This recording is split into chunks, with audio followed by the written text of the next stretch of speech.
Cowmen and Rustlers. By Sylvester Ellis. Chapter 1. A Merry Group. The Whitney household, in the western part of Maine, was filled with sunshine, merriment, and delight, on a certain winter evening a few years ago.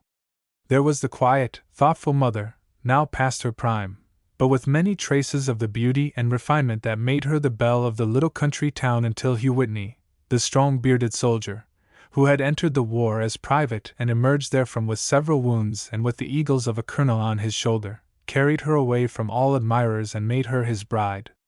Hugh had been absent a couple of weeks in Montana and Wyoming, whither he was drawn by a yearning of many years' standing to engage in the cattle business. He had received some tuition as a cowboy on the Llano Estacada, and the taste there acquired of the free, wild life, supplemented, doubtless, by his experience during the war, was held in restraint for a time only by his marriage. The absence of the father was the only element lacking to make the household one of the happiest in that section of Maine, but the letter just received from him was so cheerful and affectionate that it added to the enjoyment of the family. The two principal factors in this jollity were the twins and only children, Fred and Jenny, 17 on their last birthday, each the picture of health, bounding spirits, love and devotion to their parents and to one another. They had been the life of the sleighing parties and social gatherings, where the beauty of the budding Jenny attracted as much admiration as did that of her mother a score of years before, but the girl was too young to care for any of the ardent swains who were ready to wrangle for the privilege of a smile or encouraging word. Like a good and true daughter, she had no secrets from her mother, and when that excellent parent said, with a meaning smile, "Wait a few years, Jenny," the girl willingly promised to do as she wished in that as in every other respect. Fred was home for the Christmas holidays, and brought with him Monty Sterry, 1 year his senior. Sterry lived in Boston, where he and Fred Whitney were classmates and warm friends. Young Whitney had spent several Sundays with Sterry, and the latter finally accepted the invitation to visit him at his home down in Maine. These two young men, materially aided by Jenny, speedily turned the house topsy-turvy. There was no resisting their overrunning spirits, though now and then the mother ventured on a mild protest, but the smile which always accompanied the gentle reproof betrayed the truth, that she was as happy as they in their merriment, with which she would not have interfered for the world. That night the full, round moon shone from an unclouded sky, and the air was crisp and clear. There was not much snow on the ground, and the ice on the little river at the rear of the house was as smooth as a polished window-pane. For nearly 20 miles this current, which eventually found its way into the Penobscot, wound through the leafless woods, past an occasional opening, where, perhaps, the humble cabin of some backwoodsman stood. It was an ideal skating rink, and the particular overflow of spirits on that evening was due to the agreement that it was to be devoted to the exhilarating amusement. "We will leave the house at 8 o'clock," said Fred at the supper table, "and skate to the mouth of Wild Man's Creek and back." "How far is that?" inquired Monty Sterry. "About 10 miles. Pretty Jenny's face took on a contemptuous expression. "Not a bit more. We shall be only fairly started when we must turn back." "Well, where do you want to go, sister?" "We shouldn't think of stopping until we reach Wolf Glen." "And may I inquire the distance to that spot?" asked Sterry again. "Barely 5 miles beyond Wild Man's Creek," said she. Those were not the young men to take a dare from a girl like her. It will be admitted that 30 miles is a pretty good spurt for a skater, but the conditions could not have been more favorable. "It's agreed, then," remarked Sterry, "that we will go to Wolf Glen, and then. "And then what?" demanded Jenny, turning toward him. "Why not keep on to Boston and call on my folks? If you will furnish the ice, we will do so. I couldn't guarantee ice all the way, but we can travel by other means between the points, using our skates as the chance offers. Or do as that explorer who is to set out in search of the North Pole, have a combination skate and boat, so when fairly going we can keep straight on." "I will consent to that arrangement on one condition," interposed the mother, so seriously that all eyes were turned wonderingly upon her. "What is that?" "That you return before the morrow." The countenances became grave, and turning to Sterry, on her right, Jenny asked, in a low voice, "Is it safe to promise that?" "Hardly. Let us leave the scheme until we have time in which fully to consider it. You will start, as I understand, at 8, remarked the mother, speaking now in earnest. You can readily reach Wolf Glen within a couple of hours. There you will rest a while and return as you choose. So I will expect you at midnight. Unless something happens to prevent. The words of Monty Sterry were uttered jestingly, but they caused a pang to the affectionate parent as she asked, What could happen, Monteith? Fred took it upon himself to reply promptly, Nothing at all. Is the ice firm and strong? It will bear a locomotive. I never saw it finer. The winter has not been so severe as some we have known, but it has got there all the same. Maine can furnish the Union with all the ice she will want next summer. There may be air holes. None that we cannot see. They are few and do not amount to anything. Here Sterry spoke with mock gravity. The name, Wolf Glen, is ominous. We have wolves and bears and other big game in this part of the state, but not nearly as many as formerly. It hardly pays to hunt them. I hope we shall meet a few bears or wolves, said Jenny, with her light laugh. And why? Demanded the shocked mother. I would like a race with them. Wouldn't it be fun? Yes, replied Sterry, provided we could outskate them. I never knew that wild animals skate. They can travel fast when they take it into their heads to turn hunter. I suppose many of the bears are hibernating, but the wolves, if there are any waiting for us, will be wide awake and may give us the roughest kind of sport. Fred Whitney knew his mother better than did his friend and understood the expression on her face. So did Jenny, and the couple had such sport of their Boston visitor that the cloud quickly vanished and Monteith felt a trifle humiliated at his exhibition of what might be considered timidity. Nevertheless, he quietly slipped his loaded revolver in the outer pocket of his heavy coat just before starting and when no one was watching him. Precisely at 8 o'clock the three friends, warmly and conveniently clad, with their keen-edged skates securely fastened, glided gracefully upstream, the mother standing on the porch of her home and watching the figures as they vanished in the moonlight. She was smiling, but in her heart was a misgiving such as she had not felt before, when her children were starting off for an evening's enjoyment. The minute they were beyond sight she sighed, and turning about, resumed her seat by the table in the center of the sitting room, where, as the lamplight fell upon her pale face, she strove to drive away the disquieting thoughts that would not leave her. It was a pleasing sight as the three young people, the picture of life, health and joyous spirits, side by side, laughing, jesting, and with never a thought of danger, moved out to the middle of the river and then sped toward its source, with the easy, beautiful movement which in the accomplished skater is the ideal of grace.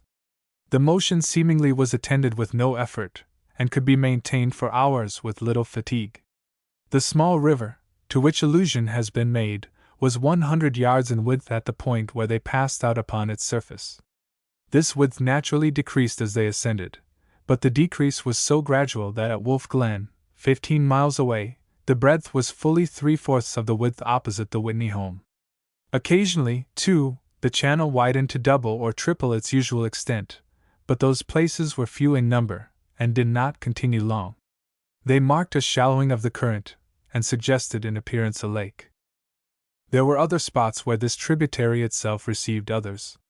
Sometimes the open space would show on the right, and further on another on the left indicated where a creek debouched into the stream, in its search for the ocean, the great depository of most of the rivers of the globe. The trees, denuded of vegetation, projected their bare limbs into the crystalline air, and here and there, where they leaned over the banks, were thrown in relief against the moonlit sky beyond. The moon itself was nearly in the zenith, and the reflected gleam from the glassy surface made the light almost like that of day. Along the shore, however, the shadows were so gloomy and threatening that Monty Sterry more than once gave a slight shudder and reached his mittened hand down to his side to make sure his weapon was in place. The course was sinuous from the beginning, winding in and out so continuously that the length of the stream must have been double that of the straight line extending over the same course. Some of these turnings were abrupt, and there were long, sweeping curves with a view extending several hundred yards. They were spinning around one of these, when Sterry uttered an exclamation. "I'm disappointed!" "Why?" inquired Jenny, at his elbow. I had just wrought myself up to the fancy that we were pioneers, the first people of our race to enter this primeval wilderness, when lo! He extended his arm upstream and to the right, where a starlight twinkle showed that a dwelling stood, or some parties had kindled a campfire. Quance, an old fisherman and hunter, lives there, explained Fred, as I believe he has done for 50 years. Would you like to make a call on him? Asked Jenny. I have no desire to do so. I enjoy this sport better than to sit by the fire and listen to the most entertaining hunter. Isn't that he? The cabin was several rods from the shore, the space in front being clear of trees and affording an unobstructed view of the little log structure, with its single door and window in front, and the stone chimney from which the smoke was ascending. Halfway between the cabin and the stream, and in the path connecting the two, stood a man with folded arms looking at them. He was so motionless that he suggested a stump, but the bright moonlight left no doubt of his identity. "Halloa, Quance!" shouted Fred, slightly slackening his speed and curving in toward shore. The old man made no reply. Then Jenny's musical voice rang out on the frosty air, but still the hunter gave no sign that he knew he had been addressed. He did not move an arm nor stir. "I wonder whether he hasn't frozen stiff in that position," remarked Sterry. "He may have been caught in the first snaps several weeks ago and has been acting ever since as his own monument." At the moment of shooting out of sight around the curve, the three glanced back. The old fellow was there, just as they saw him at first. They even fancied he had not so much as turned his head while they were passing, but was still gazing at the bank opposite him, or, what was more likely, peering sideways without shifting his head to any extent. The occurrence, however, was too slight to cause a second thought. They were now fairly under way, as may be said, being more than a mile from their starting point. They were proceeding swiftly but easily, ready to decrease or increase their speed at a moment's notice. Sometimes they were nigh enough to touch each other's hands, and again they separated, one going far to the right, the other to the left, while the third kept near the middle of the stream. Then two would swerve toward shore, or perhaps it was all three, and again it was Jenny who kept the farthest from land, or perhaps a fancy led her to skim so close that some of the overhanging limbs brushed her face. "Look out, there's an air hole!" called the brother, at the moment the three reunited after one of these excursions. "What of it?" was her demand, and instead of shooting to the right or left, she kept straight on toward the open space. "Don't try to jump it," cautioned Sterry, suspecting her purpose. "It's too wide." "No doubt it is for you." The daring words were on her lips, when she rose slightly in the air and skimmed as gracefully as a bird across the space of clear water. She came down seemingly without jar, with the bright blades of steel ringing over the crystal surface, and without having fallen a foot to the rear of her companions.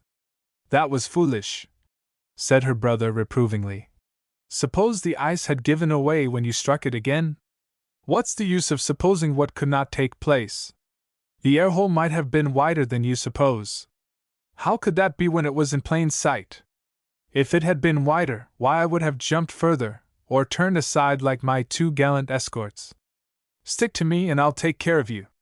There was no dashing the spirits of the girl, and Sterry broke into laughter, wondering how it would be with her if actual danger did present itself. Occasionally the happy ones indulged in snatches of song and fancy skating, gliding around each other in bewildering and graceful curves. The three were experts, as are nearly all people in that section of the Union. Anyone watching their exhibitions of skill and knowing the anxiety of the mother at home would have wondered why she should feel any misgiving concerning them. True, there were wild animals in the forests, and at this season of the year, when pressed by hunger, they would attack persons if opportunity presented. But could the fleetest outspeed any one of those three, if he or she chose to put forth the utmost strength and skill possessed? "Look!" It was Jenny who uttered the exclamation, and there was good cause for it. She was slightly in advance, and was rounding another of the turns of the stream, when she caught sight of a huge black bear, who, instead of staying in some hollow tree or cave, sucking his paw the winter through, was lumbering over the ice in the same direction with themselves. He was near the middle of the frozen current, so that it was prudent for them to turn to the right or left, and was proceeding at an easy pace, as if he was out for a midnight stroll, while he thought over matters. Though one of the stupidest of animals, he was quick to hear the noise behind him and looked back to learn what it meant. Chapter 2. A Warning from the Woods. Monty Sterry began drawing the mitten from his right hand with the intention of using his revolver on the bear, when he checked himself with the thought, "Better to wait until I need it. The most of this excursion is still before us." The lumbering brute came to a stop, with his huge head turned, and surveyed the approaching skaters. Had they attempted to flee, or had they come to a halt, probably he would have started after them. As it was, he swung halfway round, so that his side was exposed. He offered a fine target for Sterry's weapon, but the young man still refrained from using it. "It isn't well to go too near him," remarked Fred Whitney, seizing the arm of his sister and drawing her toward the shore on the left. "I don't mean to," replied the bright-witted girl. "But if we turn away from him too soon, he will be able to head us off. He mustn't suspect what we intend to do." "There's sense in that," remarked Sterry.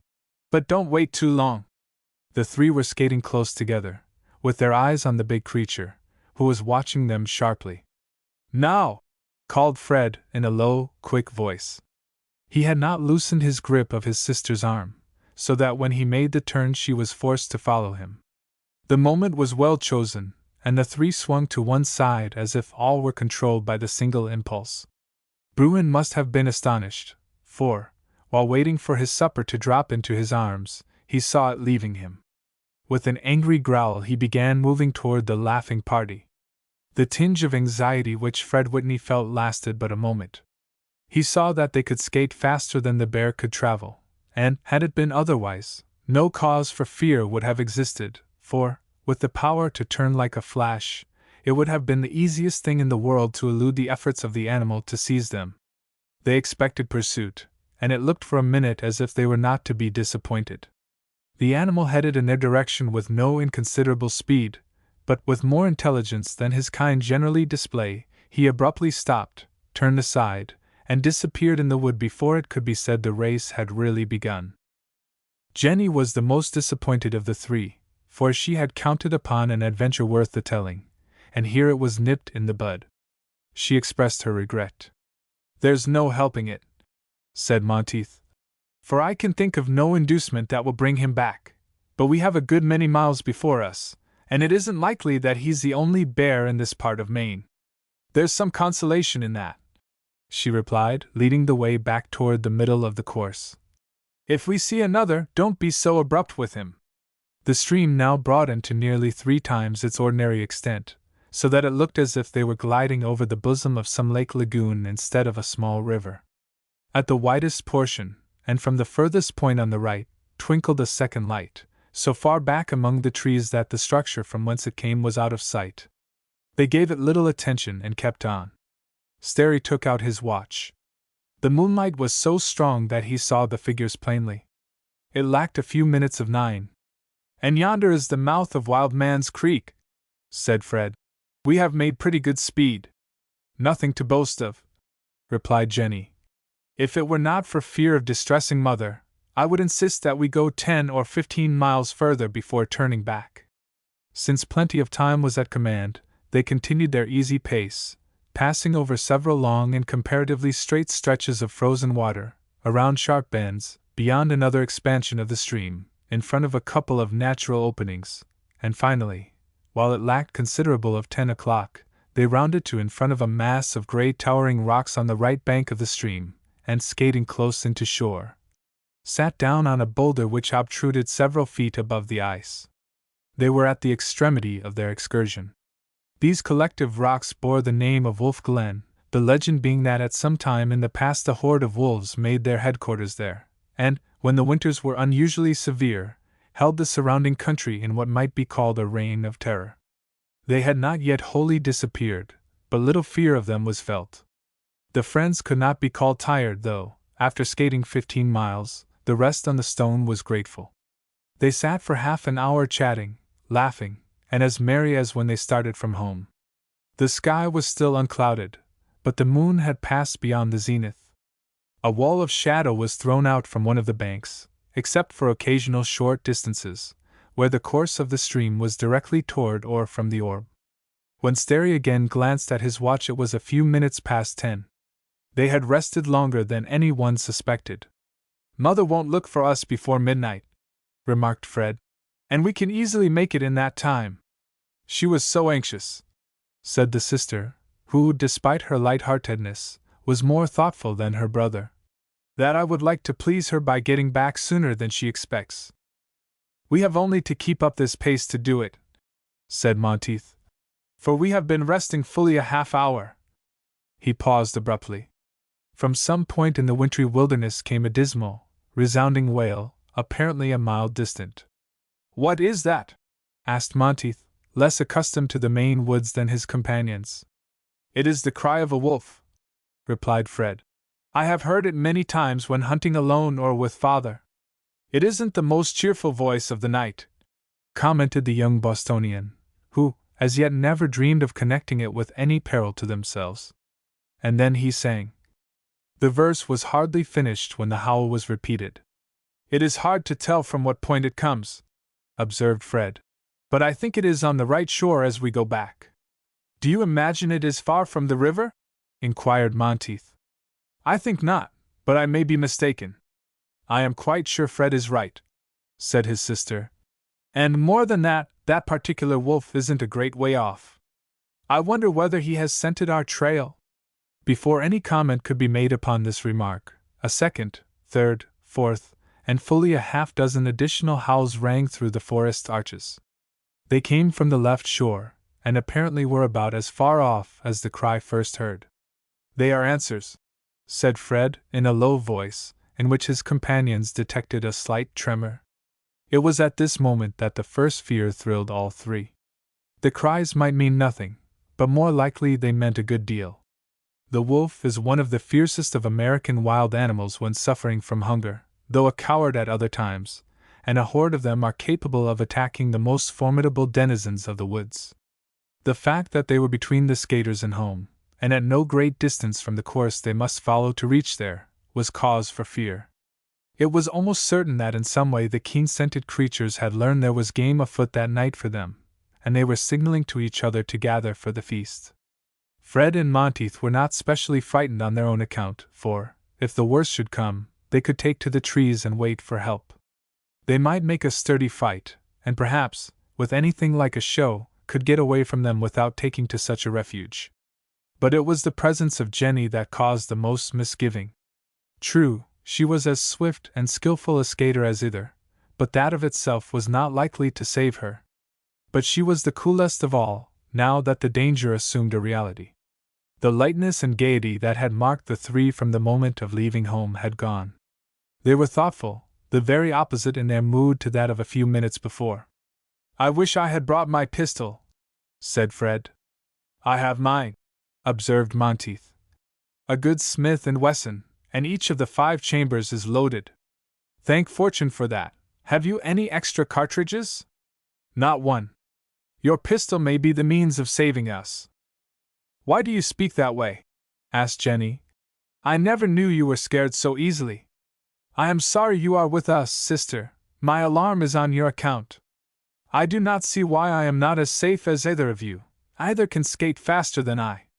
If we are to escape by that means, your chances are as good as ours, but those creatures have a fearful advantage over us, because we must run the gauntlet.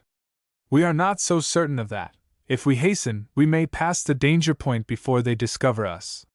For the first time since leaving home, the three did their best. Separated from each other by just enough space to give play to the limbs, they sped down the icy river with the fleetness of the hurricane, their movements almost the perfect counterpart of each other. First on the right foot, they shot well toward the shore on that side, then bending gracefully to the left, the weight was thrown on that limb, the impetus being imparted to the body without any apparent effort, after the manner of a master of the skater's art. These, sweeping forward, were many rods in length, the polished steel frequently giving out a metallic ring as it struck the flinty ice. Now and then, too, a resounding creak sped past, and might have alarmed them had they not understood its nature. It indicated no weakness of the frozen surface, but was caused by the settling of the crystal floor as the water flowed beneath. For a few minutes these were the only noises that broke the impressive stillness. The three had begun to hope that the ominous sounds would be heard no more, and that the wolves were too far from the river to discover them until beyond reach. If they could once place themselves below the animals, they need not fear, for they could readily distance them. Should the speed of the pursuers become dangerous, a sharp turn or change in the course would throw them off and give the fugitives an advantage that would last for a long time. But they dreaded the appearance of a whole pack of the brutes in front, thus shutting off their line of flight homeward. True, in that case they could turn about and flee upstream, but the risk of encountering others attracted by the cries would be great, and perhaps leave their only recourse to a flight into the woods. The thoughts of each turned to the nearest hunter's cabin, although it was several miles distant, and probably beyond reach. It was strange that, having emitted so many signals, the wolves should become suddenly quiescent. No one spoke, but as they glided swiftly forward they peered along the gleaming surface in search of that which they dreaded to see. They approached one of those long, sweeping bends to which allusion has been made. Jenny had already proven that neither of her companions could outspeed her.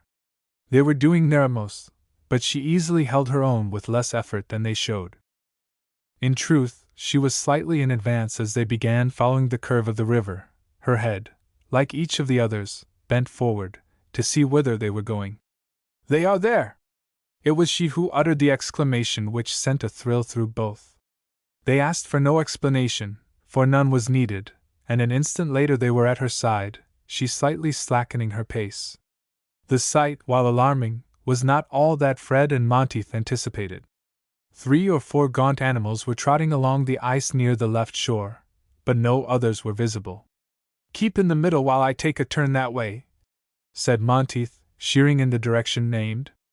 Brother and sister did not read the meaning of this course, nor could they detect its wisdom. But they obeyed without question. Young Sterry hoped by making what might look like an attack upon the famishing beasts to scare them off for a few minutes, during which the three, and especially Jenny, could reach a point below them. With the brutes thus thrown in the rear, it might be said the danger would be over. Now, as everyone knows, the wolf is a sneak, and generally will run from a child if it presents a bold front, but the animal becomes very dangerous when pressed by hunger. Monty Sterry's reception was altogether different from what he anticipated. When the half-dozen wolves saw him speeding toward them they stopped their trotting, and, like the bear, looked around, as not understanding what it meant. "Confound them! Why don't they take to the woods?" he muttered. He had removed the mitten from his right hand, which grasped his revolver. "This isn't according to Hoyle." He shied a little to the right, with a view of preventing a collision with the creatures, and the moment he was close enough, let fly with one chamber at the nearest. Accidentally he nipped the wolf, which emitted a yelping bark, leaped several feet in the air, then limped into the woods, as he had learned enough of the interesting stranger. That was just what the youth had hoped to do, and the success of his scheme would have been perfect had the others imitated their wounded companion, but they did not. Without paying any attention to Sterry they broke into a gallop toward the middle of the river, their course such as to place them either in advance of Fred and Jenny Whitney or to bring all together. Greatly alarmed for his friends, Monteith did an unnecessary thing by shouting, for the couple could not fail to see their danger, and fired 2 more barrels of his pistol. Neither shot took effect, nor did the wolves give them any heed, but they and the skaters converged with perilous swiftness. Forgetful of his own danger, Monteith shouted again. "Look out! Why don't you change your course?" Neither replied, but it was absurd for the panic-stricken youth to suppose they did not understand the situation, and were shaping their movements accordingly. Having observed the wolves as soon as Sterry, they never lost sight of them for a second. Every action was watched, and the curious proceeding noted the instant made. Fred and Jenny continued gliding straight forward, as if they saw them not, and a collision appeared inevitable. At the moment when Monteith's heart stood still, the couple turned almost at right angles to the left, that is, in exactly the opposite direction from the course of the wolves, and in a second they were 50 feet nearer that shore than the brutes. Then followed another quick turn, and they were gliding with arrowy speed straight downstream. They had simply passed around the animals, who, detecting the trick, made their limbs rigid and slid over the ice, with their claws scratching it, until able to check their speed to allow them to turn and resume the pursuit. Sterry was on the point of uttering a shout of exultation and admiration at the clever maneuver, when Jenny cried out, and well might she do so, for 50 yards beyond, and directly in their path, the eyes seemed suddenly to have become alive with the frightful creatures, who streamed from the woods on both sides, ravenous, fierce, and unrestrainable in their eagerness to share in the expected feast. Chapter 3. The Flight Over the Ice. The same minute that Monty Sterry saw the new peril which threatened them all, he darted out beside the brother and sister, who had slackened their pace at sight of the wolves in front. "What shall we do?" asked Fred. "We cannot push on. Let's go upstream." "You cannot do that," replied Jenny, "for they are gathering behind us." A glance in that direction showed that she spoke the truth. It looked as if a few minutes would bring as many there as in advance. "We shall have to take to the woods," said Fred, "and there's little hope there." "It won't do," added the sister, who seemed to be thinking faster than either of her companions. "The instant we start for the shore they will be at our heels. Make as if we were going to run in close to the right bank, so as to draw them after us, then turn and dash through them." The maneuver was a repetition of the one she and her brother had executed a few minutes before, and was their only hope. "I will take the lead with my pistol," said Monteith, "while you keep as close to me as you can." Every second was beyond value. The wolves were not the creatures to remain idle while a conference was under way. At sight of the three figures near the middle of the course, they rent the air with howls, and came trotting toward them with that light, springy movement shown by a gaunt hound, to whom the gait is as easy as a walk. Monty Sterry shot forward on his right foot, his revolver, with its 2 precious charges, tightly gripped in his naked hand. This was to be called into play only in the last extremity. The killing of a couple of wolves from such a horde could produce no effect upon the rest, unless perhaps to furnish some of them a lunch, for one of the curious traits of the lupus species is that they are cannibals, so to speak. His hope was that the flash and report of the weapon would frighten the animals into opening a path for a moment, through which the skaters could dart into the clear space below. Having started, Monteith did not glance behind him. Fred and his sister must look out for themselves. He had his hands more than full. With a swift, sweeping curve he shot toward the bank, the brutes immediately converging to head him off. The slight, familiar scraping on the ice told him that Fred and Jenny were at his heels. He kept on with slackening speed until close to the shore, and it would not do to go any further. An overhanging limb brushed his face. But his eye was on the wolves further out in the stream. The place was one of the few ones where the course was such that no shadow was along either bank. The moment most of the creatures were drawn well over toward the right shore, Sterry did as his friends did a while before, skimming abruptly to the left and almost back over his own trail, and then darting around the pack.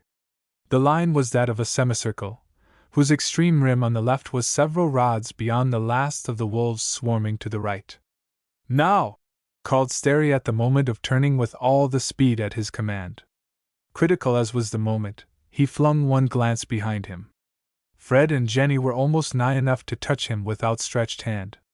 No need of shouting any commands to them, for they understood what he was doing, or rather trying to do. Young Sterry, as I have said, had cleared the horde of wolves, making the turn so quickly that they slid a rod or more over the ice before able to check themselves and change their own course. The stratagem seemed as successful as the other, but it was too soon to congratulate themselves. At the moment when everything promised well, the most enormous wolf he had ever seen bounded from under the trees on the left bank and galloped directly for him. He was so far in advance that the only way of dodging him was by another sharp turn in his course. To do this, however, would bring him so near the other brutes that they were almost certain to leap upon every one of the party. "Use your revolver!" called Fred from the rear. Monteith had already decided that this was an exigency demanding one of the remaining charges, and he partly raised the weapon in front of him. Meanwhile, the huge wolf had stopped on seeing that the procession was coming in a straight line for him. The youth moderated his speed still more, that he might perfect his aim. He was in the act of leveling his pistol, when the animal advanced quickly a couple of steps and made a tremendous leap at his throat. The act was unexpected, but at the instant of his leaving the ice, Monteith let fly with one chamber at him. The success was better than he had a right to expect, for the leaden pellet bored its way through the skull of the wolf, who, with a rasping yelp, made a sidelong plunge, as if diving off a bank into the water, and striking on the side of his head, rolled over on his back, with his legs vaguely kicking at the moon, and as powerless to do harm as a log of wood. Brief as was the halt, it had given the leading brutes of the main body time to come up. They were fearfully near, when the scent of blood and the sight of their fallen comrade suggested to the foremost that a meal was at their disposal. They flew at the huge fellow and rent him to shreds and fragments in a twinkling. The only way of escape was still in front, and with the utmost energy, power, and skill at his command, Monteith Sterry darted ahead. His crouching body, the head well in advance, somewhat after the manner of a racing bicyclist on the home stretch, his compressed lips, his flashing eyes, with every muscle tense, were proof that he knew it had now become a struggle of life and death. If he allowed one of those wolves to approach nigh enough to leap upon him, he would be borne to the earth like a flash and share the fate of the victim of his pistol. They were near, for he could hear that multitudinous pattering on the ice, when the din of their cries permitted it, and they were running fast. But, he reasoned, if they were so close to him, they must be still closer to the brother and sister, whose peril, therefore, was correspondingly greater. He looked around. He was farther from the horde than he supposed, but Fred and Jenny were not directly behind him, as he had thought. At the moment an awful thrill shot through him. He caught a glimpse of Fred close inshore and going like the wind. The couple were still preserved from the fangs of the wolves, but only heaven knew how long it would last. A short distance ahead an opening showed where a creek put in from the woods and hills. Monteith gave it only a glance when he skimmed past at the same furious pace as before. It looked as if there was hope at last, for the brutes first seen were all at the rear. If new danger came, it would be from others that ran out on the ice in front. "It seems to me that all the wolves in Maine are on this little river," was his thought. "But there may be a few left that will try to get into our path." A wild cry came from his friends, and he glanced toward them. Not only that, but believing his help was needed, he sheered over to them as quickly as he could. The course of the river had changed, so that a ribbon of shadow extended along that bank, partially obscuring the form of Fred Whitney, who seemed to cling to it as if therein lay his safety. The brutes were now so far to the rear that there was little to be feared from them, though they still kept up the pursuit, and while able to follow in a straight line were doing so with more speed than would be expected. It struck Sterry that his friend was not skating with his utmost skill. He was alarmed. "What's the matter, Fred?" he called, drawing quickly near him. "Oh, Jenny! Jenny! What will become of her?" Fred Whitney, it was now apparent, was alone. Forgetful of the savage brutes, Monteith Sterry slackened his pace, and in a scared voice demanded, "What has become of her? Where is she?" "She darted into the mouth of that creek." "Why didn't you follow?" "I could not. It was done in a flash. She called to me to keep on and said something else which I could not catch." "But," continued the wondering Monteith, "how could she do it when she was at your side?" "She fell a little to the rear and made a lightning turn. I attempted to follow, but it seemed half the pack were in my path, and it was certain death. I was frantic for the moment, and even now do not understand what it all meant." "What a woeful mistake!" wailed Monteith. "The chances are 1,000 to 1 that she is lost." "I think," said the brother, half beside himself, "that it may have been a good thing, but—" A peculiar cry behind them caused Monteith to turn his head. The wolves had gained so fast during the last few minutes that one of them was in the act of springing on Fred Whitney. "Stoop, quick!" shouted his companion. Fred bent low in the nick of time, and the gaunt, lank body shot over his head, landing on the ice in front. Before he could gather himself, a bullet from the revolver was driven into his vitals, and he rolled over and over, snapping and yelping in his death throes. The skaters swerved aside enough to avoid him, and the next instant were skimming over the ice at their utmost speed.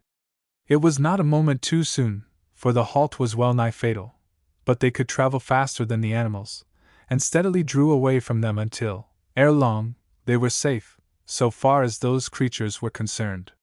They continued the pursuit, however, being a number of rods to the rear and in plain sight of the fugitives, who looked back, while speeding forward with undiminished swiftness.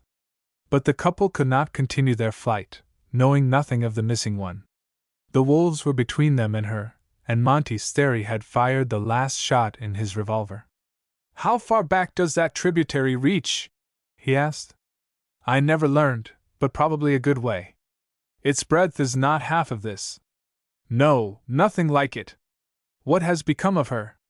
"Alas! Alas! What shall I answer?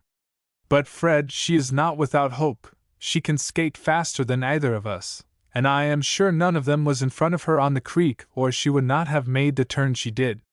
If the creek extends for several miles, that is with enough width to give her room, she will outspeed them. But how is she to get back?" "What need that she should? When they are thrown behind, she can take off her skates and continue homeward through the woods, or she may find her way back to the river and rejoin us. God grant that you are right, but some of the wolves may appear in front of her, and then—" "Don't speak of it! We would have heard their cries if any of them had overtaken her." No situation could be more trying than that of the two youths, who felt that every rod toward home took them that distance farther from the beloved one whose fate was involved in awful uncertainty. "This won't do," added Monteith, after they had skated some distance farther. "We are now so far from the animals that they cannot trouble us again. We are deserting her in the most cowardly manner. But what shall we do? What can we do? You know something of this part of the country. Let's take off our skates and cut across the creek. She may have taken refuge in the limb of a tree and is awaiting us." "Isn't someone coming upstream?" asked Fred, peering forward, where the straight stretch was so extensive that the vision permitted them to see unusually far. "It may be another wolf." "No, it is a person. Perhaps Quantz has been drawn from his home by the racket. He is a great hunter. I hope it is he, for he can give us help in hunting for Jenny."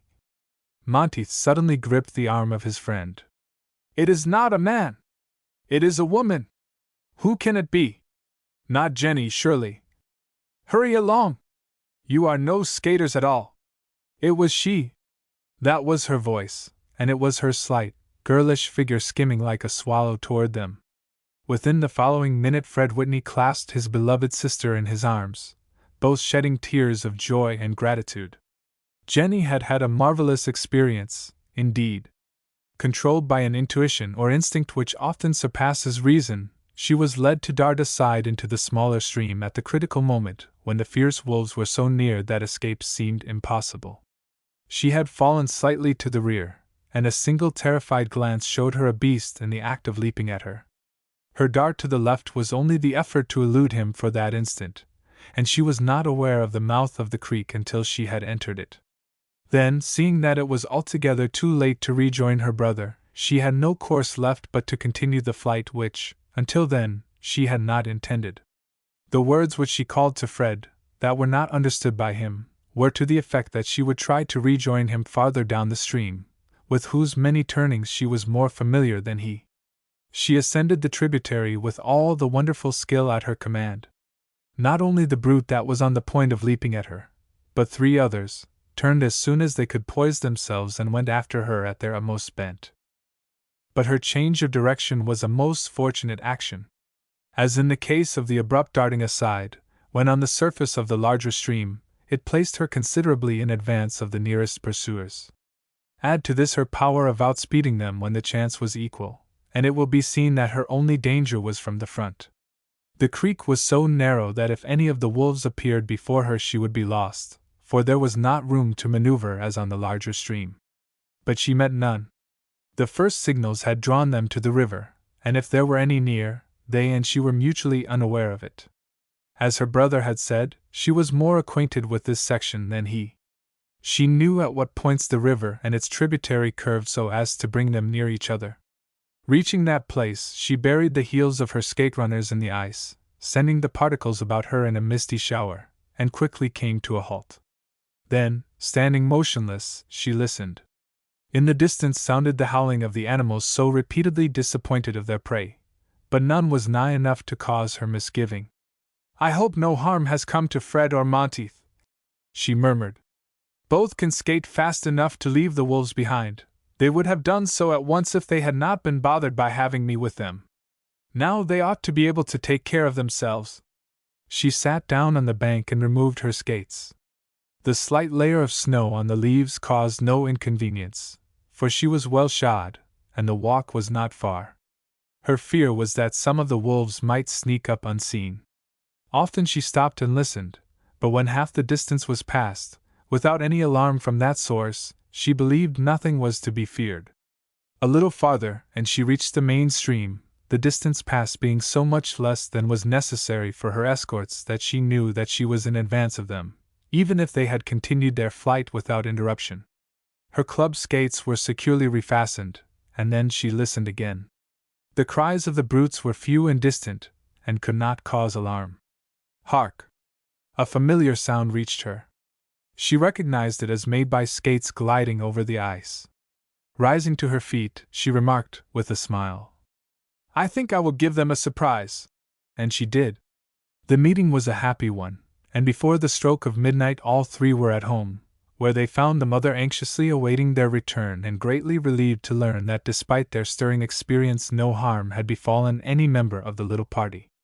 Chapter 4. The Report of Guns. And now comes a change of scene and incident. Hugh Whitney returned to his Maine home a few weeks after the stirring adventures of his children and Monty's stary with the wolves. He was so pleased with the western country that he made his decision to remove thither.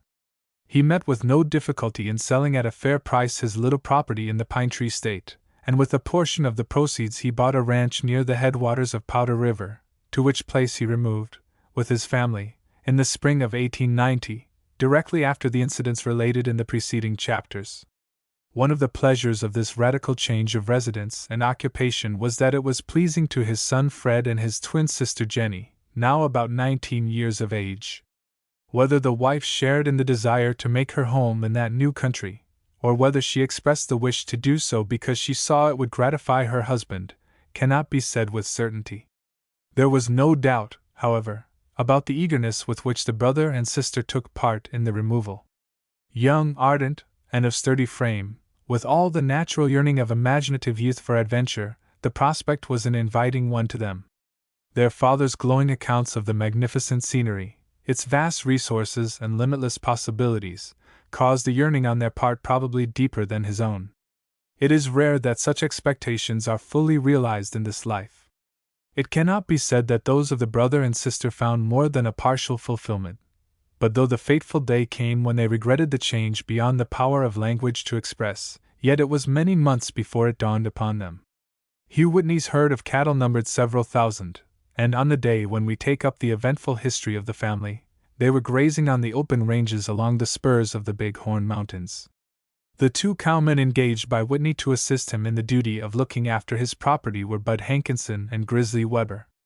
They were veterans in the business, brave and true and tried. Under their tuition, and that of his father, Fred Whitney became a skillful horseman and rancher. He learned to lasso and bring down an obdurate steer, to give valuable help in the roundups, to assist in branding the registered trademark of his father on the haunches of his animals. This brand consisted of a cross, with 2 stars above, 1 below, the initial letter of his given name on the left, and that of his surname on the right. When this was burned into the flesh of the yearlings, it identified his property, no matter where wandering, and the honest rancher would no more disturb it than he would enter another's home and rob him of his clothing. The first year was an enjoyable one to Jenny. Her father presented her with an excellent animal, of which she became very fond. A good horsewoman when in Maine, in Wyoming she acquired a skill which compelled the admiration of the cowmen themselves. "She's struck her Callan," remarked Bud Hankinson one day, while watching her speeding like a courser across the open country. "What is that?" asked the father, who was proud of his children, and especially of the pretty daughter. "Why, riding hosses like a streak of lightnin'," was the somewhat indefinite response. "What particular profession can she fill by dashing over the country in that style?" continued the parent with a smile. "Why, showing other persons how it is done. I've no doubt, Colonel, That she could make good wages in breaking broncos and teaching young women like her how to ride in the right style. I advise you to think about it.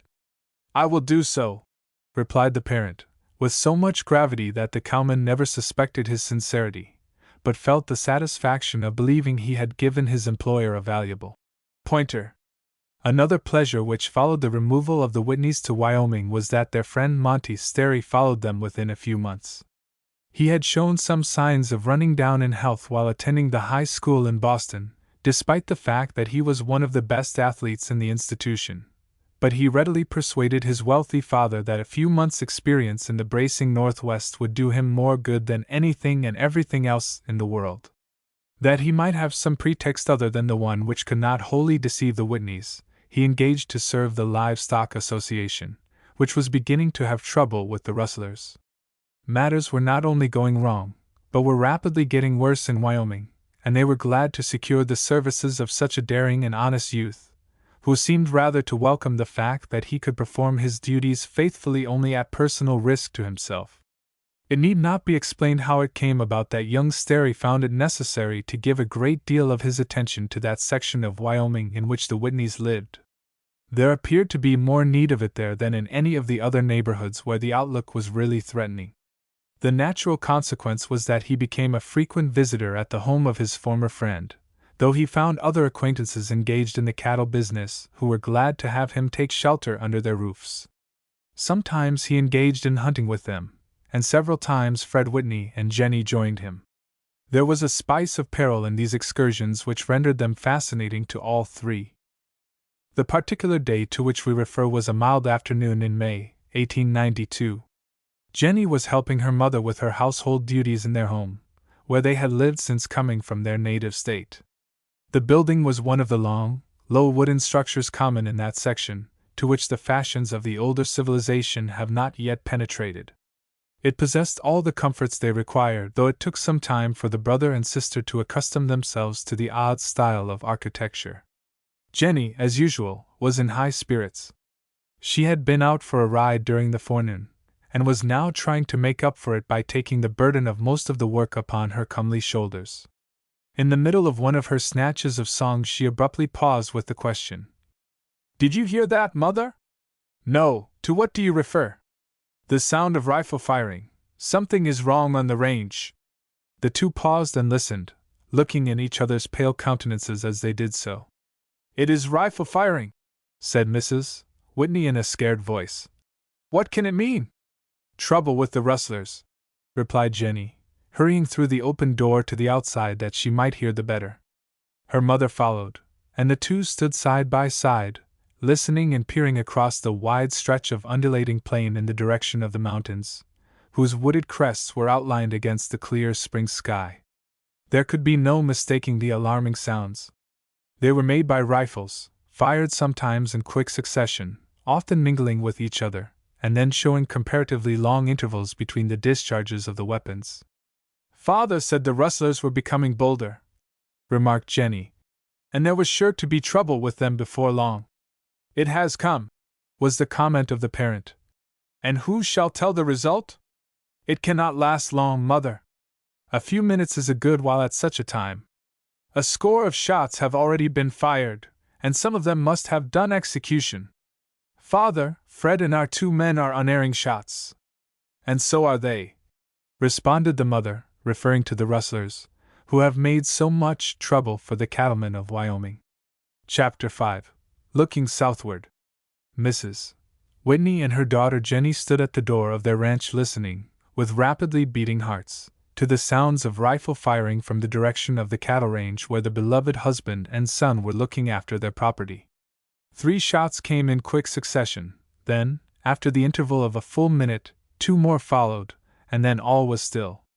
Mother and daughter maintained their listening attitude a while longer, but nothing more reached their ears. "It is over," said the parent in an undertone. Aye, the conflict was over.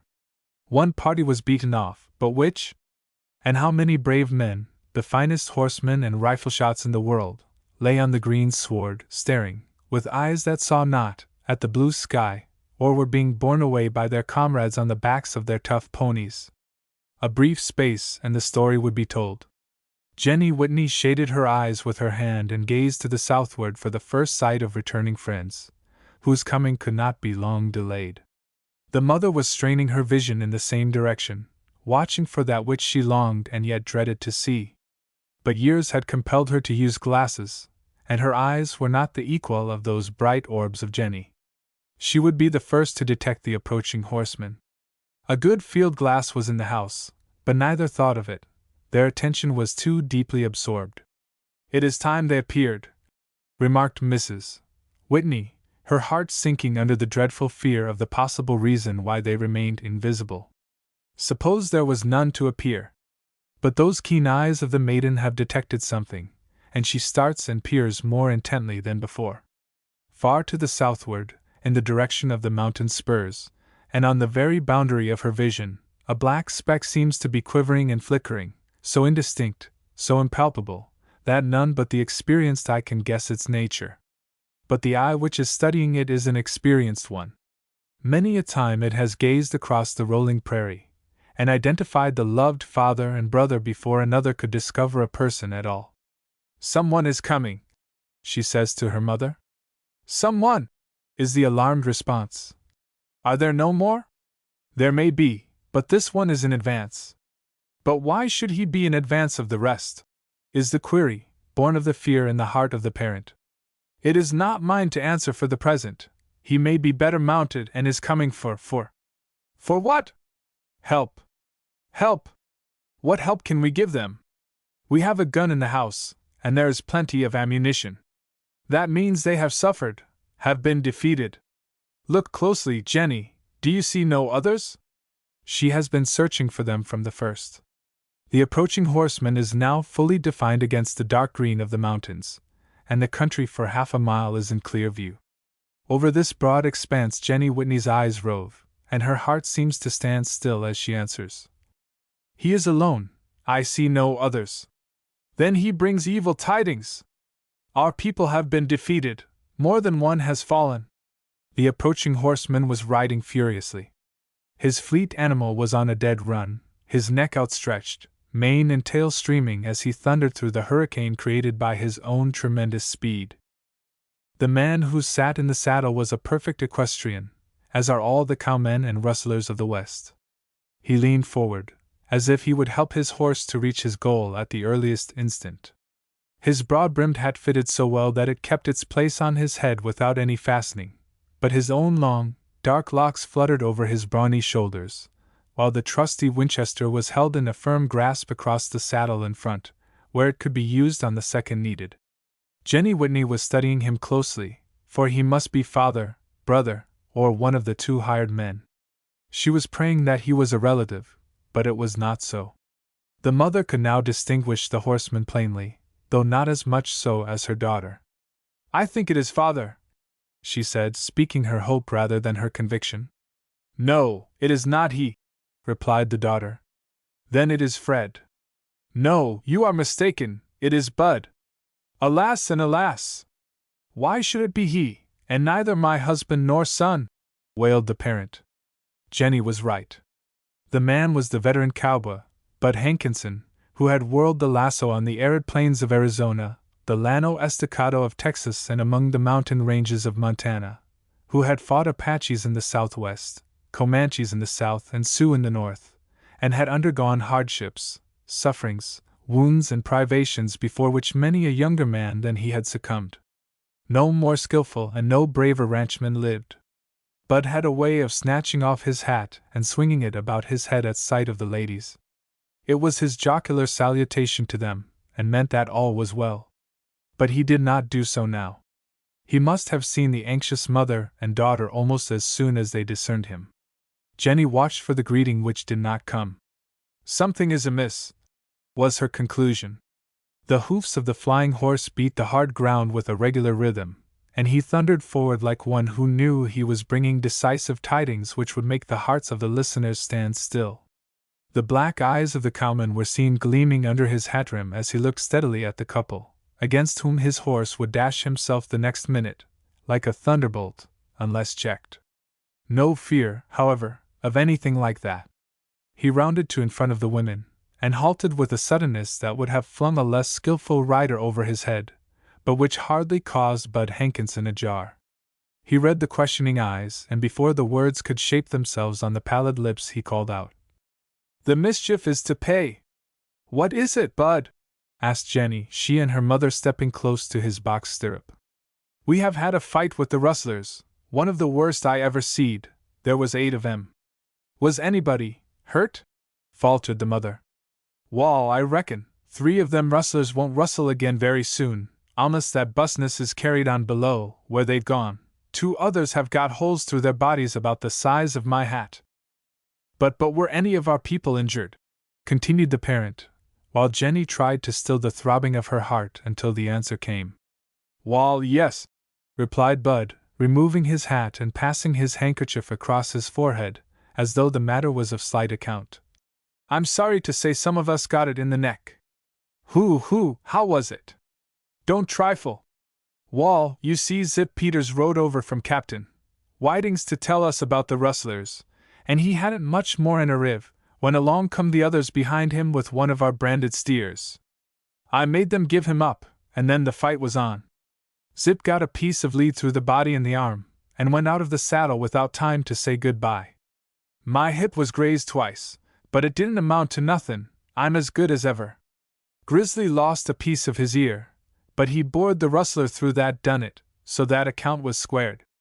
"Then Father and Fred were not hurt?" gasped Jenny, clasping her hands and gazing inquiringly into the face of the messenger.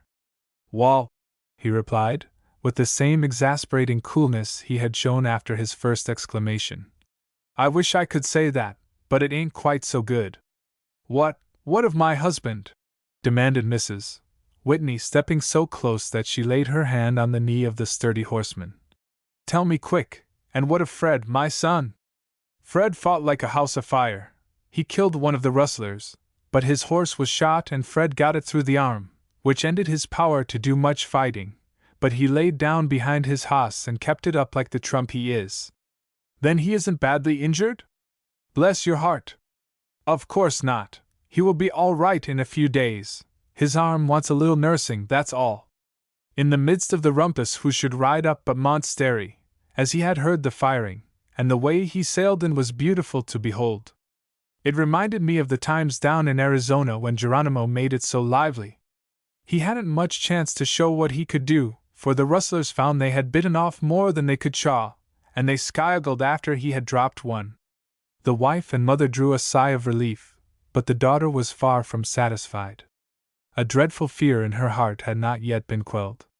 Her quick perceptions noticed that Bud had said nothing more about her father than to mention the fact that he had been wounded. The mother, in her distress and anxiety, caught at a hope as an assurance which the daughter could not feel. At the same time, Jenny saw that, despite the apparent nonchalance of the messenger and his assumed gaiety, he was stirred by some deep emotion.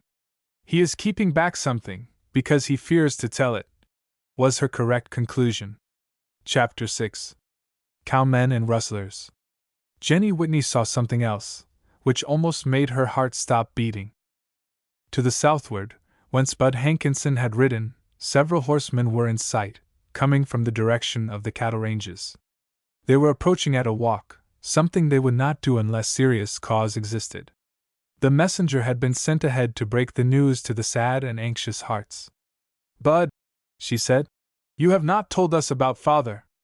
"Why, yes, my dear," interposed her mother, as if to shut out all evil tidings. "Nothing has happened to him." "Wall, I'm sorry to say that he has been hurt worse than Fred," was the alarming response, accompanied by a deep sigh. "How bad? How much worse? Tell us," insisted the wife. "Thar's no use of denying that he got it bad, fact is he couldn't have been hit harder." The distressed fellow was so worked up that he turned his head and looked over his shoulder, as if to avoid those yearning eyes fixed upon him. That aimless glance revealed the approaching horseman and nerved him with new courage. "Now, Mrs. Whitney and Jenny, you must be brave. Bear it as he would bear the news about you and Fred if he was alive." A shriek accompanied the words of the cowman, and Jenny caught her mother in time to save her from falling. Her own heart was breaking, but she did her utmost, poor thing, to cheer the one to whom the sunlight of happiness could never come again. "There, mother, try to bear it. We have Fred left to us, and I am with you. God will not desert us." Hugh Whitney had never spoken after that first interchange of volleys with the Rustlers. He died bravely at the post of duty and was tenderly borne homeward, where he was given a decent burial, his grave bedewed not only by the tears of the stricken widow and children, but by those of the stern, hardy cowmen to whom he had been an employer as kind and indulgent as he was brave. A few paragraphs are necessary to explain the incidents that follow. Wherever cattlemen have organized outfits and located ranches, cattle thieves have followed, and fierce fighting has resulted. These men are known as rustlers. The late troubles caused cattle and horse thieves to unite against the legitimate owners, and the name now includes both classes of evildoers. The troubles in Wyoming were the results of the efforts of the Wyoming State Livestock Association to put a check upon rustlers who are tempted to steal by the vast profits afforded. At the time the association was formed, the rustlers were few in number, and confined their acts to branding the mavericks or unbranded yearlings with their own brands. They did not act in concert, and since the laws of the state require every brand to be registered, in order to establish ownership, the rustlers had as much right to their own brands as the legitimate cowmen. As long as the mavericks were not openly branded, there was no means of stopping them. It happens quite often that the roundup fails to gather in all the cattle. The mavericks are allowed to go to the outfit with whose cattle they have run, and that outfit puts its own brand on them. The rustlers grew more daring as their numbers increased, and instead of confining their operations to the mavericks, began altering brands. Not only that, but they were often bold enough to leave the old brand and burn a new one and forge a bill of sale. The rustlers were generally the owners of small ranches, or cowboys who had a few head of cattle on the range or running with some rancher's stock. The association made a rule that no cow outfit should employ a cowman that had been guilty of branding a maverick, or of helping the rustlers, or of working with or for them. A blacklist was kept of such cowmen, with the result that a good many were unable to get employment from the association outfits, and were compelled to become rustlers themselves. The Association of Rustlers became desperate because of the serious check given them by the Livestock Association, which placed its inspectors at all the cattle markets: Omaha, Chicago, St. Louis, Kansas City, and St. Paul. Every shipment of cattle was closely inspected, and if it came from a rustler, he was obliged to prove his title to each steer, or they were confiscated and the proceeds sent to the owner of the brand. Sometimes a legal proof of ownership would not be accepted, for the owners were determined to stamp out the rustling business. Deprived by this means of a market for their hoof cattle, the rustlers were compelled to butcher their cattle or drive to Montana. The latter recourse was not only difficult and dangerous, but there was no certainty of a market when accomplished, as the Livestock Association kept a vigilant watch on all Wyoming cattle. The other scheme was unsatisfactory, but it was all that was left to the rustlers. They employed a number of butchers at Buffalo to do their killing for them, but even then they were not sure of always getting their meat marketed. In the summer of 1891, the rustlers ran wagons openly on all the three great roundups, and worked the roundup just as if they were a regular association outfit. They also gathered in all the mavericks, and no one dared interfere. It should be added that no more dangerous set of men can be found anywhere than the Wyoming rustlers. No living being excels them in horsemanship. The bucking pony is as a child in their hands. There is not one among them who cannot rope, throw, tie, and brand a steer single-handed. They include the best riders and the best shots in the cattle business. They do not know what fear is, and in the year named became strong enough to elect one of their own number sheriff. Chapter 7. The Warning. The full moon was shining on the second night succeeding the conflict which Bud Hankinson described between the rustlers and the cowmen of Whitney's ranch. The man that had fallen was laid away in a grave back of the house, and mother, son, and daughter mourned him with a sorrow that was soothed by the consciousness that he had been a good husband and father in every sense of the word. On this night, before the hour was late, 3 persons were seated in the balmy air on the outside of the dwelling, talking together in low tones. They were Fred Whitney, whose bandaged arm rested in a sling, Monty Sterry, and Jenny Whitney. The memory of the recent affliction suffered in the death of the father naturally subdued the voices, and tinged the words with a seriousness that would not have been felt at other times. Young Sterry, as already stated, had accepted an engagement with the Livestock Association, which required him to investigate the operations of the rustlers over a large portion of Wyoming and Montana, and to report at regular intervals to his superior officers. This was perilous business, but Sterry set about the work with a vigor, directness, and intelligence that were felt over an extent of territory numbering hundreds of square miles, and made him a marked man by the rustlers, who are always quick to identify their friends and enemies. It seemed to make little difference, however, to him, who loved the excitement. He was a capital pistol and rifle shot, a fine horseman, and as devoid of fear as the men against whom he directed his movements.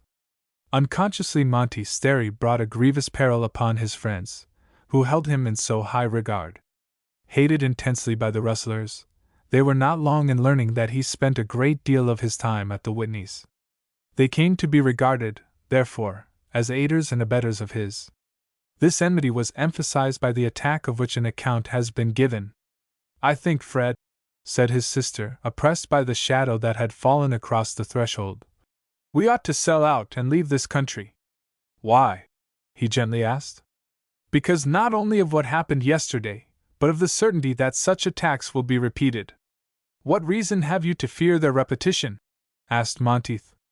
"Matters are growing worse between the Cowmen and the Rustlers. I have heard our men talk, and you have said so yourself." "I cannot deny it," replied their visitor, thoughtfully smoking his cigar. He would have been pleased had her brother, now the head of the little household, decided to make his home once more in the East, for then he would take up the study of his profession of law and be placed where he could often meet them. "It would be cowardly to sell out and abandon the country through fear of those men," said the brother, to whom the proposition was not pleasant. "But suppose you should be their next victim?" suggested Jenny, with a shudder. "I don't think I shall be a victim," he quietly responded. "This wound won't bother me long, and with Bud and Grizzly to help, we can laugh at all the rustlers in the country." "It is hardly a matter of courage," ventured Sterry, "for no one knowing you or your sister would question your bravery, but it is rather the peace of mind of your mother and her. It will be a long time, if ever, before your parent recovers from the shock of yesterday. No matter how confident and plucky you may be, Fred, you know it is no guarantee against a bullet from one of those scamps at 500 or 1,000 yards. I shudder to think of what might happen." Fred turned and looked full in the handsome face of the fellow beside him. "It strikes me that you are showing little faith in your own words. Why do you remain where you are a marked man when there is no need of it, and where your personal danger is certainly as great as mine?" This argumentum ad hominem was so unexpected that Sterry was embarrassed for the moment, but found voice to reply. "I have no mother and sister dependent on me, as you have. But you have brothers, sisters, father and mother, and therefore the more to mourn if you should fall. The fact is, Mont, I feel that it is a duty you owe to them to give up the dangerous calling you have adopted. You not only do not need it, but are squandering time that ought to be given to the study of your profession, and you have become so feared and hated by the rustlers that they will go to any length to remove you. The more cause, therefore, why I should stay," responded the other. "A poor argument." The discussion was interrupted by the sound of a horse's hoofs. Someone was riding toward them on a gallop, and speedily loomed to view in the bright moonlight. The three instinctively ceased speaking and gazed curiously at the horseman, who reined up in front of where they were sitting. Hospitality is limitless in the West, and before the stranger had halted, Fred Whitney rose from his chair and walked forward to welcome him. The man was in the costume of a cowboy, with rifle, revolver, and all the paraphernalia of the craft. "Is your name Whitney?" asked the horseman, speaking first. "It is. What can I do for you?" "Do you know Mont Sterry?" "He is a particular friend of mine," replied Whitney, refraining from adding that he was the young man sitting a few paces away with his sister, and hearing every word said. "Well, there's a letter for him. If I knew where to find him, I would deliver it myself. Will you hand it to him the next time you meet him?" As he spoke, he leaned forward from his saddle and handed a sealed envelope to Fred Whitney, who remarked, as he accepted it, I will do as you wish. I expect to see him soon. Won't you dismount and stay overnight with us? No, I have business elsewhere, was the curt answer, as the fellow wheeled and spurred off on a gallop.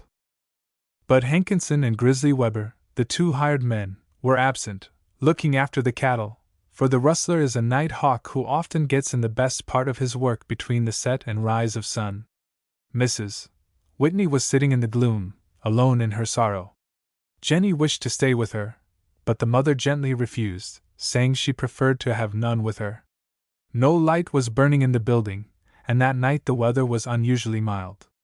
Montsterry accepted the paper from the hand of his friend and remarked, with a smile, I suspect what it is. When the rustlers don't like a man, they have a frank way of telling him so, supplemented by a little good advice. I fancy I have been honored in a similar way. He deliberately tore open the envelope, while Jenny and her brother looked curiously at him. The moonlight, although strong, was not sufficiently so to show the words, which were written in lead pencil. Fred Whitney, therefore, struck a match and held it in front of the paper, while the recipient read in a low voice, loud enough, however, to be heard in the impressive hush. Chapter 8. Goodbye.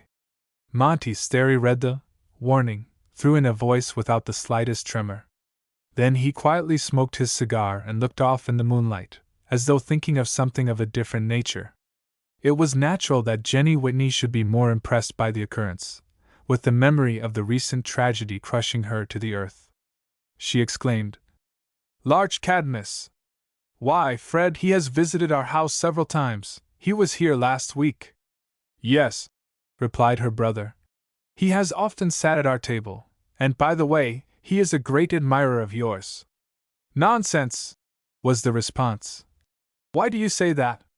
It may be nonsense, but it is true nevertheless. Your mother noticed it, and that there might be no mistake, Larch had the impudence to tell me so himself. I never liked him, he is a bad man, said Jenny, much to the relief of Sterry, who felt a little uncomfortable. I did not know he belonged to the rustlers. He was a cowboy until last fall. He had a quarrel with Colonel Ringgold and went off with the others, and has been on the blacklist ever since. Why didn't he bring the message himself? Continued the sister. Instead of sending it? He did, was the significant reply of the brother. What? That surely was not he? It was. I knew his voice the moment he spoke. Those whiskers were false. He didn't want to be recognized, and I thought it as well to humor his fancy, but I could not be mistaken. Now that I recall it, his voice did resemble Cadmus, said the sister more thoughtfully. Of course, and I can tell you something more. He was among the rustlers with whom we had the fight yesterday. He did his best to kill me, and came pretty near succeeding. It wasn't he, however, who put the bullet through my arm, for I dropped that fellow. You frightened me, was all that Jenny Whitney could say. Sterry still smoked in silence. He was thinking hard, but it was his turn to be startled by the next remark. Larch Cadmus hates you, Mont, not so much because you are the enemy of all rustlers, but more because he believes my sister holds you in higher esteem than she does him. Sterry was clever enough to parry this compliment with considerable skill. For the same reason he is jealous of every gentleman whom Miss Whitney has ever met, for it would be a sorry tribute to any man's worth if he did not stand higher in her regard than Larch Cadmus. Well spoken, said the young lady, relieved from what threatened to become an embarrassing situation for her. Had her brother chosen, he might have expressed what was in his mind, but he had the good taste to refrain. None knew better than he the deep, tender affection existing between his friend and his sister, though it had not yet reached the point of avowal and confession. Well, Mont, what are you going to do about it? Asked Whitney. By way of reply, the latter twisted the warning into the form of a lamplighter. Then he applied a match to one corner, and held the paper until it had burned to the last fragment. That's my opinion of Mr. Larch Cadmus and his gang, and I shall pay the same attention to them. You are not wise, ventured Jenny, who, with the awful memory of the preceding day upon her, could not but shudder at the peril to her friend, who had never been quite so near to her as during the last few hours, when he showed so much tender sympathy for her and her mother and brother in the depth of their desolation and woe. "I thank you," he said, with the same manly frankness he had always shown. "I have no desire to appear as a boaster or to make light of danger, but one of the truest adages is that it is not the barking dog that does the biting. Don't make the mistake of supposing it is not so in this case," said Whitney, "and none should know it better than you. I do not underestimate the courage of those fellows. They will shrink at nothing, but there is no more excuse for my running away upon receiving such a warning than there would be for all the inhabitants of Wyoming to leave the state at such a command." "The case is not parallel," was the comment of Fred Whitney. "Bear in mind that if I stay, as I intend to do, I do not mean to sit down and wait for those rustlers to pick me off. I count on having something to say and do in the matter, but friends, I must bid you good night." "What do you mean?" asked the astonished Fred Whitney. "I must leave," replied Sterry, rising to his feet. "I have already stayed too long." Chapter 9. A Summons and a Reply. Brother and sister were astounded. The hour was late, and they had been urging their guest to remain several days with them. He had not consented, nor had he refused, from which they were confident he would stay.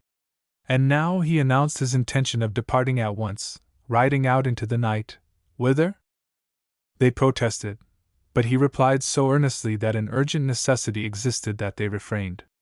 He gave no hint of the reason for his strange action, and they could not ask it. His fleet mare, which had been allowed to graze on the succulent grass at the rear of the building with the other horses, was brought forward and saddled and bridled, and he quickly vaulted upon her back.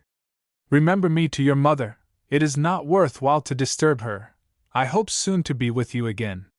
He leaned over and pressed the hand of Fred Whitney, and then, raising his hat with his left hand, extended the right to Jenny.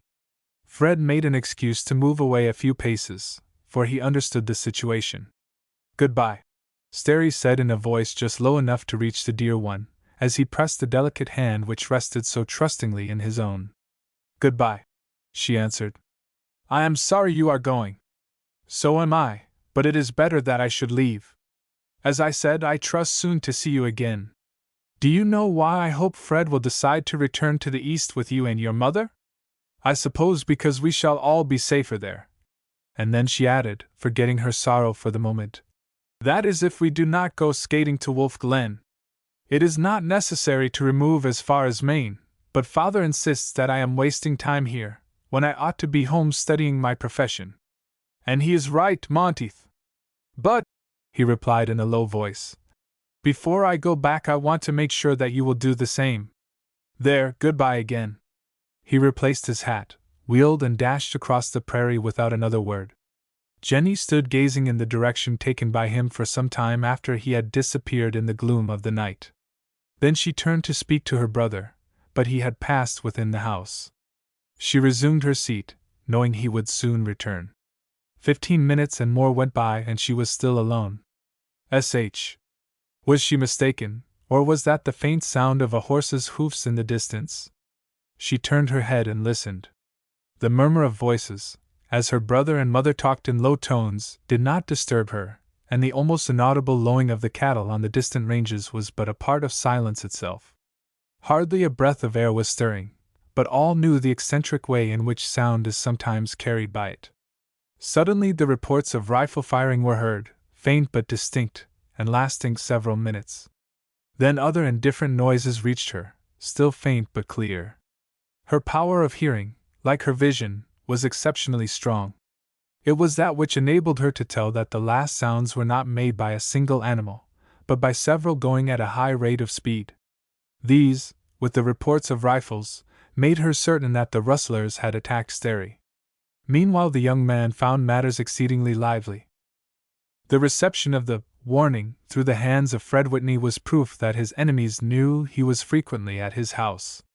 Their messenger had gone thither to deliver it. Young Whitney had slain one of their number, and though the lawbreakers themselves had suffered the most, they felt bitter resentment toward the family. If Sterry remained with them they would have trouble.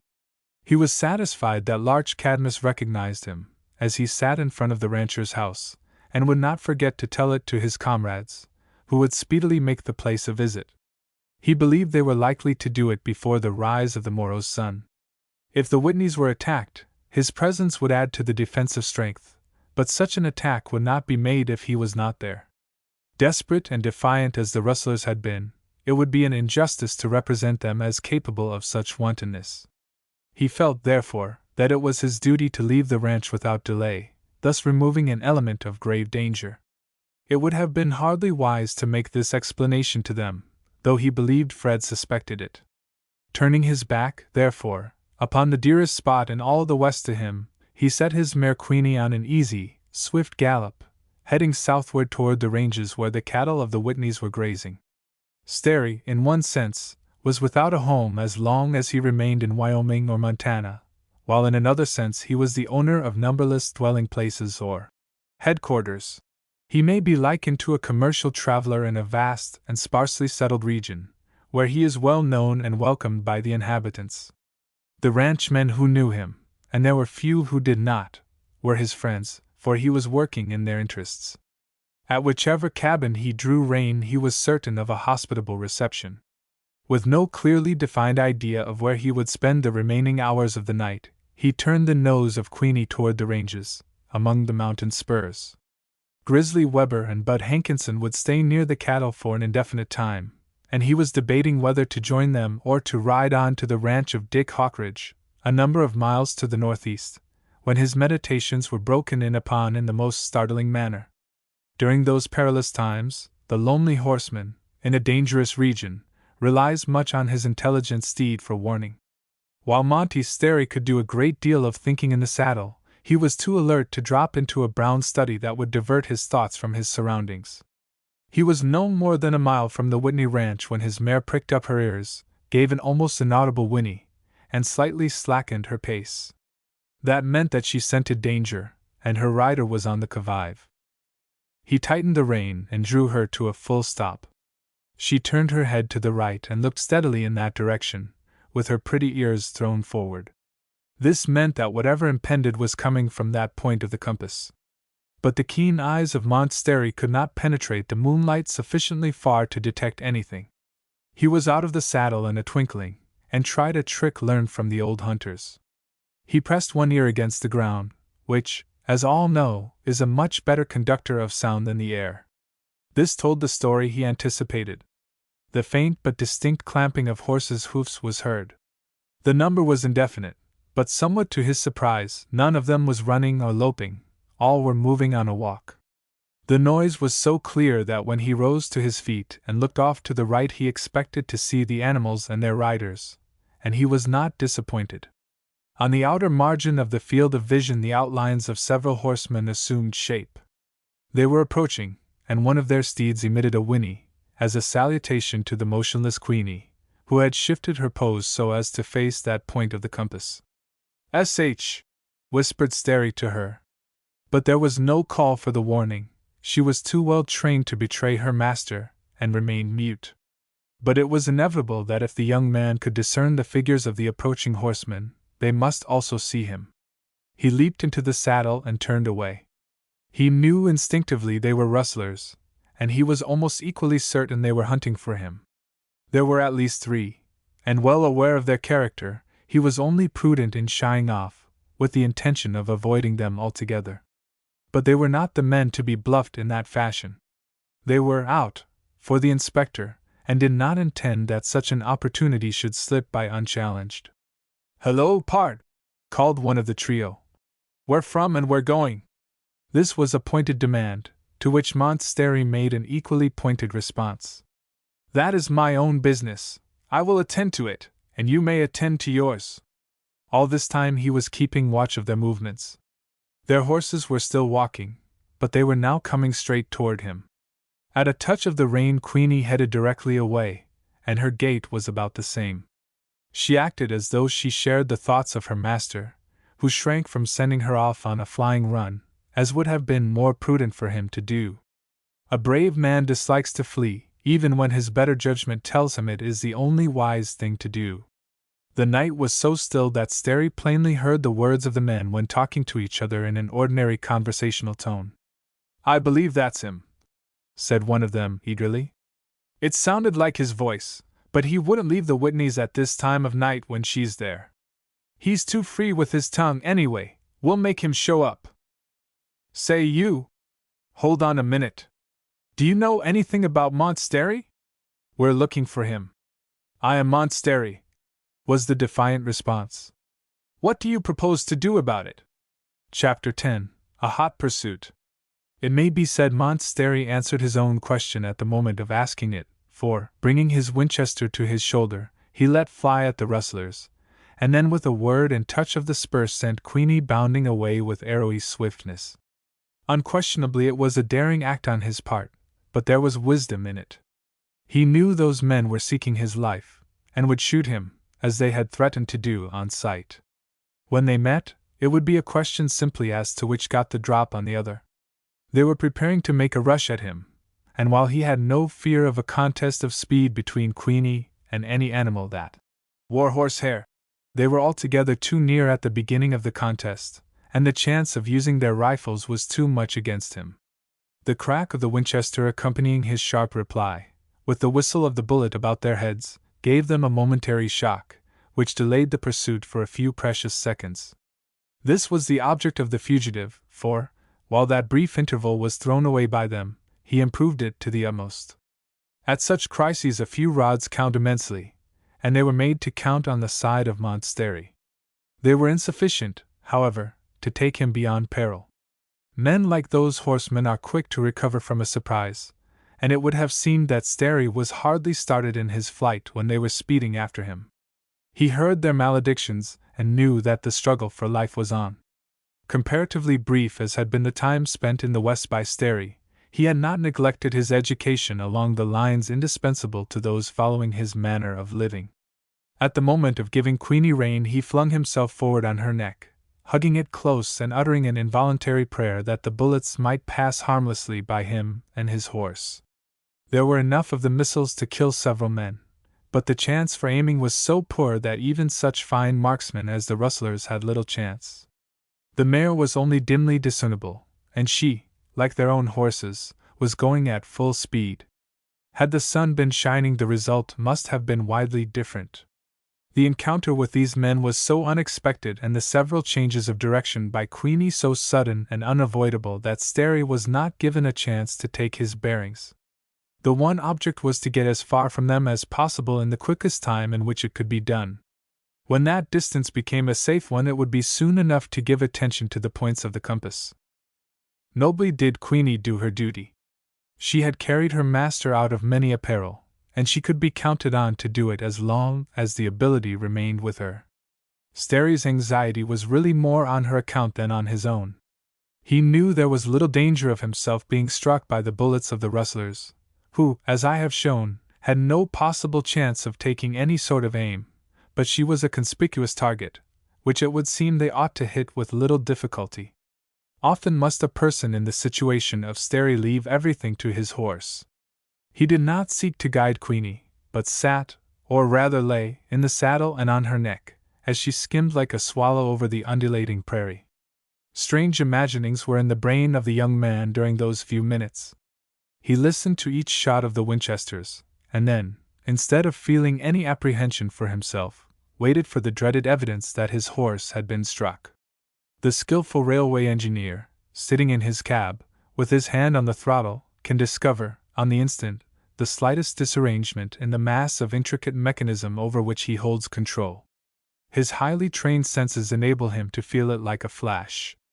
So it was that Montsterry would have detected any injury to his horse as quickly as she herself. No matter if but the abrasion of the skin, the puncture of the flesh, or the nipping of an ear, she would betray it involuntarily. If she were wounded and should fall, the situation of her rider would be well nigh hopeless. He could only throw himself behind her body and have it out with his enemies. Such a defense has been successfully made many a time by white men against Indians, but Sterry would not be fighting Crows nor Sioux, but those of his own race and blood, as brave and skillful as he. "Thank God!" he murmured, after each shot, as the splendid play of the machinery under him continued without a break or tremor. "She was not hit that time. She is running at her best." Once his heart stood still, for she seemed to quiver through her body, as if involuntarily shrinking from the prick of a sword. In his alarm, Sterry rose to an upright posture in the saddle, and leaning to the right and left, and looking forward and behind him, searched for the wound. He hardly expected to see it, for it would have been beyond his sight in any one of a dozen different portions of the body. But if in one of the limbs, it would quickly show in the gait of the animal. "No," he murmured, "there is no change of pace. It could not have been much, and it may be she was not hit at all."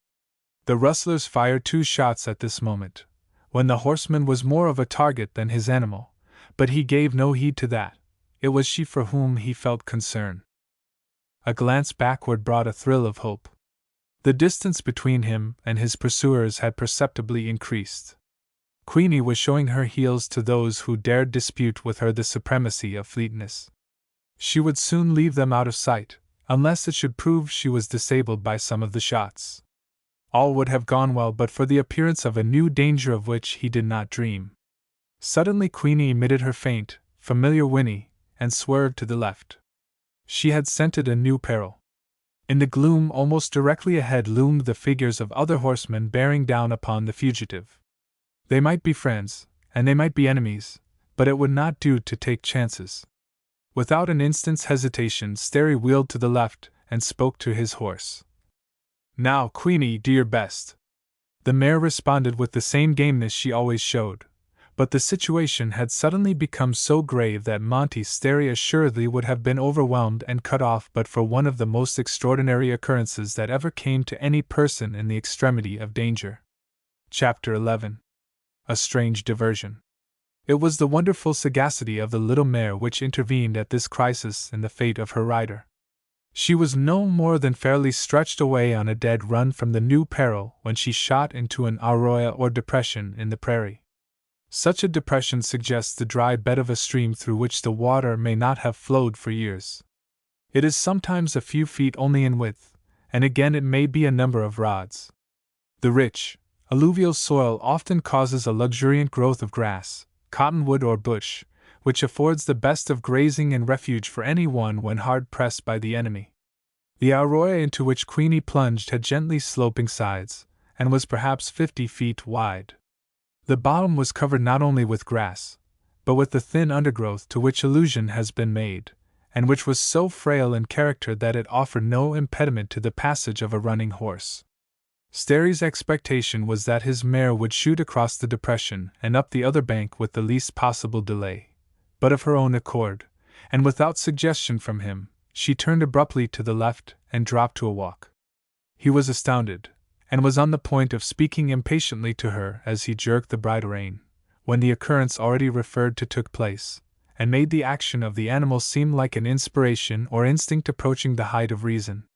At the moment she made the sharp turn to the left, another horseman galloped up the opposite slope and off upon the prairie.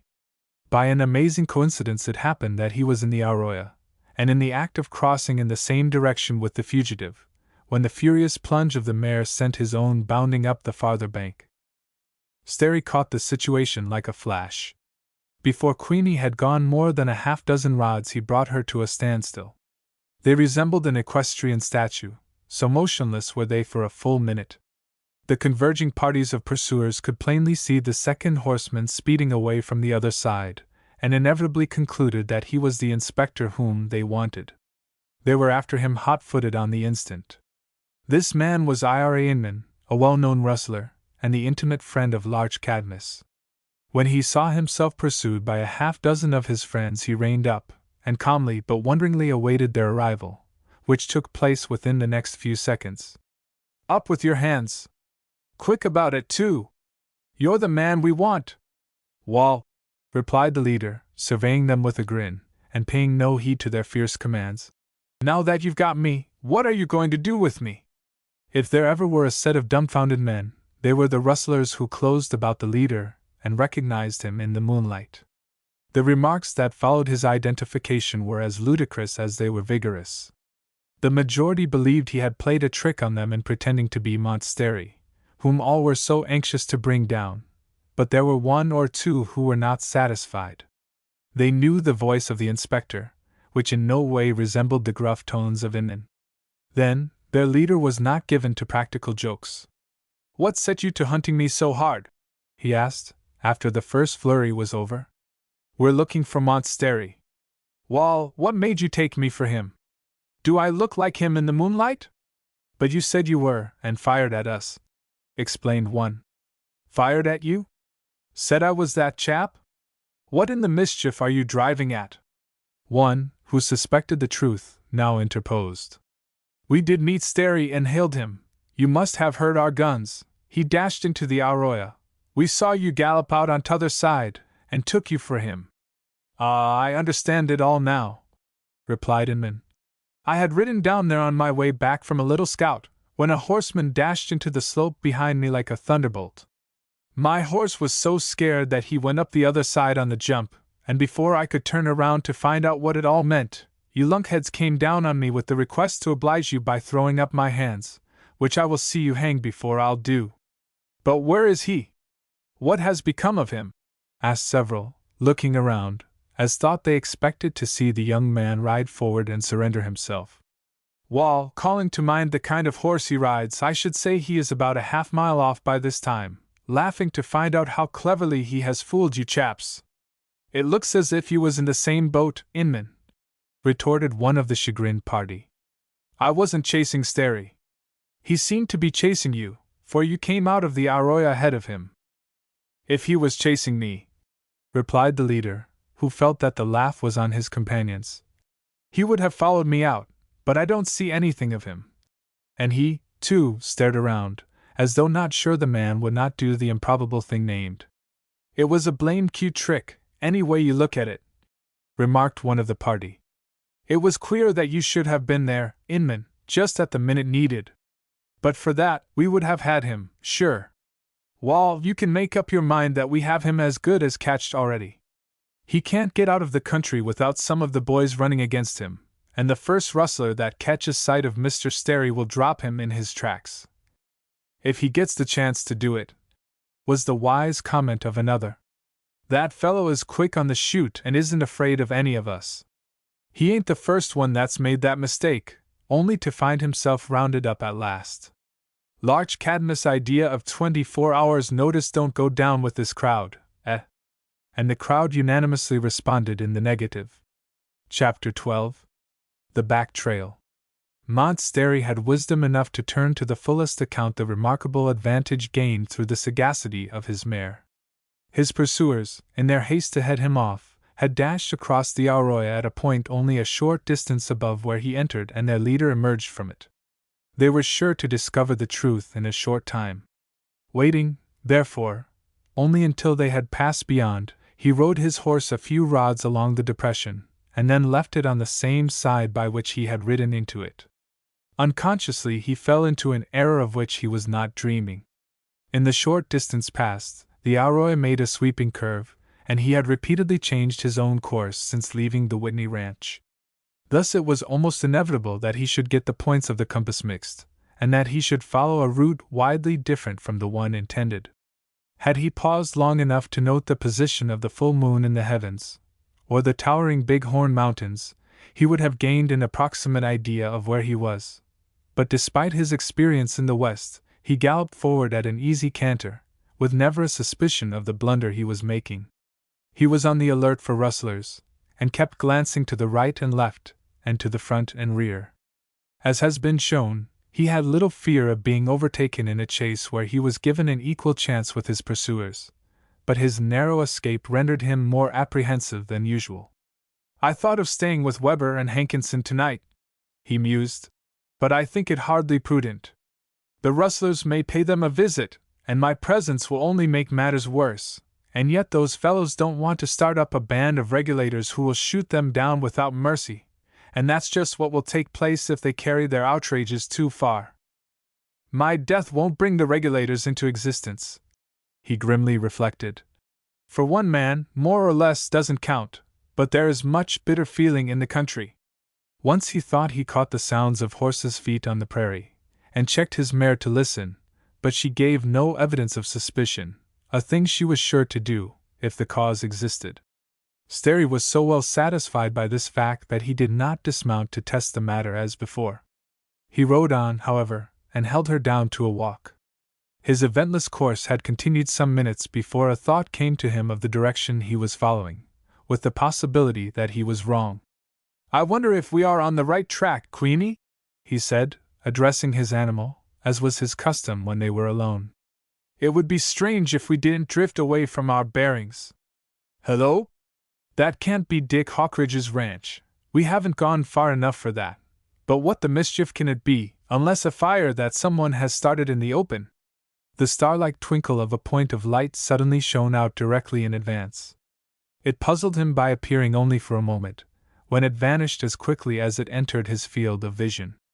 This fact suggested that it was within some dwelling and had been extinguished, or was shut from sight by being moved past a window or open door to another point in the interior. "We are so near, Queenie, we may as well go farther," he added, not unmindful of his danger from those who were making such a hot search for him. He kept his horse on a walk, maintaining a keen watch between the dainty ears that were already pricked up as if she knew something was likely to happen quite soon. Advancing in this deliberate fashion, the outline of one of those long, low wooden structures so common in the West was gradually defined in the moonlight, and he knew he was approaching the home of some ranchman. But whose? Was the question that perplexed him. He recalled that some of his traveling had been done at a high rate of speed, but the distance between the Whitney and Hawkridge ranches was fully a dozen miles, and he was sure that that space had not been covered by him since bidding his friends goodbye earlier in the evening, especially as he had not followed a direct course. "Can it be?" he exclaimed, with a sudden suspicion. "Yes, by gracious! What a blunder!" The exclamation was caused by the sight of a young man, with one arm in a sling, who came forward to welcome him. He had returned to the Whitney home, which he supposed was miles away, and this was his old friend Fred, who came smilingly forward and said, as he recognized him, "I am glad, indeed, to see you, Mont. We heard the sound of the firing and feared that something had happened to you." "Nothing at all, thank you, and nothing to Queenie, but that reminds me," he added, slipping out of the saddle. "She acted once as though she had been hit, though it wasn't bad enough to show itself in her gait." The two made a hasty examination but discovered nothing, proof that, as her owner said, the wound, if any, was too slight to trouble her. "Fred, what do you think of my coming back to you in this fashion?" abruptly asked Sterry, with a laugh, looking around in his friend's face. "The most sensible thing you could have done.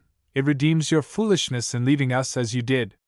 But my return was involuntary." "How was that?" "I thought I was miles distant, and had no idea of my location until I caught the outlines of your house. I assure you I contemplated no such performance as this."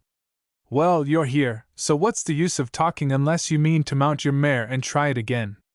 "Hardly that. I have too much mercy on her." The couple walked past the dwelling to the rude but roomy shelter at the rear where the horses were sometimes placed when not in use, or when the severity of the weather made the protection necessary. There the saddle, bridle, and trappings were removed from the mare, and she was made comfortable. Then the two returned to their seats at the front of the building, to smoke and chat a few minutes before retiring for the night. Chapter 13. A Consultation.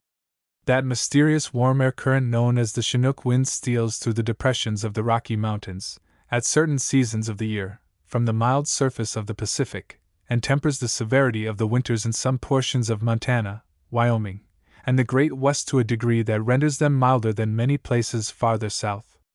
It was early in the month of May, when even in the Middle States it is not often comfortable to remain seated out of doors after the close of day, but Sterry and Whitney found it pleasant to occupy their chairs in front of the building, with no other protection than their own warm garments. Whitney's wound was doing so well that he expressed himself ashamed to wear his arm in a sling. He freed it from the support, moved it readily about, and declared that after the next morning he would no longer shirk duty. In one sense, Monty Sterry was disappointed.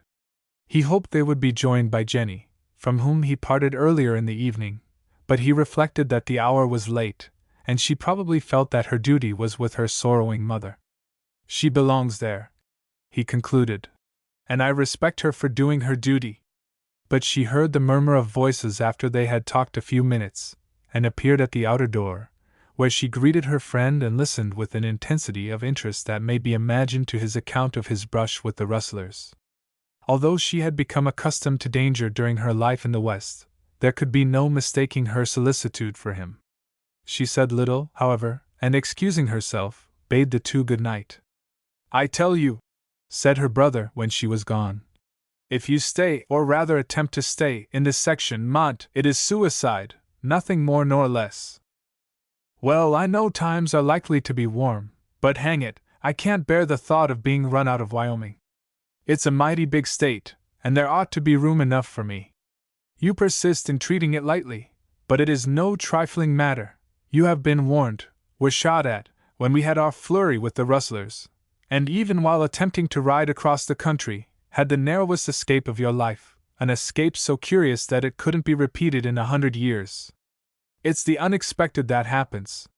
Not so often as the expected. Mont, what made you leave us so abruptly tonight?"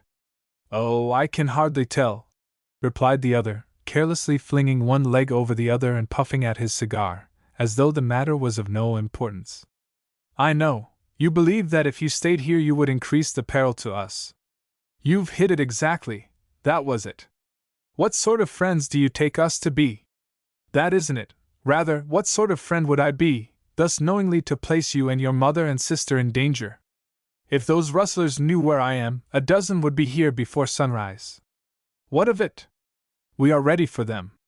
That's a poor answer to my statement. You had enough of that woeful business yesterday.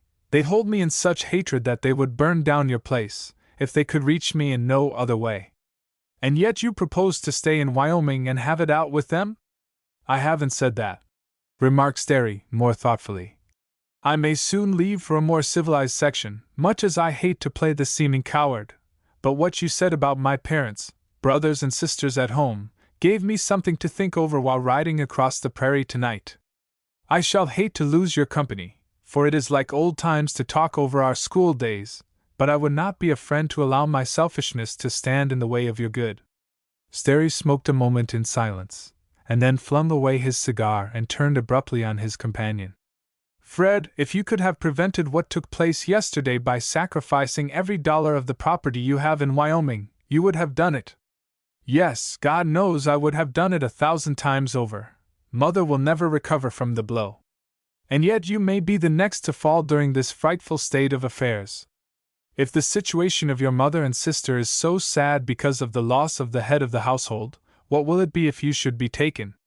I appreciate your kindness, Mont, but you put the case too strongly. In one sense we all stand in danger of sudden death every day. I might live to 70 in Wyoming, and be killed in a railroad accident or some other way the first day I left it. There is no particular enmity between the rustlers and me. That brush yesterday was one of those sudden outbursts that was not premeditated by them. It didn't look that way to me. You were not there when it opened. They were driving a lot of mavericks toward their ranch down the river, when Bud Hankinson saw a steer among them with our brand. You know it, a sort of cross with Father's initials. Without asking for its return, Bud called them a gang of thieves, cut out the steer and drove him toward our range. If he had gone at the thing in the right way there would have been no trouble, but his ugly words made them mad, and the next thing we were all shooting at each other. You inflicted more harm than they, and they won't forget it." "I don't want them to forget it," said Fred bitterly.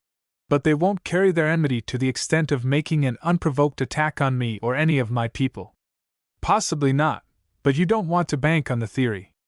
You must not forget," continued the practical Whitney, "that all we have in the world is invested in this business, and it would be a sacrifice for us to sell out and move eastward, where I would be without any business. You could soon make one for yourself." "Well," said Whitney thoughtfully, "I will promise to turn it over in my mind. The associations, however, that will always cling to this place, and particularly my sympathy for Mother and Jenny, will be the strongest influences actuating me, provided I decide to change." Mont Sterry experienced a thrill of delight, for he knew that when a man talks in that fashion he is on the point of yielding. He determined to urge the matter upon Jenny, and there was just enough hope in his heart that the prospect of being on the same side of the Mississippi with him would have some slight weight. "I am glad to hear you speak thus, for it is certain there will be serious trouble with the rustlers." All which emphasizes what I said earlier in the evening about your duty to make a change of location. The proposition, now that there was reason to believe that Fred Whitney had come over to his way of thinking, struck Sterry more favorably than before. In fact, he reflected, with a shudder, what a dismal, unattractive section this would be, after the removal of his friends. "I shall not forget your words. What you said has great influence with me, and you need not be surprised if I bid adieu to Wyoming within a week or a few days. It can't be too soon for your own safety, much as we shall regret to lose your company." Chapter 14. Unwelcome Callers. Although Bud Hankinson and Grizzly Weber were removed from the scene of the events described, the night was not to pass without their becoming actors in some stirring incidents. Ordinarily, they would have spent the hours of darkness at the ranch of their employer, for the immense herds of cattle, as a rule, required no looking after. The ranges over which they grazed were so extensive that they were left to themselves, sometimes wandering for many miles from the home of their owner. They might not be seen for days and weeks. Their brands and the universal respect in which such proof of proprietorship was held prevented, as a rule, serious loss to the owners. But the date will be recognized by the reader as one of a peculiarly delicate nature, when men were obliged to look more closely after their rights than usual. The couple, therefore, rode behind the cattle to the foothills, along which they were expected to graze for an indefinite time. Hustlers were abroad, and the occurrences of the previous day had inflamed the feeling between them and the cowmen. It was not unlikely that, having been beaten off, some of them might take the means of revenging themselves by stealing a portion of the herd. Bud and Weber dismounted after reaching the foothills, and without removing the saddles from their horses, turned them loose to graze for themselves. No fear of their wandering beyond recall. A signal would bring them back the moment needed. The hardy ranchers seated themselves with their backs against a broad, flat rock, which rose several feet above their heads. The bits were slipped from the mouths of their horses, so as to allow them to crop the succulent grass more freely, while the men gave them no attention, even when they gradually wandered beyond sight in the gloom. "Times are getting lively in these parts," remarked Weber, as he filled his briarwood and lit it. "This thing can't go on forever. The rustlers or cowmen have got to come out on top, and I'm shot if one can tell just now which it will be." "There can only be one ending," quietly replied his companion, whose pipe, being already lit, was puffed with the deliberate enjoyment of a veteran. "The rustlers may stir things up, and I suppose they've got to get worse before they get better, but what's the use? It's like a mob or a riot. The scamps have things their own way at first, but they knuckle under in the end. I guess you're right. That was bad business yesterday. I shouldn't wonder if it ended in the young folks moving east again with their mother, whose heart is broke by the death of her husband. The younker is too plucky a chap to light out 'cause the governor has been sent under. He's had better luck than most tenderfeet who come out here and start in the cattle business. He done well last year, and if the rustlers let him alone, he'll do a good deal better this year. He may move, but he ain't a-going to let them chaps hurry him, you can make up your mind to that." The couple smoked a minute or two in silence. Then Weber, without removing his pipe from between his lips, uttered the words, "Bud, something's going to happen powerful soon." Hankinson, also keeping his pipe between his lips, turned his head and looked wonderingly at his friend. He did not speak, but the action told his curiosity. He did not understand the words. "I mean what I say," added Weber, shaking his head. "I know it." "What do you mean?" "Something happens every night, and every day." "That isn't what I'm driving at. Something's going to happen afore daylight. You and me ain't through with this work." Hankinson was still dissatisfied. He took his pipe from his mouth, and, looking sideways at his friend, asked, "Can't you come down to facts and let a fellow know what you're driving at? I don't exactly know myself, but I feel it in my left leg." At this strange remark the other laughed heartily and silently. He had little patience with superstition. He knew his friend held peculiar whims in that respect. Weber expected something in the nature of scoffing and was prepared for it. He spoke doggedly. It has never deceived me. 6 years ago, when we was trying to round up Geronimo and his Apache imps, 10 of us camped in the Mogollon Mountains. Hot! Well, you never knowed anything like it. All day long the metal of our guns would blister our naked hands. We didn't get a drop of water from sunup till sundown. We was close on to the trail of the varmints, and we kept at it by moonlight till our horses gave out and we tumbled out among the rocks so used up that we could hardly stand. Our lieutenant was a bright young chap from South Carolina that had come out of West Point only that summer. But he was true blue and warn't afeard of anything. We all liked him. I had seen him fight when a dozen of the Apaches thought they had us foul, and I was proud of him. He belonged to a good family, though that didn't make him any better than anyone else, but he treated us white. So when we went into camp, I goes to him and I says I, Lieutenant, there's going to be trouble. He looked up at me in his pleasant way and asks, what makes you think so, Grizzly? The others was listening, but I didn't mind that, and out with it, 'cause, says I, my left leg tells me so. And how does your leg tell you? He asked again, with just a faint smile that wasn't anything like the snickers and guffaws of the other chaps. Whenever a twitch begins at the knee and runs down to my ankle, says I, that is in the left leg, and then keeps darting back and forth and up and down, just as though someone was pricking it with a needle. Do you know what it says? I'm sure I don't, but I'd like to know. Injuns. Varmints. They're nigh you, look out. Wall, instead of jaying the others and laughing at me, he says, just as earnest-like as if it was the colonel that had spoke, if that's the case, Grizzly, why we'll look out. You have been in this business afore I was born and I am glad you told me. I didn't suppose any of 'em was within miles of us, but it's easy to be mistaken. Wall, to make a long story short, we didn't any of us go to sleep.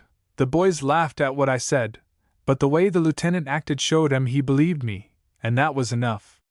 The Apaches come down on us that night and wiped out 2 of the boys. If the lieutenant hadn't showed his good sense by believing what I told him, there wouldn't have been one of us left. But Hankinson then crossed his legs, extended on the ground as they were, shoved his sombrero back on his head, with his Winchester resting against the rock behind him, and smoked his pipe after the manner of a man who is pondering a puzzling question.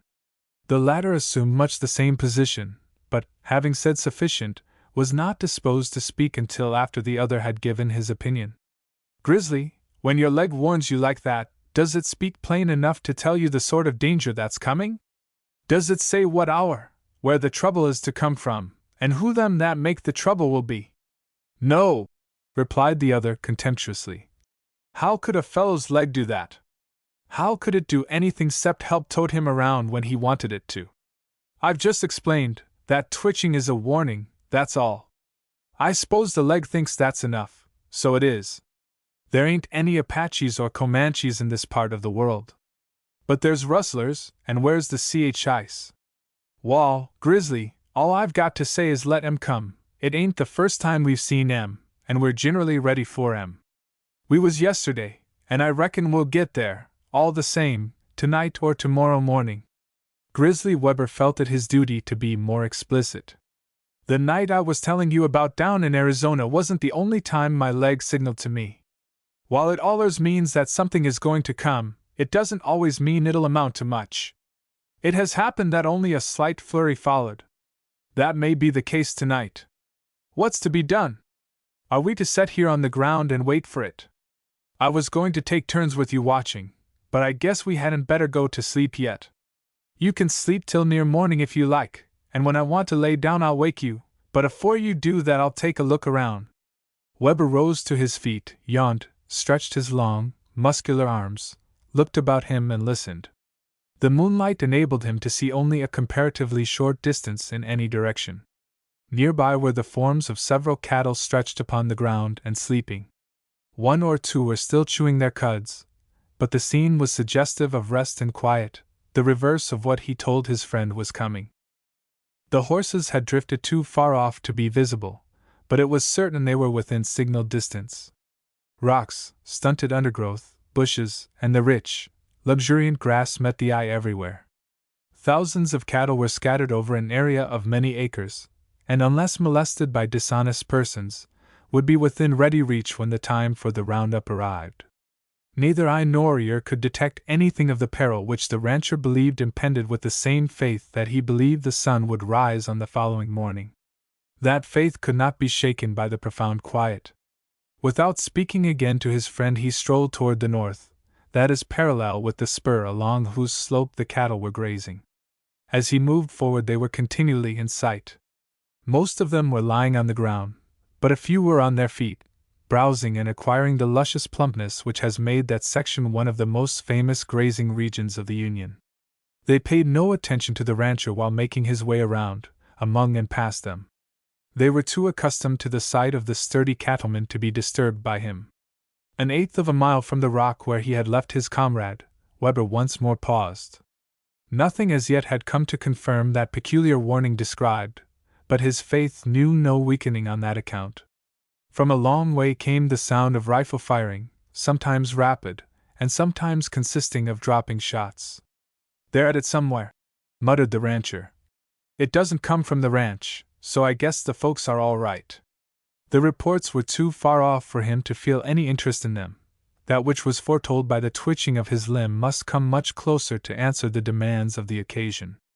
Weber resumed his walk around and among the prostrate animals. He was on the alert, glancing to the right and left, and speculating as to the nature of the trouble that could not be far off. Through the impressive stillness he caught a subdued sound which caused him again to stop in his walk and listen. His keen vision could discover nothing, nor was he certain of the nature of the disturbance. He knelt down and pressed his ear to the ground. That told the story. Several hundred of the herd were in motion and moving away from him. They would not do this of their own accord, and the rancher translated its meaning at once. They were being driven off. He broke into a loping trot toward the threatened point, holding his Winchester ready for instant use. As he was likely to need his horse, he placed his fingers between his lips and emitted the whistle by which he was accustomed to summon the faithful beast. Then he sent out a different call. That was for the listening ears of Bud Hankinson, who would be sure to hasten to his comrade. But Weber did not wait for man or animal. They could come as fast as they chose. The case was too urgent to admit of delay. He believed the moving cattle were hardly a furlong distant, but they were not only going at a rapid pace, but were moving directly away from where the rancher had halted. He could run as swiftly and as long as an Indian, but the course was difficult, and he believed the cattle were going so fast that he was gaining little if anything on them. When he had run a short way he stopped and glanced impatiently back in the gloom. "Why doesn't Cap hurry?" he muttered, referring to his horse. "He must have heard my call, and he never lets it pass him. Bud, too, don't want to break his neck trying to overtake me." His impatience made him unjust. Neither man nor beast had had time to come up, even though each had set out at their best speed the moment they heard the signal. They would be on hand in due course, unless prevented. Weber called them again, with a sharp, peremptory signal, which could not fail to apprise both of the urgency of the case. Then, afraid of losing any advantage, he pushed after the fleeing cattle. The figures of the sleeping animals around him grew fewer in number. By and by none was to be seen. He had passed the outer boundary of those that were left, and was now tramping over the section from which they had been stampeded or driven by the rustlers. He dropped to the ground again. But it was only to use the earth as a medium of hearing. The multitudinous trampings became distinct once more. The cattle were running, proof that the thieves were pressing them hard and were in fear of pursuit. Leaping up again, the rancher peered backward in the moonlight. Something took shape, and he identified the figure of a man approaching. The Winchester was grasped and half aimed, so as to be ready for instant use. But it was his friend, who was coming on the run. Bud Hankinson had heard the call, and obeyed it with surprising promptness. "What's up?" he asked, as he halted, breathing not a whit faster because of his unusual exertion. "They're running off some of the cattle. Where's the hosses?" "Hanged if I know! I called to Dick the minute I started, but he didn't show up. I don't know where he is. I whistled for Cap at the same time I did for you. He ought to be here first. I wonder if they've stolen him?" added Weber, affrightedly. "No, they wouldn't have come that close. They didn't have the chance. But it gets me." With that he sent out the signal once more. Bud did the same, and then they broke into their swift, loping trot after the fleeing animals, both in an ugly mood. They were at great disadvantage without their own horses when it was clear the rustlers were mounted. But, though on foot, the ranchers could travel faster than the gait to which the cattle had been forced. They increased their speed, and it was quickly evident they were gaining on the rogues. It was not long before they discerned the dark bodies galloping off in alarm. Almost at the same moment the ranchers saw the outlines of 2 horsemen riding from right to left, and goading the cattle to an injuriously high pace. Grizzly Weber, who was slightly in advance, turned his head and said in excitement, "Bud, they're not rustlers, they're Injuns." Chapter 15. The Dog Indians. Weber was right in his declaration that the parties who were stampeding a part of the herd were Indians. They were 2 in number, both superbly mounted, and dashing back and forth with great swiftness, as they urged the animals to a frantic flight. They knew the danger of pursuit and the value of time. The rancher, who shouted to his companion, was a few paces in advance at the exciting moment he made the discovery. The sight so angered him that he stopped abruptly, and brought his rifle to his shoulder, with the intention of shooting the marauder from his horse. This would have been done the next instant but for the exclamation of Grizzly Weber. Despite the noise and confusion, the Indian heard him and saw his danger. Before the rancher could sight his weapon, the thief seemed to plunge headlong over the further side of his steed, but instead of doing so he resorted to the common trick of his people, all of whom are unsurpassable horsemen. He flung himself so far over that nothing of his body remained visible. The horse himself became the shield between him and the white man. The redskin was in the saddle, but he would have been just as expert had he been riding bareback. Weber muttered his disappointment, but held his rifle ready to fire the instant he caught sight of any part of the fellow's person. At any rate, a recourse was open to him. He could shoot the horse, and thus place his enemy on the same footing with himself. He decided to do so. The hurly-burly was bewildering. The cattle were bellowing in affright, galloping frenziedly before the 2 horsemen, dashing back and forth among them at the rear like 2 lunatics, and goading them to desperate haste. At the instant the Indian whom Grizzly Weber selected as his man eluded his fatal aim, his horse was running diagonally. This could not be continued without the abandonment of the herd. He must wheel, to come back behind the fleeing cattle. The rancher waited for that moment, prepared to fire the instant any tangible part of the body of the rogue was revealed by the moonlight. But an astonishing exploit prevented the shot. The savage wheeled, just as was anticipated, but in the act of doing so, threw himself for a second time over the side of his horse, so as to interpose his body. He did it with such inimitable dexterity that the rancher was baffled. All this took place in a twinkling, as may be said, but brief as was the time, it caused Weber to lose valuable ground. The horse was growing dimmer in the gloom, and unless checked, would quickly be beyond reach of the Winchesters still leveled at him. Nothing was easier than to drive a bullet through his brain and then have it out with the Indian. Possibly the single bullet would end the career of both. But Hankinson called out something, but Grizzly Weber did not catch it. With grim resolution he sighted as best he could in the moonlight at the galloping steed, and then with a shiver lowered his weapon undischarged, awed by the sudden discovery of the deed he had come within a hair of committing. The erratic motions of the Indian and his horse entangled both with the flying cattle. All at once the nimble steed became so crowded on every side that his only escape from being gored to death was by a tremendous bound which he made over the back of a terrified steer who lowered his head for the purpose of driving his horns into his body. He made the leap with amazing skill and grace. As he went up in the air, with the Indian clinging to his side, the astonishing leap was executed with perfect ease, precision, and perfectness, his figure rising above the mass of struggling animals and standing out for a moment in clear relief. That one glimpse of the outlines of the splendid horse, together with the brilliancy of the performance itself, told Grizzly Weber that the steed was his own Cap. The owner had by a hair escaped sending a bullet through the brain of the animal whom he loved as his own brother. Grizzly was stupefied for an instant. Then, knowing that Cap had been duped by some conjuration, he sent out the familiar signal with a sharp distinctness that rose above the din and racket, which, to ordinary ears, would have been overwhelming.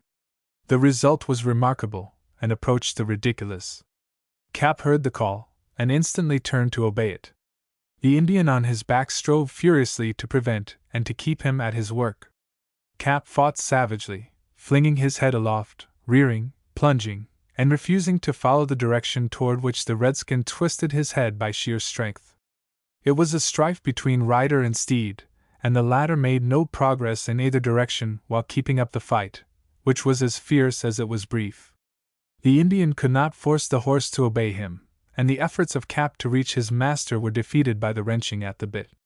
It looked as if the horse had been seized with the frenzy that possessed every one, and was fighting and struggling aimlessly and accomplishing nothing.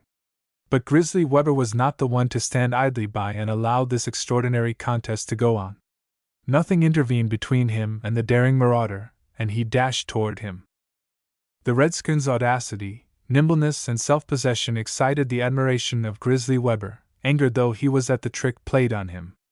The rider knew the risk of keeping up the fight with the obdurate beast, for the master was sure to arrive on the spot within a few seconds. Before the rancher could reach him, he went from the saddle as if shot out of a gun. Freed from his incubus, Cap emitted a joyful whinny and trotted toward his master. "You rascal!" exclaimed the delighted rancher, vaulting upon his back in a twinkling. "Now we'll settle with the chap that tried to part you and me." All this consumed but a few moments. The Indian could not have gone far. He would not dash among the cattle, who, now that they were stampeded, were as dangerous as so many wild beasts. He had hardly time to conceal himself, and Grizzly was certain that he had him. All the same, however, the cowman made a miscalculation. When he wheeled Cap about to run down the daring redskin, he was nowhere to be seen. There were no trees near, but there were boulders, rocks, and depressions, with the rich grass everywhere, and the dusky thief was as safe as if beyond the Assiniboine, in British territory. "I'm glad of it," thought Weber, a moment later. "A redskin that can show such a performance as that deserves to save his scalp." In the dizzying flurry, Grizzly had no time to think of his companion, who had enough to attend to his own matters. He now looked around for him, but he, too, was invisible. "I wonder whether he got his horse back, for Dick must have been stole, the same as was Cap." And grateful for having regained possession of his horse, he patted the silken neck of the noble animal. Grizzly's years of experience with cattle apprised him of a gratifying truth. The course of the stampeded herd was changing. Instead of fleeing away from the main body, they were veering around, so that, if the change of course continued, they would return to the neighborhood from which they started. Panic-smitten cattle are not apt to do a thing of that kind of their own accord. Some cause, and a strong one, too, must have effected this diversion in the line of flight.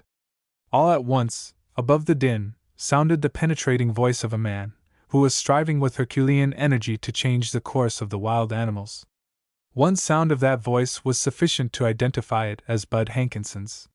He must have played his cards well to have done all this in so brief a space of time. And such had been the case beyond a doubt. Bud suspected from the first what did not enter Grizzly's mind until it flashed upon him as described. The fact that neither of their horses appeared when summoned convinced Bud that they had been stolen.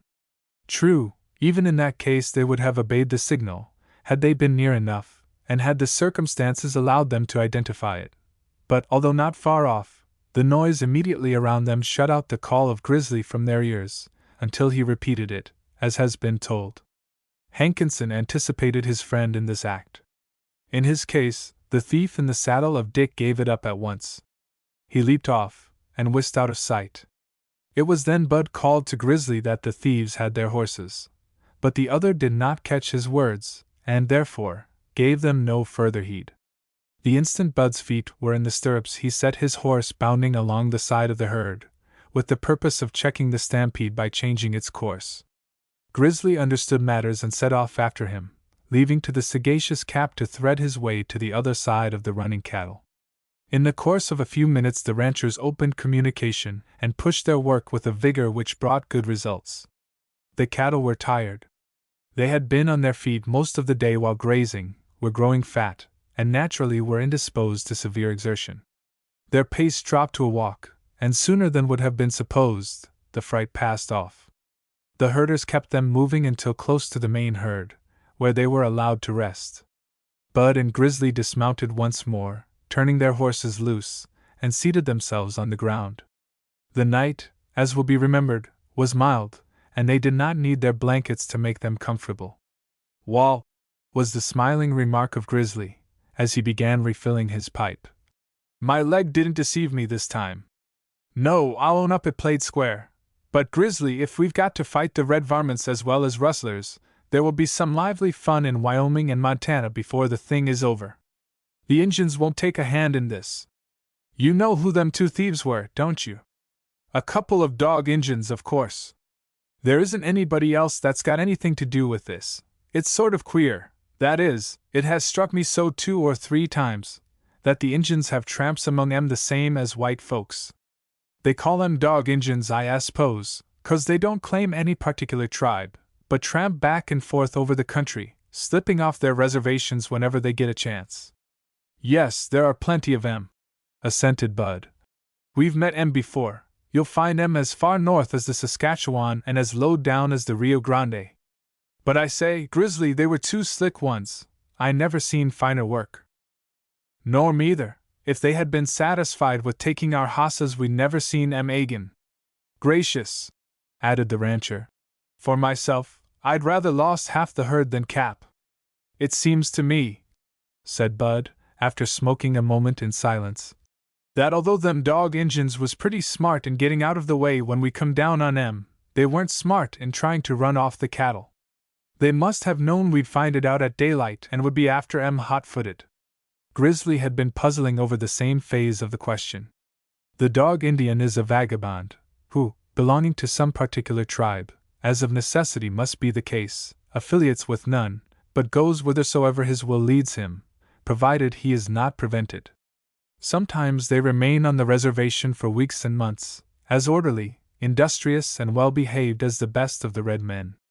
Then they disappear, and may not turn up for a long time. In truth, they are as likely not to turn up at all, but to lead their wandering, useless lives just as the vagrants do in civilized communities. Surely the couple who had played their parts in the incidents of the night must have known that nothing could be gained by stampeding a part of Whitney's herd. The cattle were branded, and could not be disposed of for that reason. Besides, a couple of Indians in charge of several hundred cattle would be objects of suspicion themselves, and certain to be called to account. They could make no common cause with the rustlers, for the latter would have naught to do with them.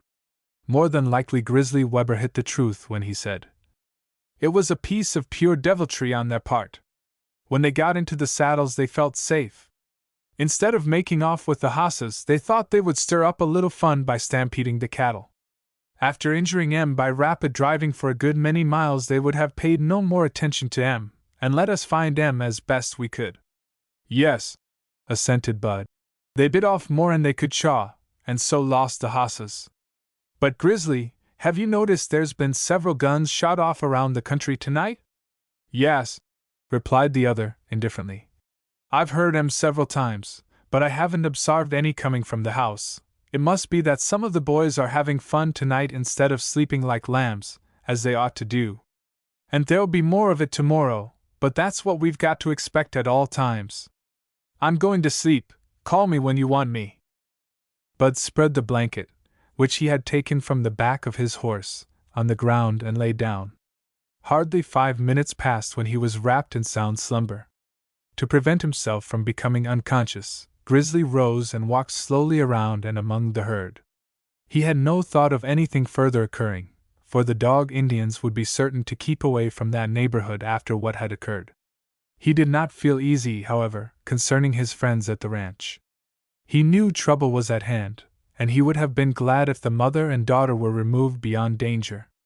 The sounds of rifle firing and the bright glow in the horizon, made by a burning building, confirmed his misgivings as to what a few days or hours were sure to bring forth. Chapter 16. An unpleasant visit. It will be recalled that during these incidents Monty Sterry and Fred Whitney were sitting at the front of the long, low building, which was the home of the latter, discussing the incidents of the last day or two, as well as the matter of Whitney removing, with his family, to the east, in order to prevent any addition to the affliction they had just suffered. Besides this, Whitney had turned on his young friend, and impressed upon him that he, too, was incurring unjustifiable risk by remaining in Wyoming during the inflamed state of public feeling. There was much less excuse in the case of Sterry than of his host. He ought to be at home prosecuting the study of his profession, as his parents wished him to do. His health was fully restored, and it cannot be denied that he was wasting his precious days. He was fond of his father, mother, brothers and sisters, and it would grieve them beyond expression if he should uselessly sacrifice himself. Yes, he replied. I cannot deny the truth of what you say, Fred. I ought to leave this part of the country. Of course, you're not needed, your future has been mapped for you, and it is hard to make up lost time. We found that out at the high school, returned Mont, with a light laugh. But the pearl of great price, in a worldly sense, is good health, and I have been repaid in securing it. And having secured it, it remains, Mont, added his companion abruptly, but without the slightest change of tone. Don't stop to ask me why, but step quickly through the door and into the house, and keep out of sight for a few minutes. I understand, said Sterry, obeying without an instant's hesitation. The prompt, unquestioning compliance with the request of Fred Whitney showed that Monty Sterry understood the reason that it was made of him. The truth was, that during the last few minutes the young men were talking in front of the house, each descried something suspicious on the broad plain. They instinctively lowered their voices, and though either made reference to it, both gave more attention to it than to their own words. They heard nothing of the tramp of horses, but saw the shadowy figures of several men hovering on what may be termed the line of invisibility. Sometimes they were distinguished quite clearly, and then seemed to vanish, but the youths could not be mistaken. A number of persons were out there, not mounted, but on foot, and moving about, without approaching any closer, for the space of several minutes. It looked as if they were reconnoitering the house from a distance, and debating the best manner of procedure. The suspicions of the friends were the same. They were rustlers looking for the inspector. Mont Sterry would have preferred to stay where he was and have it out with them, but the circumstances were so peculiar that he could not refuse to do as his comrade requested. The cause of Whitney's wish was the abrupt increasing distinctness of the figures, proof that they had reached a decision and were approaching the house. They speedily came into plain sight, for men, in the garb of cowmen, and they were rustlers beyond question. Conscious that they were seen, they now advanced directly, as if coming from a distance, though the fact that they were on foot showed that such was not the case. With feelings which it would be hard to describe, Fred Whitney recognized the first as Larch Cadmus, wearing the same whiskers as before. Had he been thoughtful enough to disguise his voice, the young man would not have suspected his identity. The moon had worked around into that quarter of the heavens that its light shone on the figure of Fred, who rose to his feet, as was his custom, and advanced a few paces to meet the newcomers. "Good evening," he said. "How happens it that you are afoot at this time of night?" "Our horses ain't fur off," replied Cadmus. "The rest of the boys didn't think it worth while to trouble you." "What do you mean by troubling me?" asked Fred, though he understood the meaning. "We're on an unpleasant errand," continued Cadmus, acting as the spokesman of the party, the others remaining in the background and maintaining silence. "Shall I bring chairs for you? It is so unusually mild tonight that I am sitting outdoors from choice, and I do not wish to disturb my mother and sister, who retired some time ago." "No, we'll stand," was the curt response. "Whitney, as I suppose it is, are you accustomed to sit out here alone?" "Not when I can have company." "Were you alone before we came up?" "When you were here earlier in the evening, as you saw for yourself, I had my sister and a friend." "Exactly. Who was that friend?" "Mont Sterry, the gentleman who is on a little tour through some parts of Wyoming and Montana to try to help make you fellows behave yourselves." "Yes, Wall, we're looking for him." "Why do you come here?" "Because he spends a good deal of his time here. He seems to be interested in Miss Whitney." "Well, if he is, that is no business of yours," retorted Fred, angered by the reference to his sister. "Perhaps not, but it would be well for you to keep a civil tongue in your head, Fred Whitney. We're not in a pleasant mood tonight, for we've had trouble." "It matters not to me what trouble you've had. You have no right to name any member of my family. They are in affliction. My father was shot down by your gang yesterday, and though we made several of you fellows bite the dust, the whole of them weren't worth his little finger. We'll let them matters drop. I told you we're looking for Montsterry, and we're going to have him. And I ask you again, why do you come here after him?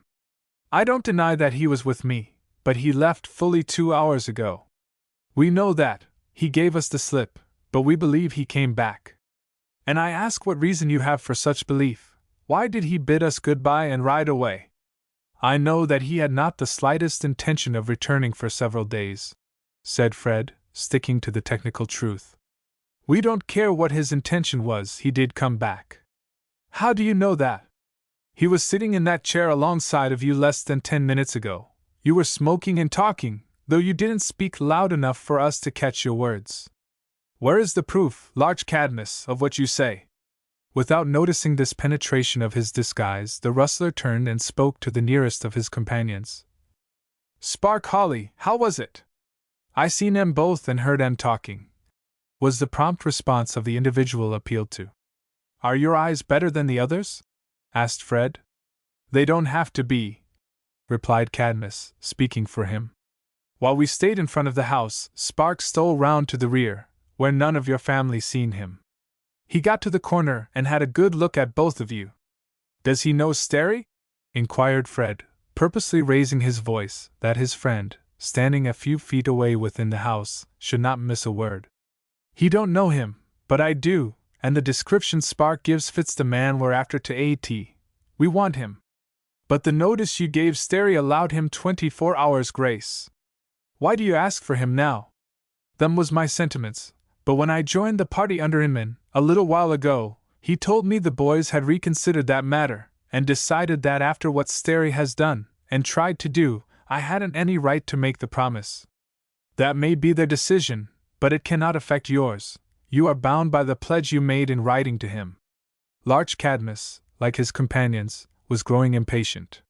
He said, I haven't come here to argue the matter with you. I've come after my man, and am going to have him. And I repeat what I said, he left more than 2 hours ago, and you have no business to come here. Do you mean to tell me he isn't in the house? Demanded Cadmus, with rising temper. I refuse to answer, but I do say that neither you nor any of your gang shall enter my home, where are my mother and sister, their hearts stricken by your murderous doings of yesterday, except over my dead body. We don't like to disturb the ladies, said Cadmus, but we mean business. We have promised the boys to bring back that fellow, but I'll make a proposition. What is it? If you will say that Montsterry is not in there, we'll go away without disturbing anyone. We'll take your word. I recognize no right of yours to question me, was the scornful reply of Fred Whitney. Boys, said Cadmus, turning again to his companions, that's only another way of owning up that the coward is hiding here, afraid to meet us. He's our game. Chapter 17. A delicate situation. Few men possessed more courage than Fred Whitney, and he was thoroughly aroused. Sitting in front of his own home during the evening, it naturally happened that he was without any weapon at immediate command. His Winchester and revolvers, his inseparable companions, during those stirring times, whenever away from home, were inside. It need not be said that every one of the rustlers had his guns in his possession, so he was a single, defenseless man against 4 armed ones. Nevertheless, he strode forward in front of the open door, determined to make good his threat. You talk of cowards, he said. You are 4, and each has his pistols and rifle. I have none and one arm is wounded, but I defy you. Come, come, said the leader. This will do you no good. We're bound to have that man, and if he won't come out we must go after him. If you stand in the way we'll pitch you aside. We don't want to hurt you. Advance at your peril. Fred, move a little to the left, that will do. I've got a bead on him now. It was the voice of Montsterry, a few feet away, in the darkness of the room. The muzzle of his rifle, however, projected just enough to reflect the moonlight, and it was leveled at the breast of large Cadmus. 1 step, added Sterry, and you're a dead man. Large Cadmus, said Fred, thrilled by the occurrence. For we recognize you despite those whiskers. I never knew Montsterry to break his word. Language cannot do justice to the situation. At the very moment the miscreant was about to advance to hurl Whitney from his path, he was confronted by the muzzle of a loaded rifle, held by a man who was in deadly earnest, and who realized he was at bay. The startled ruffian recoiled a step and stared into the darkened room, as if he failed to grasp the situation. "Not a step in any direction," said Sterry, warningly. "If you attempt to retreat, advance, or move aside, I'll fire." It would be a rash thing for anyone to deny that the young inspector had secured the drop on Large Cadmus. But the man was accustomed to violence, and it took him but a minute to rally. "Pretty well done, I'll own," he said with a forced laugh. "But what good is it going to do you? There are 3 more of us here and a half-dozen hardly 100 yards away. And what good will they do you?" "Spark," said Cadmus. "Slip back to the boys and give them the tip. We'll see about this thing. The moment Spark, or either of the other 2 stirs, I'll let the moonlight through you. I'm going to keep my gun pointed right at you, Mr. Cadmus. If those fellows think I'm worth more than you, they have a chance to prove it, for only one of them has to take the first step to leave, when I'll press this trigger just a little harder than now. More than that, if one of them shouts, whistles, or makes any kind of a signal, I'll do as I threaten. If any man doesn't think so, let him make the trial." "Well, I'll be hanged," muttered Large Cadmus. "This is a go." Judging from the new turn of affairs, it looked as if a single individual had the drop on 4 others. It struck Large Cadmus that this was a good occasion for something in the nature of a compromise. "See here, Sterry," he said, assuming an affected jocularity which deceived no one. "I'll own you've played it on me mighty fine. But you can't stand there all night with your Winchester peaned at me, and by I'll get tired. Can't we fix the matter up some way?" "Fred," said Sterry, with the same coolness shown from the first, "slip through the door. You know where your gun is, stoop a little, so I won't have to shift my aim. When that is done we'll talk about compromise." Fred Whitney, as quick as his companion to catch on, did instantly what was requested. He dodged into the darkened apartment, with which, of course, he was so familiar that he needed the help of no light to find his weapon. Had Large Cadmus been as subtle as his master, perhaps he might have prevented this by ordering one of his men to cover Whitney with his gun, though it is more than probable that Sterry still would have forced the leading rustler to his own terms. But there was one among the 4 with the cunning of a fox. He was Spark Hawley, who had located the inspector when in front of the house. At the moment Cadmus was brought up all standing, as may be said, Hawley stood so far to one side that he was not in the young man's field of vision. He, like his 2 companions, could have slipped off at any moment without danger to himself, but it would have been at the cost of their leader's life. Nor could they shift their position and raise a weapon to fire into the room, where there was a prospect of hitting the daring youth at bay, without precipitating that catastrophe. The instant, however, Fred Whitney turned his back on the rustlers, Hawley saw his opportunity. He vanished. The others, more sluggish than he, held their places, dazed, wondering, stupefied, and of no more account than so many logs of wood. Shrewd enough to do this clever thing, Spark Hawley was too cautious to spoil it by allowing his movement to be observed. Had he darted over the plain in front of the house, Montsterry would have seen the fleeing figure, understood what it meant, and carrying out his threat, shot down Large Cadmus. Hawley lost no time in dodging behind the structure, moving with the stealth of an Indian in the stillness of the night. Then he made a circuit so wide that, as he gradually described a half-circle and came round to the point whence he had first advanced to the dwelling, he was so far off that the keenest vision from the interior could not catch a glimpse of him. Certain of this, he ran only a short distance, when he came up with the half-dozen mounted rustlers of whom Cadmus had spoken, and who were wondering at the unaccountable delay. The messenger quickly made everything plain, and they straightway proceeded to take a hand in the business. Chapter 18. A Miscalculation. Large Cadmus was well fitted to act the leader of so desperate a company of men. He was chagrined beyond measure at the manner in which the tables had been turned on him, but, like all such persons, when caught fairly, he knew how to accept the situation philosophically. None understood better than he that the individual who held that Winchester leveled would press the trigger on the first provocation. He was the one that had sent the warning, and the other was the one that had received it. The 24 hours' truce had been ended by the words and action of Cadmus himself, and his chief wonder, now that Fred Whitney was with him, was that Monty Sterry should show any mercy to his persecutor. Had the situations been reversed, the course also would have been different. But the ruffian was on the alert. He noticed the guarded movement of Spark Holly at the moment Whitney entered his home, and he needed no one to tell him what it meant. He had slipped off to bring help, and it would not take him long to do it, though Cadmus might well feel uneasy over what would take place when Sterry should learn the trick played on him. It may be that a person's senses are keener in situations of grave peril than at other times, for, calculating as clearly as he could the period it would take his comrade to reach the horsemen, only a short way back on the prairie, Cadmus heard sounds which indicated their approach, though they must remain invisible for several minutes. "Wall," said he, in his offhand manner, directly after Whitney had whisked into the house. "Now that you're together, how long do you mean to keep this thing up?" "We're through," was the response. "What do you mean?" asked the surprised fellow. "You can go away as soon as you please. Mont Sterry doesn't care anything more about you, but I'll keep you covered as long as you are in sight, and if you or any of your men try any deception, you'll take the consequences." With a moment's hesitation, doubtless caused by distrust of his master, Cadmus began edging to one side. A few steps were enough to take him out of range of that dreaded weapon, and then his demeanor changed. "That was a good trick of yours, Mont Sterry, but it won't do you a bit of good." "Why not?" "Here come the rest of the boys, and if you think you can hold them up, why try it." At that moment the horsemen assumed form in the gloom and approached the house in a diagonal direction. Encouraged by their presence, large Cadmus once more moved toward the open door and resumed the position of leader. "Now, my fine fellow, we summon you to surrender," he called in his brusquest voice and manner. The reply was striking. A young man stepped from the door and advanced to meet the horseman.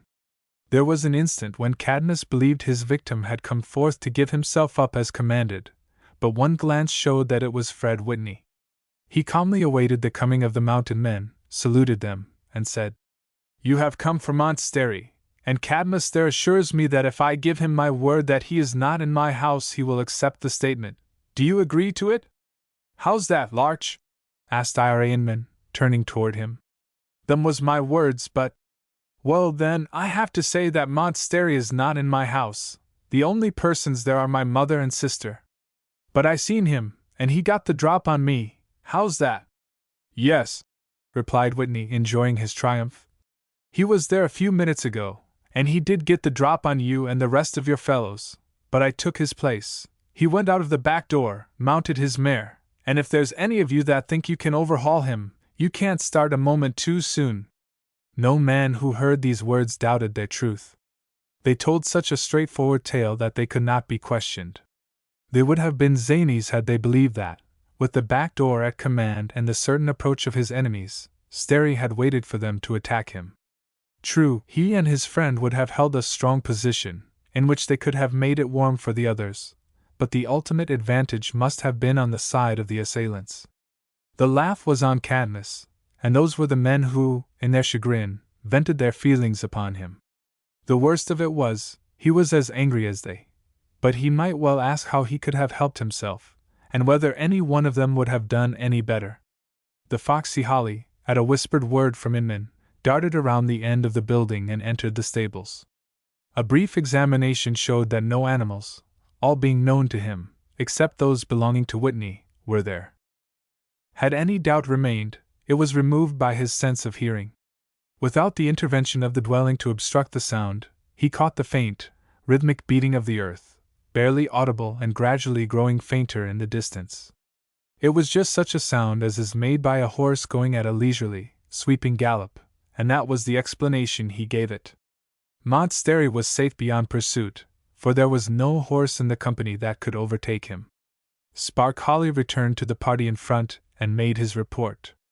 It may be said the report was accepted and placed on file for future reference. It was characteristic of those men, too, that they did not delay their own actions, now that their business may be said to have been finished. "Well," said Inman, "that isn't the first time that fellow gave us the slip tonight.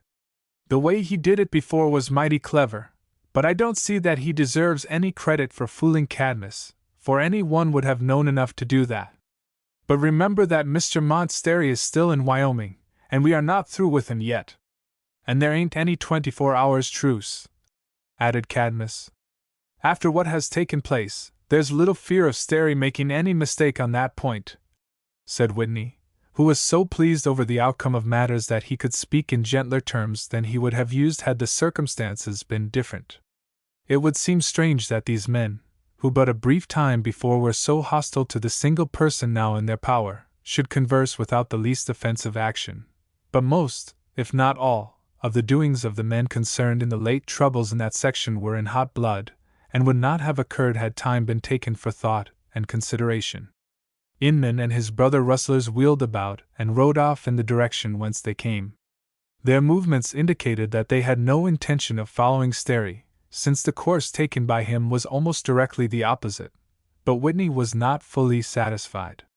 He remained in front of his home, listening in the stillness of the night to the sounds made by the hoofs of the galloping horses. Gradually they grew fainter until, had there been any air stirring, or had the tension of hearing been less, he would have heard nothing. But, when the noises were hovering close to inaudibility, they continued thus. They neither increased nor diminished, but remaining the same, steadily shifted the direction whence they came. Instead of keeping to the westward, as they had been for a long time, they worked around to the north and east. Then the decrease in distinctness of sound was so rapid that it was quickly lost. The truth was evident. The rustlers had started in pursuit of Sterry, though why they should have taken so much pains to conceal the fact from Fred Whitney was more than he could understand. "They may overtake him," thought the young man as he turned to enter the house. "But it will not be right away." A light footfall sounded in the darkness of the room. "Is that you, Jenny?" he asked in a guarded undertone. "Yes, brother. Have they gone?" "Some time ago." "Is mother asleep?" "She was asleep before they came, utterly worn out." "I am glad she knows nothing of the cause of their visit." "And what of Monteith?" "He is many miles away, and still riding hard." "Will they pursue him?" "Let them do so if they wish, they will have a fine time overtaking him," was the light reply of the brother, who, leaning over in the gloom, affectionately kissed his sister good night. Chapter 19. The Burned Ranch. Meanwhile Monty Sterry was making the best of his opportunity. It was no great exploit for him to slip out of the back door, when he found his enemies gathering in front, but, had he not been convinced that the movement was in the interests of his friends, as well as himself, he would not have made it. His flight was at a moderate pace for several hundred yards, by which time he considered himself safe from pursuit, and gave his mare free rein. Her speed was rapid, but she was capable of maintaining it for hours without fatigue. Sterry's intention was to make his way to the ranch of his friend, Dick Hawkridge, which lay to the westward. He began veering in that direction, so that it may be said that while Inman and his band were riding toward him, he was approaching them. Two causes, however, prevented a meeting of the parties. Sterry was much further out than the rustlers, and in the darkness they could see nothing, if indeed they could hear anything of each other. Then he had not ridden far when he was checked by an unexpected sight. A bright red glow appeared to the northward in the sky. It was too vivid, distinct, and near for him to mistake its nature. It was a burning building, the flames showing so strongly that, aware as he was of the deceptive nature of such a light, he knew it was no more than a mile away. He turned the head of his mare in that direction.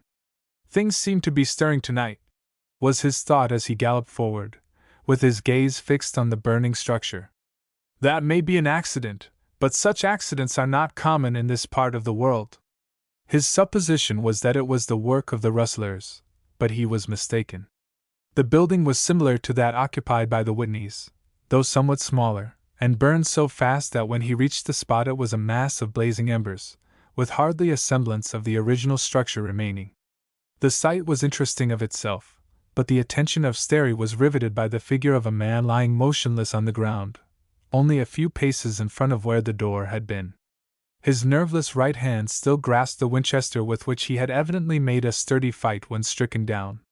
Sterry did not dismount, but sitting in the saddle, looked on the sorrowful sight as revealed by the glow of the burning building. He was saddened that such things should be. Little time, however, was given him for gloomy reverie, when Queenie sniffed the air and turned her head a little to one side. Looking in that direction, the rider saw the figure of a horseman assume shape in the glow as his animal advanced at a slow step. He must have detected Sterry before the latter saw him, and was studying him with close attention, his rifle supported across his saddle in front, ready for instant use. Reading his suspicion, the young man called out, "Come on, partner! You and I cannot be enemies at such a time as this." The salutation reassured the other, who increased his pace. Before he reached Sterry, the latter half regretted his action, for he recognized the man as Duke Vesey, one of the most notorious of rustlers and a bitter personal enemy. But a certain chivalry rules among such people, and after the greeting of Sterry to Vesey there was little danger of the latter taking unfair advantage of it. "This is bad business," remarked the younger, pointing to the figure on the ground. A hard look crossed the face of the rustler, and his thin lips compressed as he shook his head. "Yes, that's what's left of Jack Perkins. He was my pard." "How did it happen? How did it happen?" "A pretty question for you to ask. He was killed by the stockman less than an hour ago.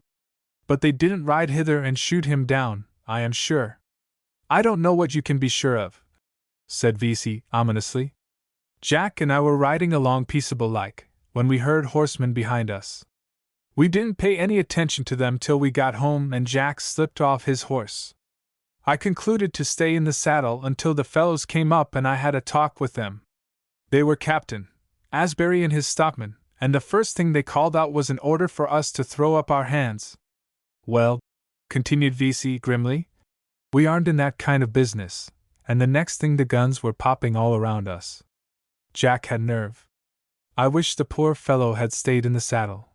But his horse scooted off, and he stood right there where he fell, without a leaf to shelter him, and pumped the lead into those stockmen, who were mean enough to shoot the brave fellow in his tracks without giving him a chance for life. You told me they ordered him to surrender before the firing began. So they did, that they might shoot him down the easier.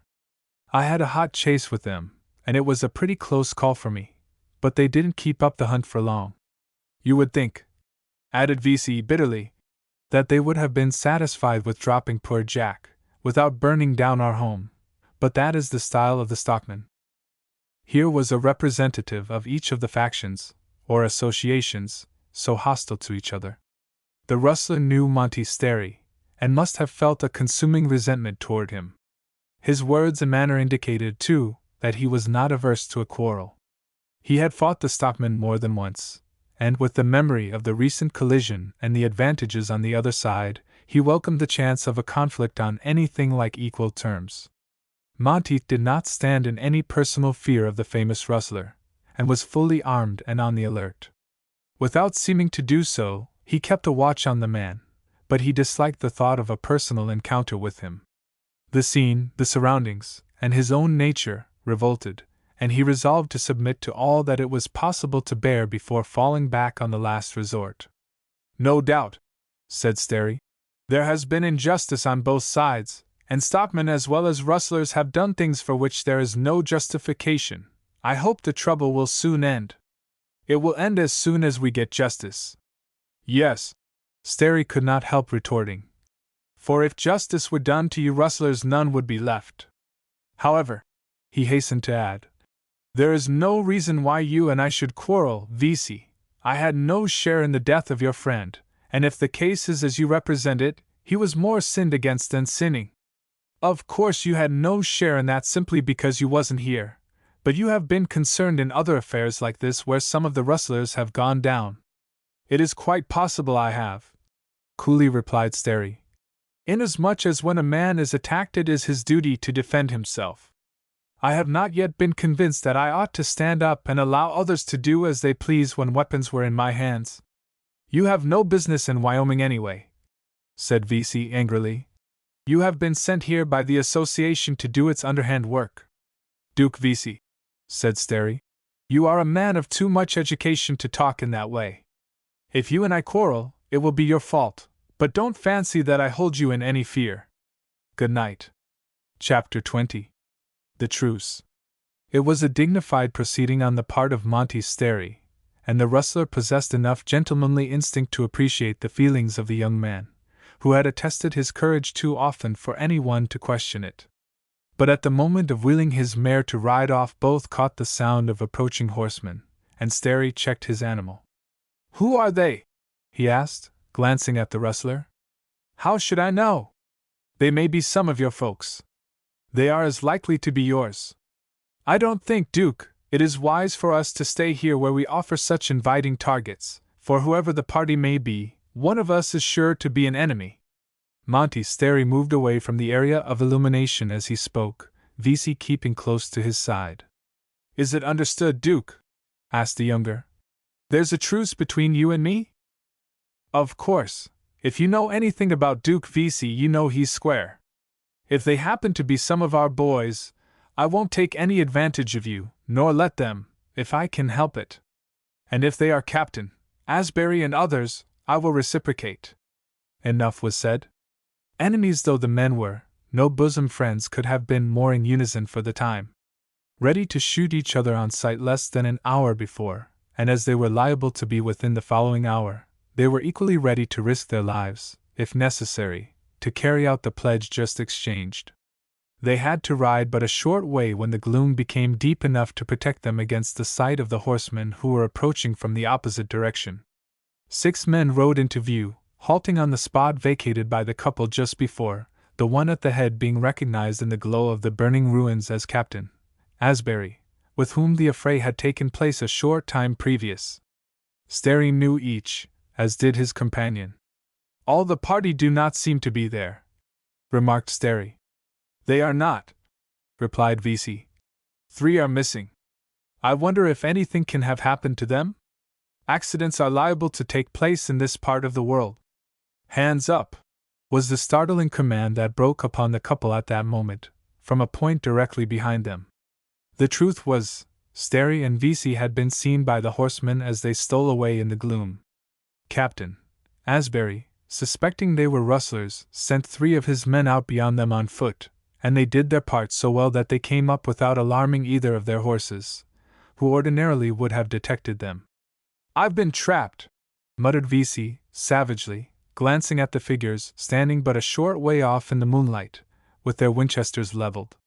Never mind, said Sterry quickly. Up with your hands as I do, or we'll both catch it. I'll stand by you. The rustler was wise enough to obey, with only a momentary hesitation. Had he not done so, he would never have had a second chance, for the stockmen were very much in earnest. The footmen came forward with their weapons at a level, for they were too prudent to give their prisoners a chance. How are you, Hendricks? Asked Sterry, with a laugh, as the trio joined them. The man addressed peered closely in his face, suspecting, and yet not convinced of his identity until after a minute or two. Well, I'll be hanged! He exclaimed. Is that you, Mont? I have a suspicion that it is, was the reply of Sterry, laughing quite heartily as he lowered his hands. Who is your friend? He asked, moving around to gain a better view of the rustler. Ah, that's the man we're looking for, added Hendricks a moment later. He's Duke Vesey, the partner of the late Jack Perkins. You are right, Sterry hastened to say. But he is under the protection of a flag of truce. A flag of truce, repeated the other. Where is it? I gave him my pledge to shield him against you folks, as he agreed to do if your party had proven to be his friends. Well, that's a queer state of affairs, laughed the other, not forgetting to keep guard of the prisoner, who was permitted to lower his hands. The other stockmen were equally alert, now that there was but one man to watch, so that Vesey was really as helpless as though deprived of all his weapons. I do not see what is so queer about it, replied Sterry warmly. We heard you coming and moved off out of sight. Before doing so, Vesey pledged himself to stand by me against any of his friends, if it became necessary, and I promised to do the same for him. The issue shows that it is my privilege to keep my promise, that's all. It was plain that Hendricks felt himself in a quandary. He had been sent out to capture the two men under the supposition that they were rustlers. It was proved that one of them was the very individual whom Captain Asbury was anxious to secure. To release him after taking him prisoner would place his captor in anything but a pleasant situation with his leader. Suspecting his dilemma, Sterry said, "You can readily arrange it by taking me in as prisoner and allowing Vesey to go. That is all well enough, but it will put me in a hole that I don't intend to be put in. Captain Asbury is the boss of this business. You two can ride up to him and make your report. That will place the responsibility where it belongs." This seemed reasonable, but Sterry felt uneasy. He knew the violent temper of Captain Asbury, and feared he would refuse to acknowledge the agreement as binding upon him. On the other hand, Sterry was determined to stand by his pledge to the last. "I can't consent to that," he said. "You've got to," replied Hendricks. "It is idle to suppose that any such bargain as you may choose to make can be binding on others who were not present when it was made, and therefore were not parties to it. That is one way of putting it, but the promise is binding on me, and as true as I am a living man I will fight to the death against you and the whole party before this person shall suffer because of his faith in my word." "Very well, then, fight it is. He has got to surrender to Captain Asbury and await what he is willing to do with him." "Do," said Sterry, turning to the rustler. "It's two of us against three, and you and I have been there before." But on the verge of the explosion the rustler came to the rescue. "There's no need of any row, Sterry. I'll surrender and take my chances." And to settle the dispute he struck his horse into a gallop, and before the surprise was over rode up to the group, who were gazing wonderingly off in the gloom, whence came the sound of voices. Sterry and the footmen were but a brief space behind them. While the astonished captain and his companions were looking around for an explanation, Sterry made it in as brief and pointed words as were at his command. Captain Asbury fixed his grey eyes upon the handsome countenance of the young man during the few minutes he was speaking, and Sterry saw, despite the forceful terms in which he stated the agreement, that the leading stockman was angry. "I've no objection," he remarked, striving to control his voice, which was tremulous with anger. "If you choose to play the woman, but I don't see what I've got to do with it. Vesey surrendered under my promise that he should be protected. Had he not believed that promise he would not have surrendered, but would have been shot down where he sat in the saddle. Had he been beyond reach and come in under such a pledge, the case would have been altogether different, but as it is—" The fateful words were interrupted by a rush and dash. Attention had been diverted for the moment from the prisoner to the one who was pleading for him, and to him who held his fate in his hands.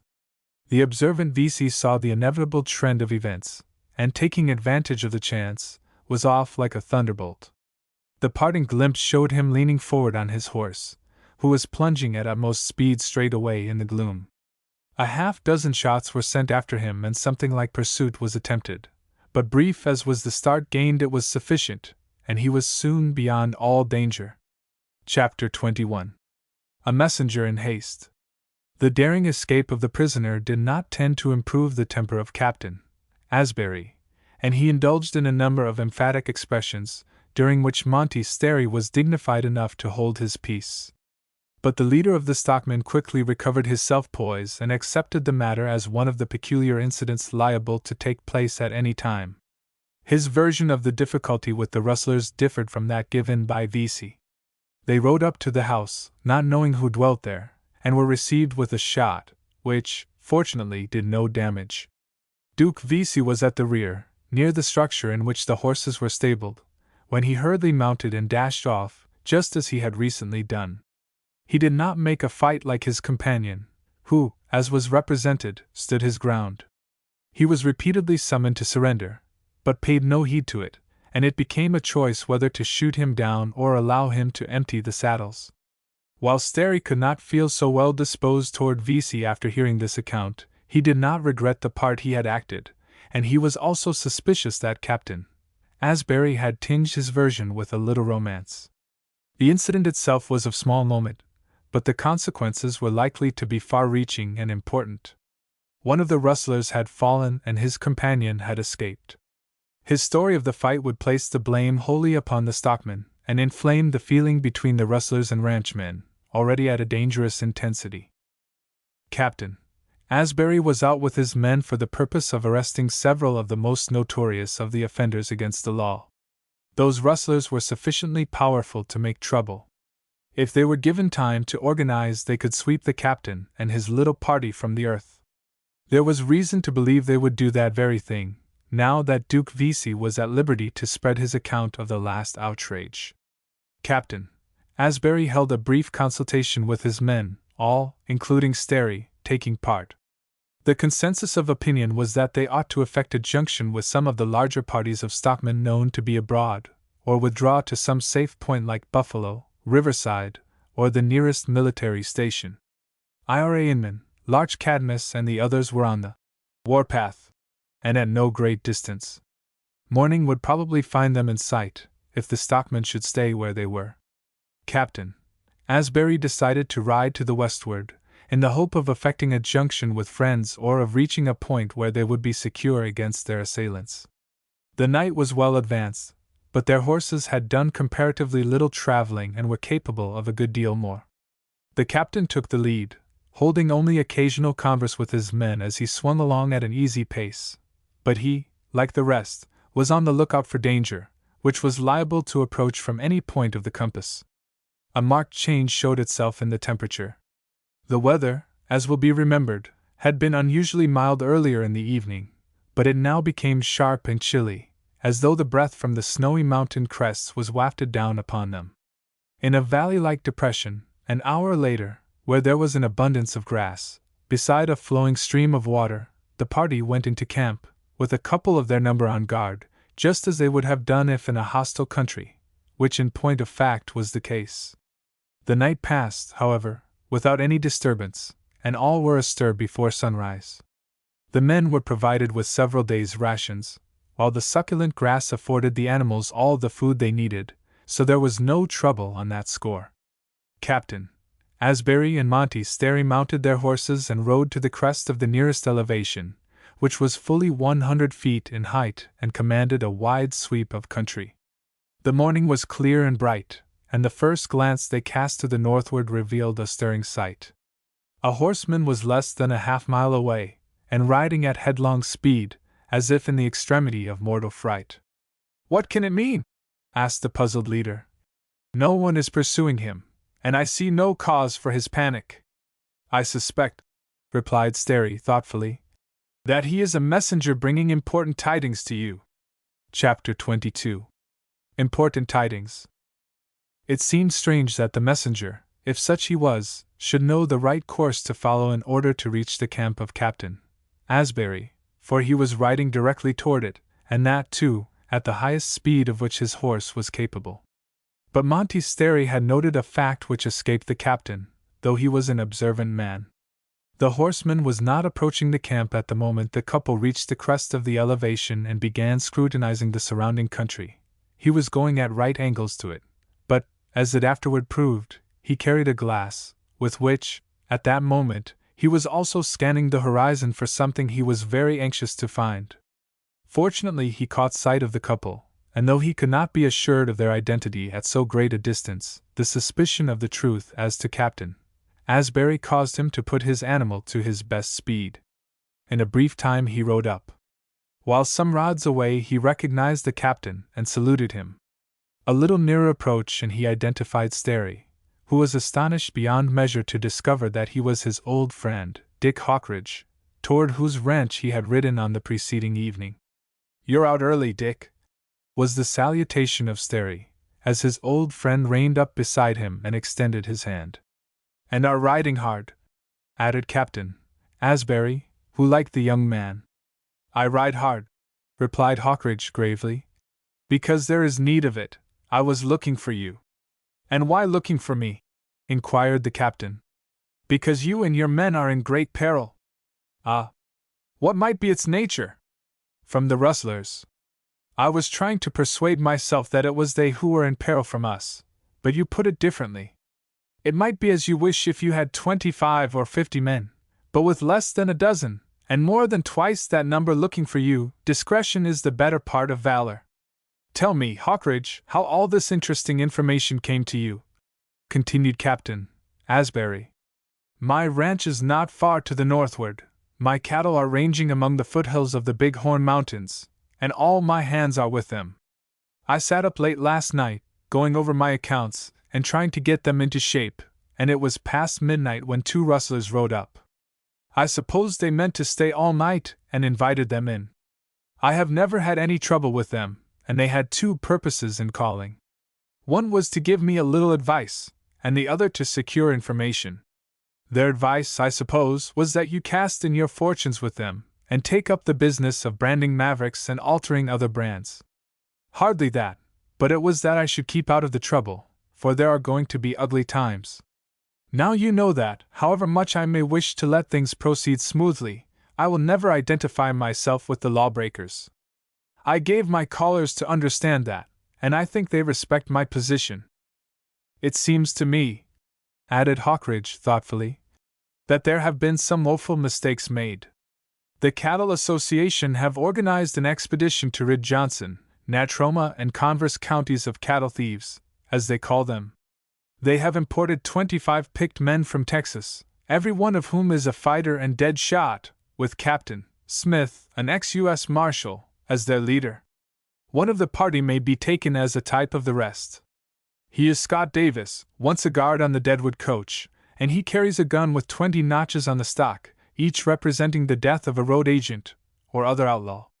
The expedition left Cheyenne some days ago, and is somewhere in this section. Strong as it is doomed to defeat, for I don't care how brave and skillful those fellows are, they are no more so than the rustlers, who far outnumber them. However, it isn't that which concerns you and me just now, though it may do so later. The rustlers have learned that you are out with a small party, and they are after you." Captain Asbury was a brave man, and he did not start on hearing this announcement, for he had been expecting it from the first. But he was prudent as well as daring, and he knew his young friend did not underestimate the danger of himself and companions. "Have they learned anything about last night's doings?" asked Sterry. "That's what started me off after you in such a hurry.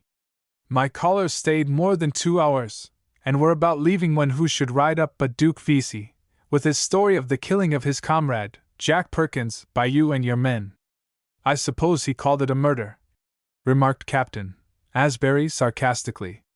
"Yes, the worst kind, too.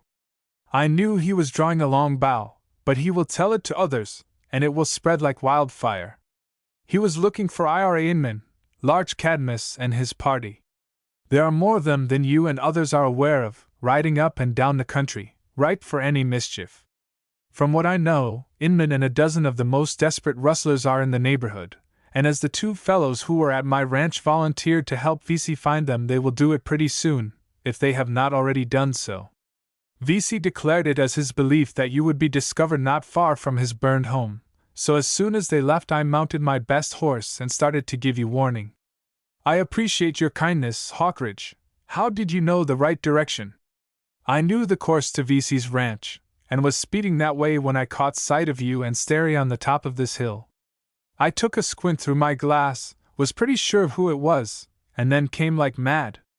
I didn't suspect it was you though, Mont, until I almost ran against you." "Did Vesey say anything about me?" asked Sterry, with a meaning glance at the captain.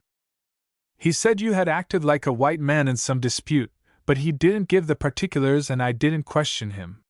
He is intensely bitter against the captain and his party, and declares that not one of them shall get out of the country alive, and Captain Duke Vesey is a man of his word."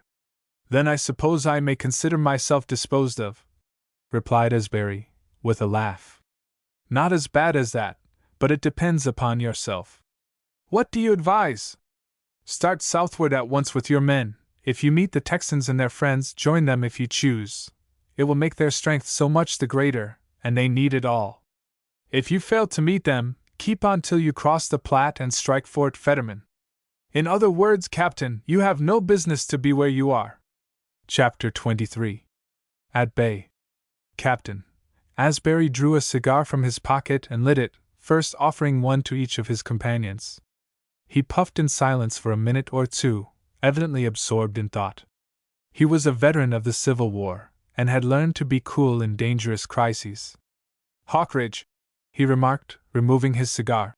"You are right in the main, although not wholly so. I await correction. Doubtless it is all true what you say about the festive rustlers roaming up and down the land seeking whom they may devour, but you forget that, leaving out the 250 from the Lone Star State, there are also other bands of stockmen abroad. Now, if we could effect a junction with one or two of those companies, why, you'll admit, the aspect of affairs will be changed. Unquestionably, but consider how slight the chance. On the contrary, I think the prospect is good. Now, if you'll be kind enough to level your glass to the eastward, possibly you will observe something interesting." Both young men quickly turned their heads in the direction indicated, and there, sure enough, was descried a body of horsemen, probably a mile distant, approaching on a gallop. Hawkridge leveled his glass. While thus engaged, Captain Asbury signaled to his men to mount and be ready to move on a moment's call. It was well to be ready for any emergency. Dick Hawkridge studied the horsemen closely for some minutes without speaking. Then, with his eyes still at the glass, he repeated slowly, as if to himself, "There are 13 of them, and the spotted horse at the head I am sure belongs to Ira Inman. The whole party are rustlers." He lowered the binocular and looked at the captain, adding, "I suspected it. Their party is but a little stronger than yours, Vermont, and I will stand with you, but it seems to me it would be foolish to risk a fight in the open. I am willing to retreat, but I don't intend to be run out of Wyoming by all the rustlers between Sheridan and Cheyenne. I am willing, however," he added, with a smile, "to make a strategical movement to the rear until we strike some place where there's a show for defense. Do you know of any such place? My house is well fitted for that, and is not far off." "All right, lead on." By this time the rest of the party had ridden to the top of the hill, where the situation was quickly made clear to them. They looked off at the party of rustlers, and several expressed the wish that the captain would stay and fight them, but he replied that they were quite certain to get enough of fighting before they were many days older, and he followed Hawkridge. At sight of the flight, the rustlers uttered tantalizing shouts and discharged their Winchesters in the air. At the same time they increased the speed of their animals, but, as they were no better mounted than the stockmen, there was little chance of overtaking them. The surface was undulating, the ground being well covered with verdure even thus early in the spring. Sometimes pursuers and fugitives were out of sight of each other for a minute or two, but not long enough to affect the situation. The course was northwest, and Hawkridge was hopeful that they would reach his ranch in an hour or a little more. And this they probably would have done had they not been interrupted, or rather checked, by the unexpected appearance of a third company of horsemen, almost directly in front of the stockmen. "It may be they are friends," said Captain Asbury, instantly bringing his horse down to a walk, as did the others. But the hope was delusive. A brief scrutiny of the strangers through the glass by Dick Hawkridge left no doubt that they, too, were rustlers, probably engaged on the same errand as Inman and his men. This, of course, overthrew the plan of taking refuge at the ranch of Hawkridge, with a view of defending themselves, for to push on ensured a collision with the party in front. They seemed to be about as numerous as Inman's company, and as the latter were sure to arrive before anything could be accomplished by the most spirited attack on the rustlers, it would have been folly to incur such a risk. The most obvious course was to turn to the left, with no special object except to reach some place that could be used as a means of defense. In a country with such a varied surface it ought not to take long to find a refuge. Dick Hawkridge, when leading the way to his home, acted as guide, and now that the change was made he continued to do so because of his familiarity with the country. Beside him rode his friend, Montsterry, with Captain Asbury and the rest following in loose order. It was an interesting question as to how Inman and the others would act upon meeting, and the stockmen watched for the junction. At the moment the abrupt turn was made in the course of the fugitives, the two parties of rustlers did not see each other, a precipitous ridge preventing. They must have been puzzled, therefore, to understand the cause of the sudden change in the line of flight. The mystery, however, was speedily cleared up, and the rustlers greeted each other with ringing cheers, adding a few derisive shouts to the fleeing stockmen. They were seen to mingle for a short time only, while they discussed the situation. Then the company, increased to more than a score, galloped after the cattlemen. A fight was inevitable, for the flight and pursuit could not continue indefinitely. Brave and confident, the rustlers were ardent for the opportunity, while Captain Asbury and his men were equally eager to come upon some place which would do something toward equalizing the strength of the combatants. It was humiliating thus to flee before the very men whom he had set out to arrest, but what veteran has not been obliged to do humiliating things in the course of his career? "This flight can't continue much longer," quietly remarked Monty Sterry to Hawkridge, at his side. "Why not?" "The men are dissatisfied and are unwilling to keep it up. We have let those fellows approach so near that their bullets come uncomfortably close. Captain Asbury is growing impatient. I shouldn't wonder if he gives the order to stop and have it out with them. It will be warm work if we do, but over that next ridge I think we shall gain sight of a good place for making a stand." Something in the appearance of the surroundings was familiar to Sterry, but he could not identify them. Just then 2 of the rustlers fired their guns, and the pinch of one of the bullets was plainly heard. Sterry looked around and saw Captain Asbury compress his lips and shake his head. He did not like the way things were going. A crisis was at hand. The top of the ridge being attained, all saw a large structure below, and not far off. "Do you recognize it?" asked Hawkridge with a smile. "No, why, yes. Is it possible?" "You ought to know it, for, if I am not mistaken, you are considerably interested in one member of the family." "I never supposed we were so near Fred Whitney's home," was the amazed comment of Sterry, who was in doubt whether, under the circumstances, he ought to be pleased or not. "There's where we'll make a stand," called out Captain Asbury, and let the music begin. Chapter 24. The Primitive Fort. "Move a little lively, boys," added the captain, spurring his horse to a faster gait. "There'll be some shooting, and they're closer than they ought to be." By a providential coincidence, the whole party of rustlers halted before ascending the ridge, which would give them a view of the building in which the stockmen were about to make a stand. They probably saw the impossibility of overtaking the fugitives by a direct pursuit, and paused to decide upon some different course of action. This was proven by what they did a few minutes later, for they separated into 2 divisions, one turning to the right and the other to the left. They seemed to think that the course of their enemies must change soon, in which case there was a chance of heading them off and bringing them between 2 fires. The rustlers were more familiar with the country than the stockmen, and, had the chase continued, it is likely it would have resulted as they expected. But strangely enough, these people forgot the Whitney home, upon which it may be said the horsemen stumbled the next moment. Down the ridge rode the dozen or more, Hawkridge, Sterry, and Captain Asbury at the head, with the others almost upon their heels. In the brisk morning air the frightened Jenny Whitney hastened to the door, and gazed wonderingly upon the party. She recognized the handsome youth, who doffed his hat, a courtesy instantly imitated by Hawkridge, the captain, and then the rest of the men, as they halted in front of the door, where stood the pale and startled mother, at a loss to understand the meaning of the strange sight. "Good morning," called Sterry. "Where's Fred?" "He's on the range with the men, looking after the cattle." "And are you and your mother alone?" "We are the only ones in the house." "What is the meaning of all this?" she asked, looking with astonishment at the horsemen. "We are pursued by a company of rustlers," replied Hawkridge. "They are directly behind us. I started to lead our friends to my ranch, but they headed us off, and we were compelled to apply here for shelter." "You are welcome, Mrs. Whitney hastened to say.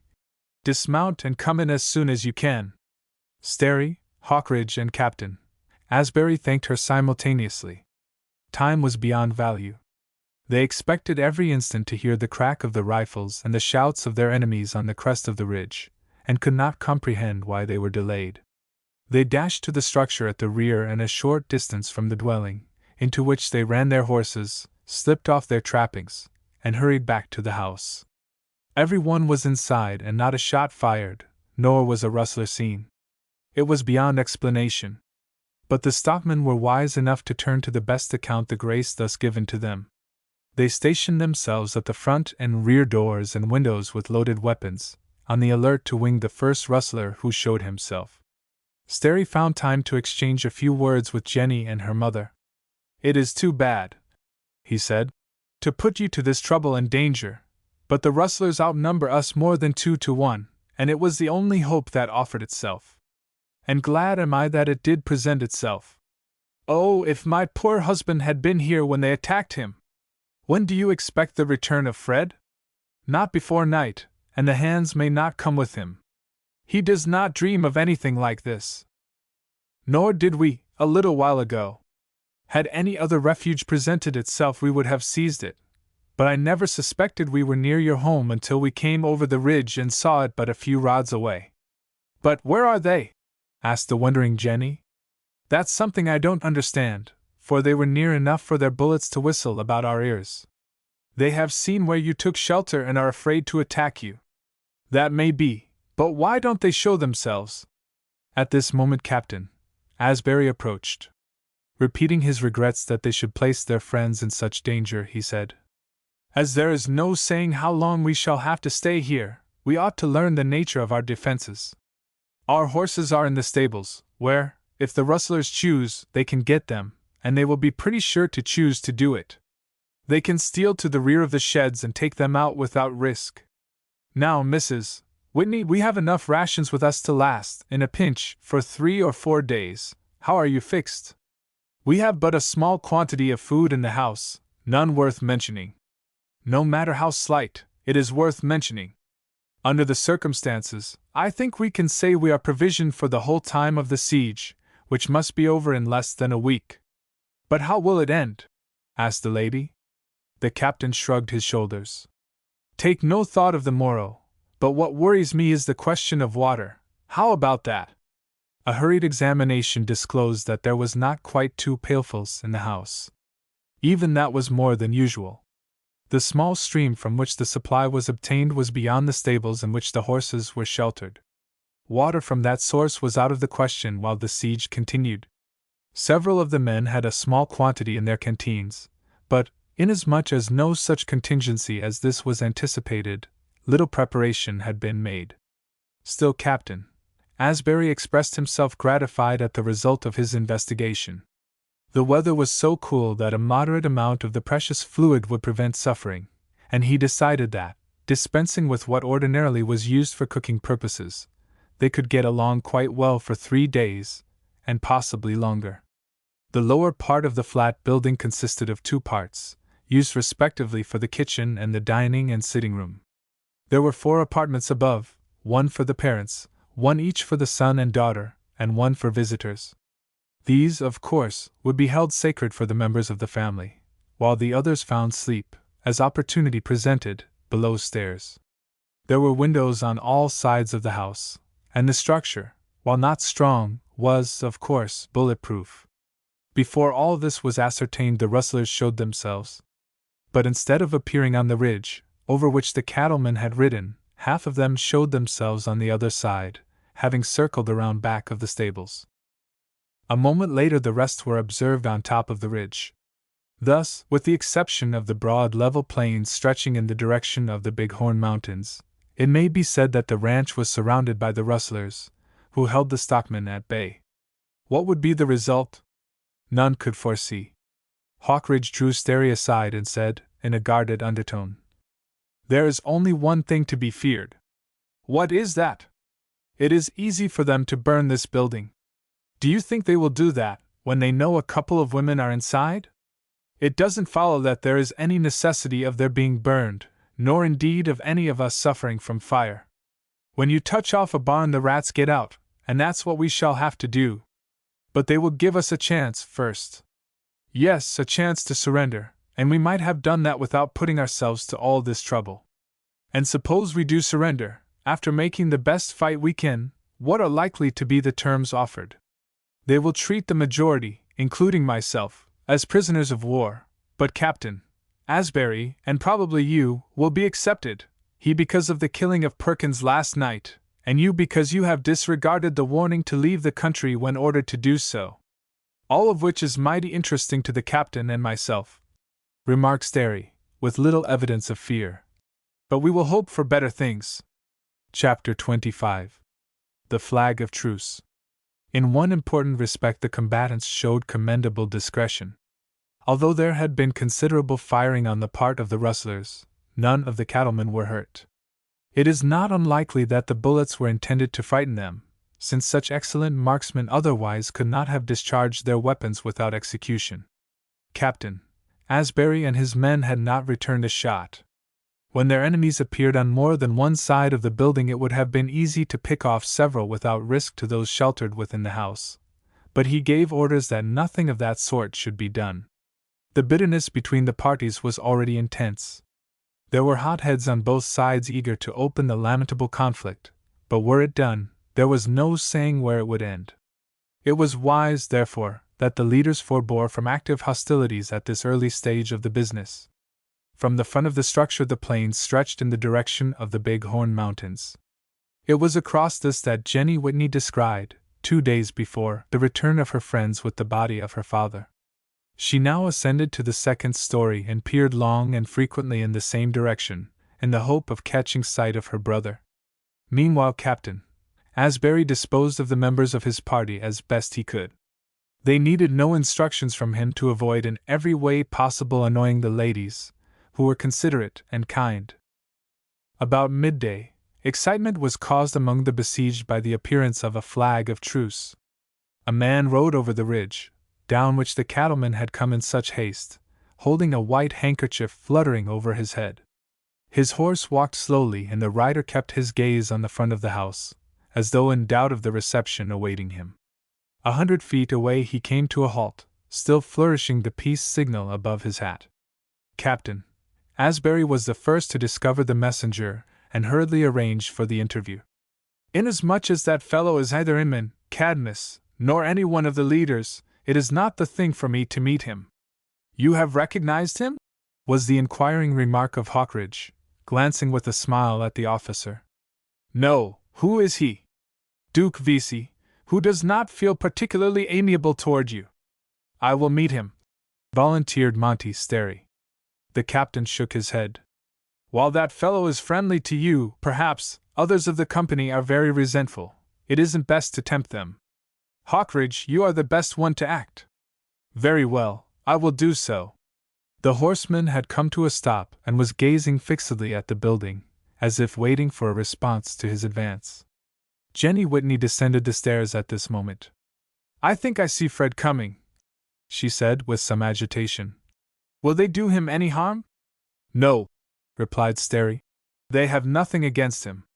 But the other day, she ventured doubtfully, was a scrimmage, likely to take place at any time. That is ended, but they will probably hold him prisoner.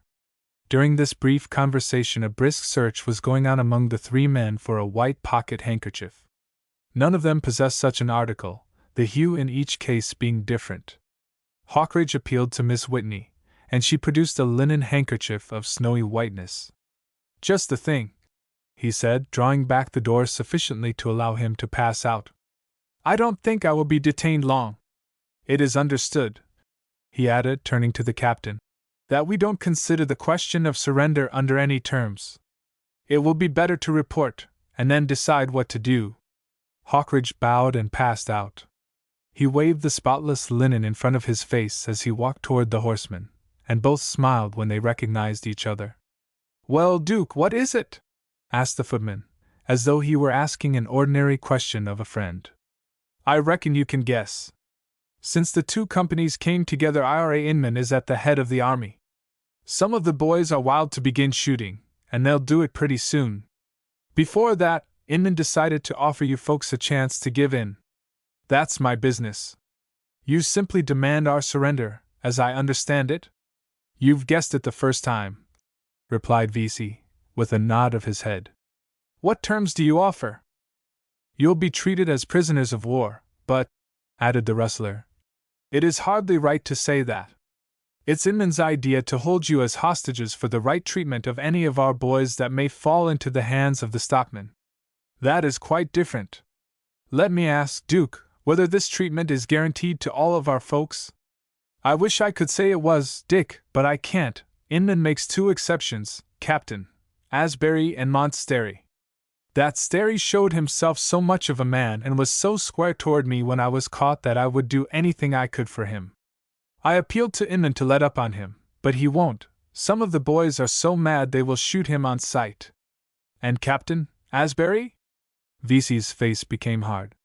He ought to be hanged because of the way he acted last night. But what is proposed to do with him and Sterry? Give them a fair trial. Hawkridge shook his head with a meaning smile. It won't work, Duke. There isn't a man in our company who would consent to anything of the kind. There could be but one issue to such a trial, and it would be nothing less than the betrayal of our leader or a comrade by us. Inman declares he will burn down the house if you refuse his terms. Let him try it as soon as he pleases. You can tell him for Captain Asbury that his terms are rejected. Chapter 26. The Underground Missive. Dick Hawkridge, standing on the ground, looked up in the bronze face of Duke Vesey, sitting in the saddle. At every window on the lower floor were faces watching the 2 men that had thus met under a flag of truce. From the ridge on the right, and the undulating ground to the left, peered the rustlers, intensely interested in the actions of the couple, whose words were spoken in tones too low to reach the ears of any on either side. No actors ever had a more attentive audience than they.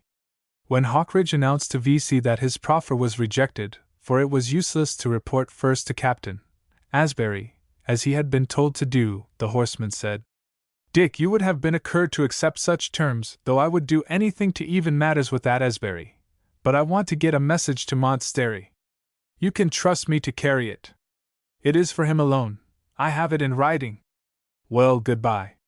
He leaned over from the saddle and extended his hand. As Hawkridge took it, he felt something in his palm. I understand, he said. It shall be delivered. No one watching the couple, as nearly all were doing, suspected this little byplay. They saluted, and Vesey spurred his pony to a gallop, passing up the ridge and joining his friends to report, while Hawkridge was admitted through the door, which was immediately closed and secured behind him. To the captain and the others who crowded around he quickly told what had passed. Your order was to let you know the terms before giving an answer, he added, addressing the leader. But you see it wasn't necessary. A buzz of commendation left no doubt of the wisdom of his course. But what about his threat to burn the building? Asked Sterry, addressing no one in particular. He will do it, or at least will try it, replied Hawkridge, for he doesn't intend any one shall have time to interfere, as may be the case if he delays too long. To set fire to the house, remarked the captain, who had given much thought to the question. They must first reach it, and that maneuver will prove a costly one to them. I suspect that some other firing will take place about that time, boys? The response revealed the feelings of the men, who were chafing under their restraint. But surely, continued Sterry, they do not mean to burn the building while Mrs. Whitney and her daughter are within? As was said some time ago, replied Hawkridge. That makes little difference, since it is not to be supposed that even we will stay inside during the conflagration. The firing is meant to drive us out, and it will do it. But there must be considerable shooting, and the ladies will be in danger. I think Inman will order us to send them out, so as to prevent harm to them. If they were Sioux or Crows they might launch burning arrows and fireballs, but they can't do that, and will have to run some risk in getting the flames under way. There are signs of a storm, and if the night proves dark it will be much in their favor and against us. Suppose they fire the stables, suggested one of the men. They are too far off to place us in danger, unless a strong wind should blow directly this way. Well, boys, said Captain Asbury hopefully, the thing isn't through yet. I think Inman will give us another message before opening the ball, so you may rest easy until he makes his next move. Meanwhile Hawkridge had managed to deliver the little twist of paper, placed in his hand by Vesey. Inasmuch as the matter had been managed with so much care, he deemed it right that no one should see the transfer to his friend.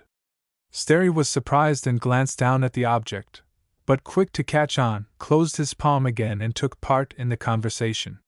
It was some minutes before he gained a chance to examine the contents unobserved. When he did so, they proved so important that he called Hawkridge and the captain aside and showed the letter to them. Each read it in turn, the contents being as follows. Chapter 27. On Parole. A new matter of interest claimed the immediate attention of the defenders within the home of ranchman Whitney. It will be remembered that the sister had reported the approach of a horseman, whom she believed to be her brother. The rider was now in plain sight, and a brief scrutiny through the glass by Hawkridge removed all doubt. She was right. He was coming at an easy, swinging gallop straight toward his home. He must have seen the rustlers while yet a considerable way off, for he quickened the pace of his animal, stirred by a natural anxiety for his loved ones and by a curiosity to know the meaning of the strange condition of affairs. Had he understood matters fully, while yet at a distance, he would have avoided a mistake which occasioned him and his friends intense regret, and which proved irreparable. He did not cease his advance until within 100 yards, when the cattlemen, who were watching his every movement, saw him bring his horse to a sudden halt. At the same moment a couple of rustlers moved into view, their guns held so as to cover him. He sat motionless until they came up, one on either side, when he was seen to be conversing earnestly with them. "They have made him prisoner," remarked Hawkridge, "just as I was sure they would." "Will they do him harm?" asked Mrs. Whitney, who, with Jenny, had descended the stairs and stood with the group near the front door. "No," was Hawkridge's reassuring reply. "He must see the uselessness of resistance, and we are not fighting Indians who learned warfare from the late lamented Sitting Bull." It was noticed that Fred Whitney, despite the wound of a couple of days before, no longer wore his arm in a sling. As he had said, he was ashamed to do so. Brave as was the young man, he had judgment. He knew that he was at the mercy of a score of rustlers, and quickly learned the situation. Captain Asbury, Monty Sterry, Dick Hawkridge, and a number of cattlemen were besieged in his home. While he was holding earnest converse with his captors, one of them turned and addressed Inman, who was out of sight of the besieged, because of the intervening ridge.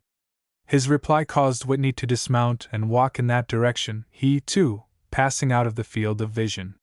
He was invisible for perhaps 10 minutes, when he was seen coming over the ridge toward his own door, but without his Winchester or revolvers.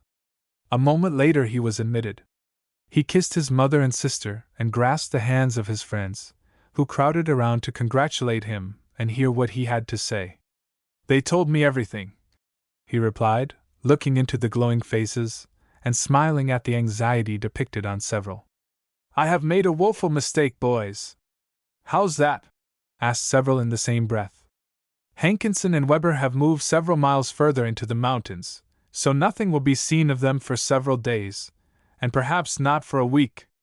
The trouble with the rustlers makes it necessary that we should keep closer watch than usual upon the stock, and it is understood that they are not to leave the cattle until they get word from me. So, as I said, they are out of the question." "Is that the mistake you refer to?" asked Sterry. "I wish it was, but a couple of hours ago, Hankinson, who had ridden a considerable distance beyond the grazing grounds, came in with the report that a large body of men were camped in a valley a mile or so further on.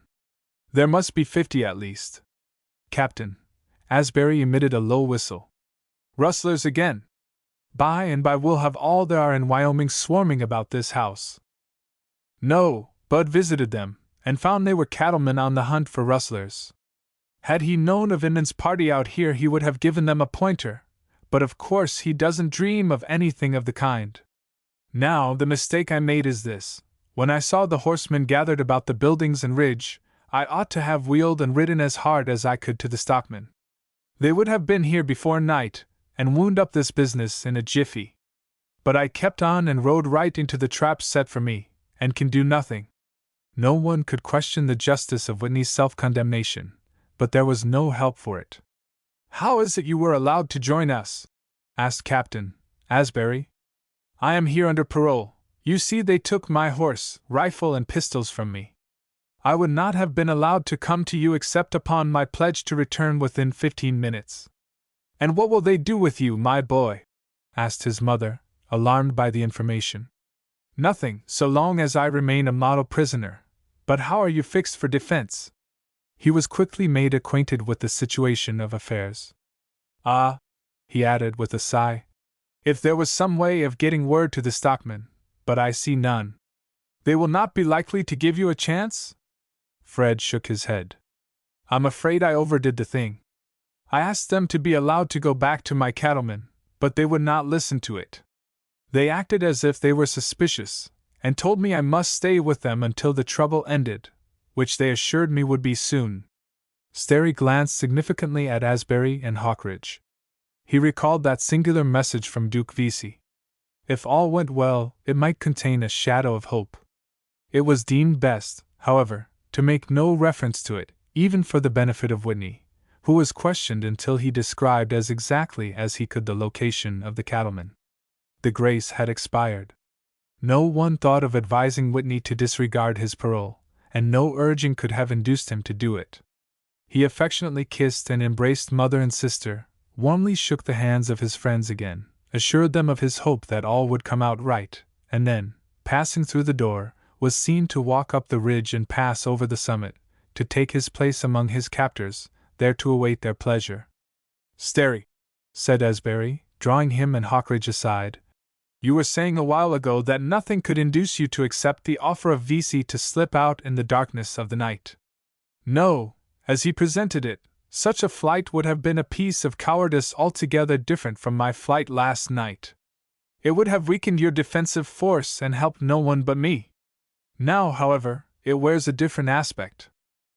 Yes, it looks providential, and promises to open the way for the escape of all. I hardly think," added Sterry, with a smile, "that with all of Vesey's gratitude to me he would do what he intends if he foresaw the probable consequences, for it means nothing less than the overthrow of Inman's plans, and the baffling of his charitable intentions concerning myself," grimly added the captain. "It seems to me we forgot one phase of the business," remarked Hawkridge, "and that is the fact that the chances of failure are 100-fold greater than those of success." His companions looked questioningly at him.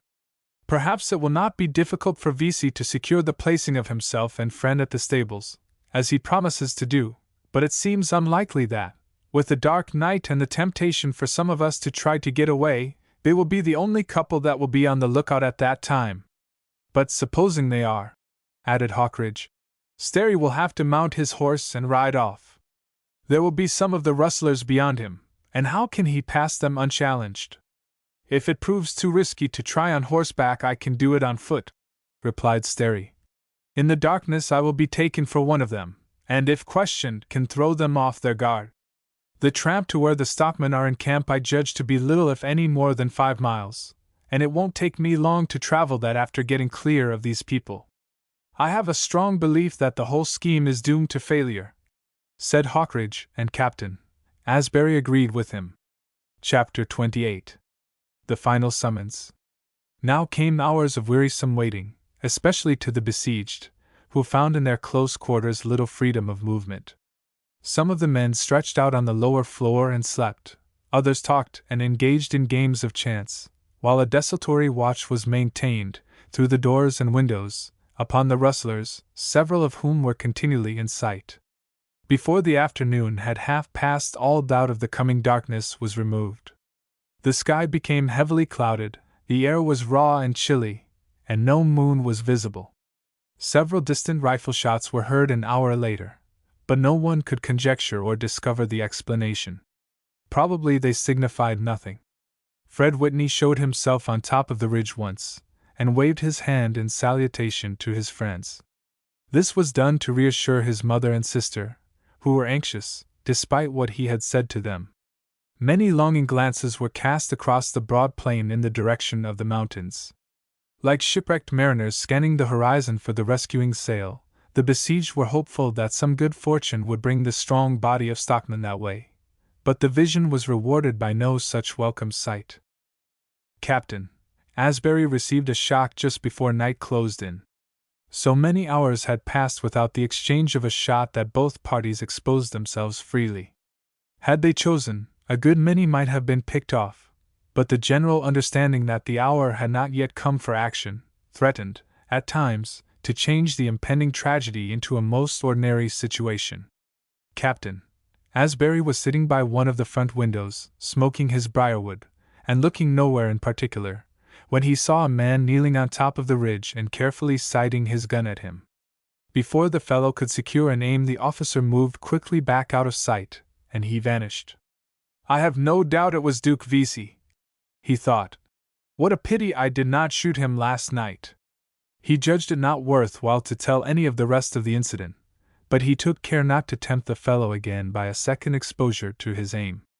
But for this prompt action on the part of the leader, a frightful conflict must have been precipitated. The shooting of the captain would cause retaliation on the part of the stockman, and it would instantly become a question as to which could do the most execution. The occurrence was startling enough of itself, but Captain Asbury quickly recovered, only to find himself troubled by another matter, which was more serious. It was the doubt whether the intended crime of Vesey was solely of his own responsibility.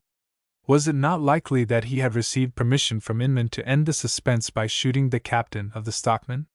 The captain knew that he was as much detested by the leading rustlers as by Vesey. Probably the men were growing too impatient to be restrained much longer. The suspicion appeared more reasonable from the fact that, the leader once removed, there would remain but the single exception to those guaranteed honorable treatment. Surrender, therefore, would be more probable. No single shot could do so much to aid the rustlers as that which came near being made. This strained situation can't last much longer. I believe it will be settled before the rise of tomorrow's Sunday. Monty Sterry secured more than one chance of a few words with Jenny. The sense of danger naturally draws persons closer together, though the incentive was hardly needed in their case. Monteith, said she, as they sat apart by themselves, with the shadow of the coming night gradually closing around. What is to be the end of all this? I will tell you what I think, he replied, and thereupon read in a guarded voice the letter received from Duke Vesey, after which they burned it, that it might not fall into hands that could injure the sender. You can see that we are going to be favored with a very dark night, and Vesey is so anxious to befriend me that I am sure he will find the way, though Hawkridge and the captain are less confident. But suppose they recognize you? They can't do that in the darkness, and my rustling friend will not draw me into a peril that is greater than that of staying here. I feel as do Mr. Hawkridge and Captain Asbury, she said, unable to share his ardor. Then do you wish me to stay here? I think it is safer. And go up in flame and smoke? Won't you be willing to share the risk with me? She asked, entering into his half-jocose vein. But the rustlers will save you that risk. They will give you a good point of observation, from which you can have a fine view of the scene. Suppose Mother and I refuse to leave? I am certain you will not do that, said Sterry gravely, for you will be in great danger under any circumstances. But if we remain, they may not try to fire the house. He shook his head. Dismiss all idea of that.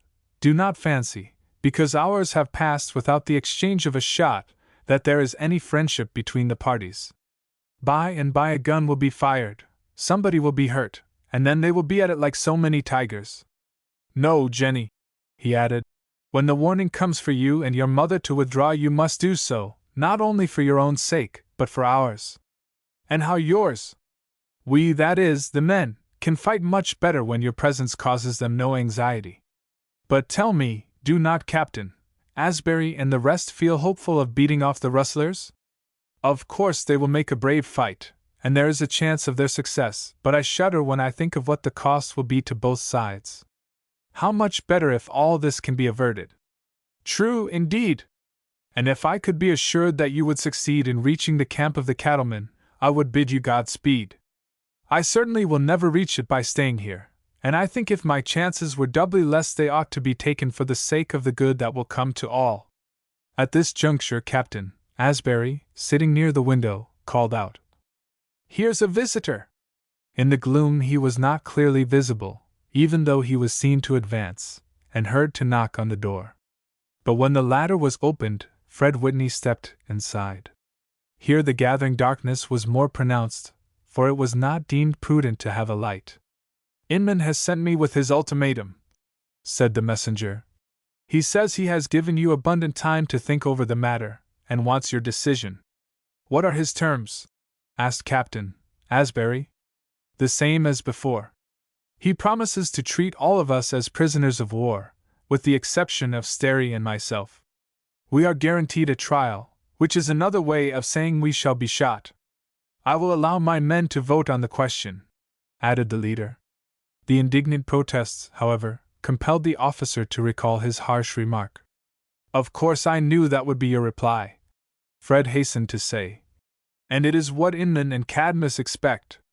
I have been sent to bring my mother and sister out of the house, for the rustlers intend to attack you before morning.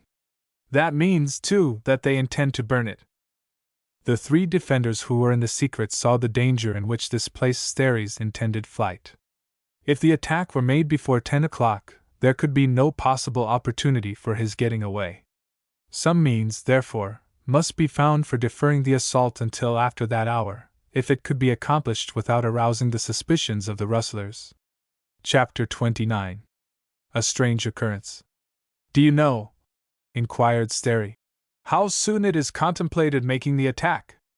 I have not heard Inman or Cadmus say, but from the talk of the men I judge it will be quite soon.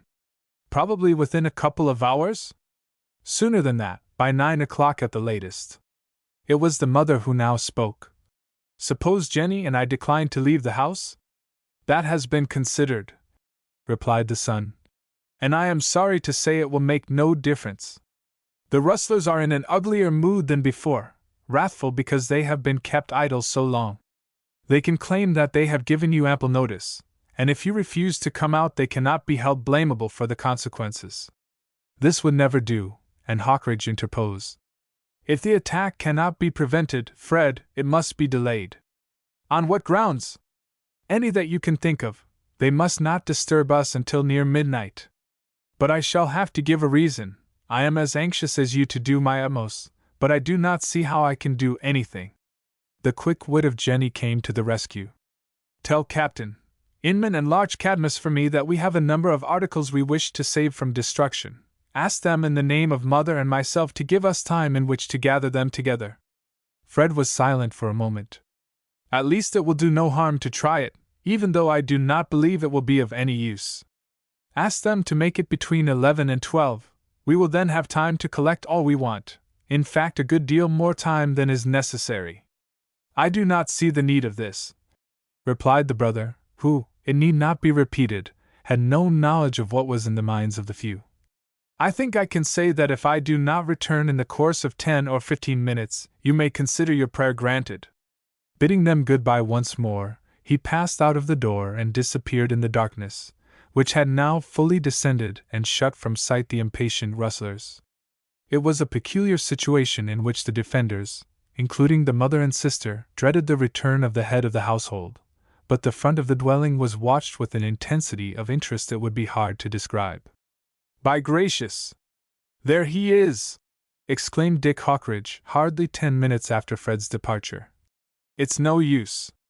A shadowy figure was observed moving across the dark space in front, but while they were waiting for him to enter the door, which was unfastened to admit him, he passed on and vanished in the gloom without checking his motion or speaking.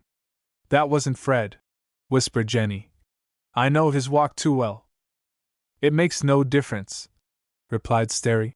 You can depend that he will soon put in an appearance. But the slow minutes dragged along, and nothing was seen of him. By and by a faint hope began to form that the urgent request of the ladies had been conceded, for they insisted that they could see no reason why it should not be. A full hour passed, and when it was after 9 o'clock, all doubt was removed. The attack would not be made until close upon midnight.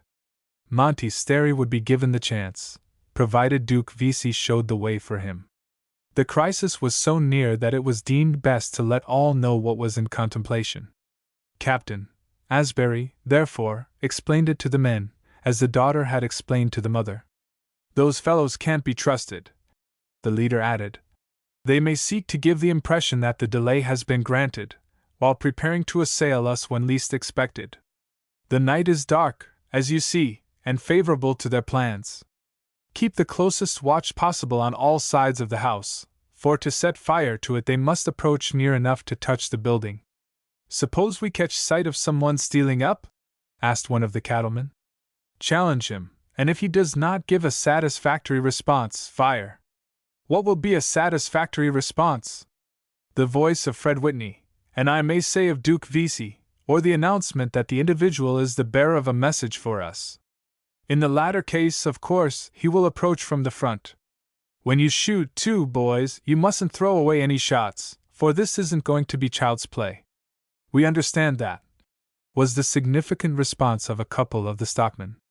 It was now growing so late that Sterry placed himself near the rear door to watch for the expected signal from Vesey, feeling, as the minutes passed, a nervousness greater than at any time before.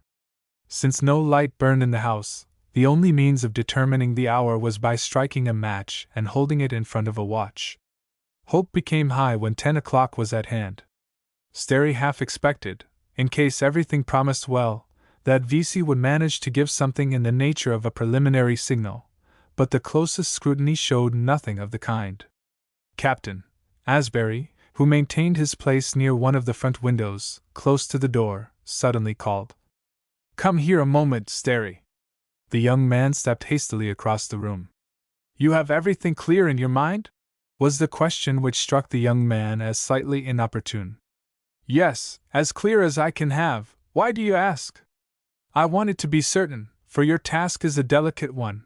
We will hold the door ajar a little while after you go, so that if anything happens, such as their recognizing you, you will be able to dash back. You know it won't do for you to be identified." "I understand," replied Sterry, who felt that he ought to be at his post.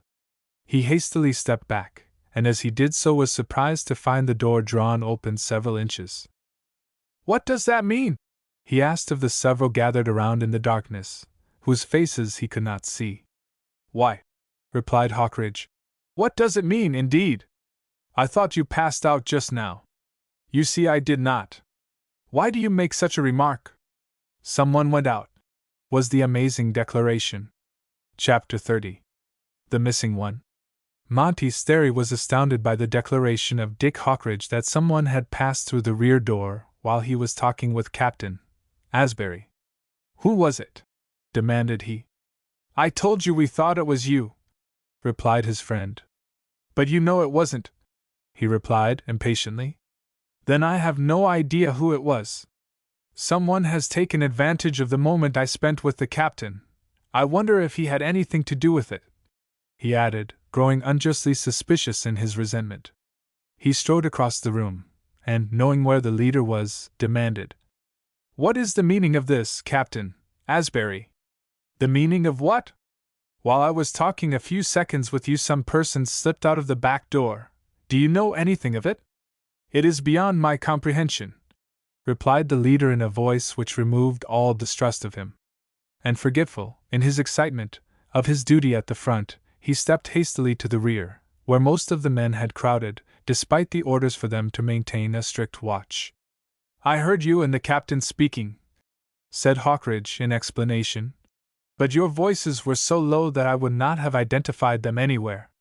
Supposing you to be where you really were, I stepped to the rear window here and peered out in the gloom where I knew the stable to be." "Did you see anything?" interrupted Sterry. "Not a sign of the signal. While I was straining my eyes to pierce the darkness, the door was drawn inward slightly, and a figure moved quickly across the space toward the stables." "You could not identify it?" "Of course not, for you see how dark it is, and there was no light. In fact, I hardly saw it before it vanished." "It is as I supposed," added Sterry angrily. "Someone fancied he had a better chance by slipping off than in remaining here, and has looked after his own safety. I wish I knew who it was." "We can soon find out," remarked Captain Asbury. "Our men are not too numerous for me to forget their names and voices." He raised his tones and summoned them. "I don't believe they will attempt to fire the house as long as the ladies are with us," he exclaimed. "Some one of our party has been cowardly enough to sneak off. As I call your names, answer." He proved the truth of what he said. He had 8 companions, not counting Hawkridge and Sterry. With little hesitation, for his memory was instantly prompted by others, he pronounced each name, and to every one came the prompt, unmistakable response of the owner. One of those rustlers has managed to get in here undiscovered, was the next theory of Sterry, whose temper did not improve at the unaccountable turn of affairs. I don't see why Inman and the rest delay their attack. When we are only children in their hands, they can do with us as they please. All started, for at that moment a sharp rap sounded on the door. Before opening it, Captain Asbury called out, "Who's there?" "It is I, Fred Whitney. Let me in, quick!" He was admitted without an instant's delay, while all crowded around in the darkness. "Well, you can imagine what I have come for. I made known the request of Mother and Jenny, but Inman and Cadmus would not think of granting it at first. I told Cadmus that it was your special request, Jenny, adding a little ornamentation of my own, such as that you knew that when he learned how much it could please you, he could not refuse. I hope I did right, did I not, sister?" In the slight laugh which followed this question, the reply of the young lady was not heard, and her brother continued, "Well, I put it so strong that Cadmus fell in with me and persuaded Inman to do the same. They agreed to wait until 10 o'clock, but no longer, so you see I did not accomplish all that I hoped, but it was better than nothing. If I am not mistaken, it is past 10 now. Not more than a few minutes. Well, at any rate, the time is up, and they have sent me to notify you that they will wait no longer. I suppose that you, Mother and Jenny, have got together all that you can take away. As I have to escort you back, I will carry the things, unless you smuggle in some of the bedsteads. Then it is the intention to attack as soon as the ladies are fairly out of the way?" was the inquiring remark of Captain Asbury. "You may depend that it won't be delayed 10 minutes. Do you know whether they will begin by shooting or trying to set fire to the building? They haven't given me their confidence, but I don't see why they should expect to accomplish as much with their guns as they could have done during the daytime. They will set fire to the place, no doubt. It may be well to impress upon those people that we are guarding every side, and the first rustler of whom we catch a glimpse will be riddled. They are prepared for that, of course. Be careful, friends, and don't expose yourselves more than you are obliged to, for there will be no let-up after the ball opens. I wish I could stay with you and help you out. I have been on the watch, ever since it grew dark, to steal off and make a run to the stockman's camp, but I couldn't gain the first chance. I am afraid it is too late, anyway," said the captain, "for they are so far away that it will be over before they could arrive." "Well, Mother," said Fred, fearing that he was staying too long, "you and Jenny are ready, so let's go. Confound it! We must have a light for a few minutes. I know where there's a candle." He ignited a match and quickly found a candle. This was lit and held above his head, so that he could look into the faces around him. "There is no danger of their taking advantage of this until I leave," he explained, "and you can blow it out before that. I see you are there, Mother. Call Jenny down and let her join us." "Jenny is not in the house," was the reply, which fairly took away the breath of all. Chapter 31. Why it was done. The yellow reflection of the candle lit up a group of wondering faces that were turned upon the mother, who stood in the middle of the room. Her countenance was pale, for she had passed through a great deal during the last half-hour, to say nothing of that which preceded it. Before any one could frame the questions in his mind, she explains, "I am not sure I have done right, but Jenny's departure was with my consent. She and I talked it over and discussed it in all its bearings, so far as we could see them, and she finally persuaded me that it was the right thing for her to do." She paused, as if expecting some comment, but even Fred was silent, and still standing, with the candle held aloft, he kept his wondering gaze upon his parent. "In the first place, Jenny convinced me that Monteith would only go to his own death by venturing out. At any rate, it would so result if he did not receive the signal from Mr. Vesey." As she paused, the amazed Sterry asked, "But why did she think I would venture unless I got the sign from Vesey?" "Because you told her so. You were so confident, when she expressed her misgivings, that you said you would wait a few minutes after 10 o'clock and then try it, even if no signal appeared." "You are correct, I did tell her that. I consented to her plan on condition that if Mr. Vesey signaled you should go, and she should stay. If he did not do so, she was to venture alone." "Why didn't she consult with me?" asked Sterry. I could have given her some suggestions. Ah, what a question, Maud, said Fred Whitney, with a smile, as he comprehended the plan. We know what suggestions you would have given her. True enough, she never would have made the attempt, he responded. And, said Mrs. Whitney, your friend has not called to you. Which reminds me, exclaimed Sterry, stepping to the rear window and peering out. But everything in the direction of the stables was as dark and silent as the tomb. So you see that if you had followed the directions of Mr. Vesey, continued Mrs. Whitney, no messenger would have left this place for the camp of the stockmen. I recall how closely she questioned me as to my idea of the course to take to reach the spot. I wanted to gain her confidence, and told her everything, never suspecting that she entertained any such wild scheme. For which you cannot be blamed, remarked her brother. But I don't understand how she expected to slip off unobserved. Nor do I, added Sterry, with a meaning glance at Captain Asbury. I assure you I am innocent of complicity in the matter, for I would have opposed as strongly as any of you.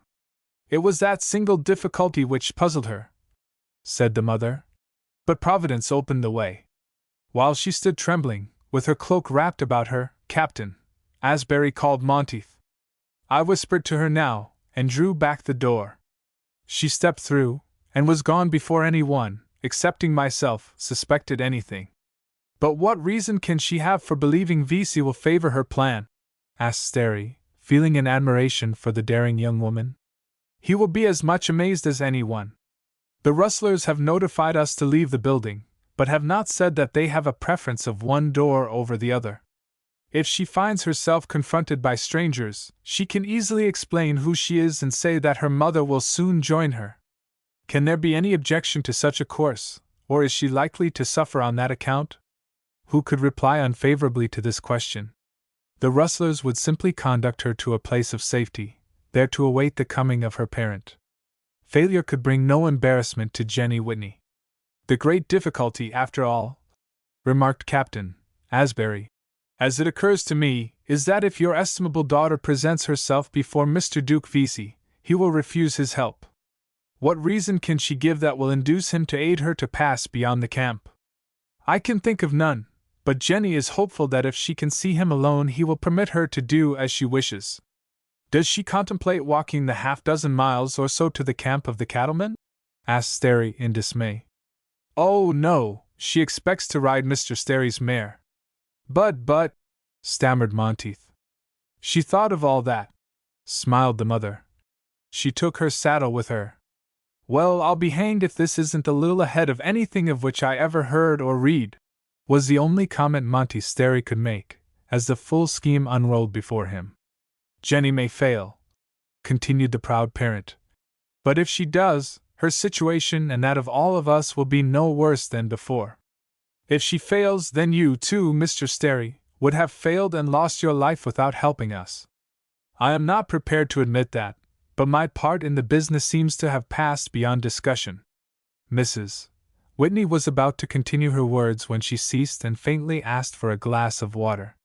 Fred set down the candle and sprang to her help ahead of anyone, holding the glass, which was instantly brought to her lips. The poor woman had undergone great trials, as will be admitted, during the past few days. The excitement had sustained her until now something in the nature of a reaction came. Helping her to a chair, Fred affectionately fanned her, and did what he could to make her rally. He was thus engaged when a second knock startled all. Captain Asbury wheeled and demanded, "Who's there?" "Duke Vesey, under a flag of truce." No name could have astonished the cattleman more. This was the man whom Sterry had expected to meet, and in whose care it was supposed Jenny Whitney had placed herself. Instead of that, he was asking admittance. "Your flag will be respected," said Captain Asbury, drawing back the bolts of the door, which was next swung inward a few inches. The rustler stepped within, saying, "I have been sent by Captain Inman to inquire the meaning of the absence of Fred Whitney, who was sent here a considerable time ago." "That is the cause of the delay," replied the captain, pointing to where the young rancher was doing his utmost to revive his mother. The captain thought himself justified in turning the incident to account. She may not live more than half an hour. I suppose, under the circumstances, you folks won't vote to hang her son on his return, though it would be in keeping with your style of business. No, we leave that work to such as shoot down men before their homes, as was done last night. I didn't expect anything like this," he added more gently. "I will go back and report. I was told to bring the ladies, and as I can't take the elder just now, I suppose it's best to leave both till I learn what Captain Inman wishes." Monty Sterry caught a significant glance of Vesey, while speaking, but was utterly unable to interpret it. He, however, removed to that side of the room, so as to place himself near him. Still the rustler made no other sign. Too many eyes were upon him. One of Captain Asbury's most noticeable points was his ability to catch on to a situation like the present. He saw the look given by the visitor, and translated it as meaning that he wished to make some communication to the other.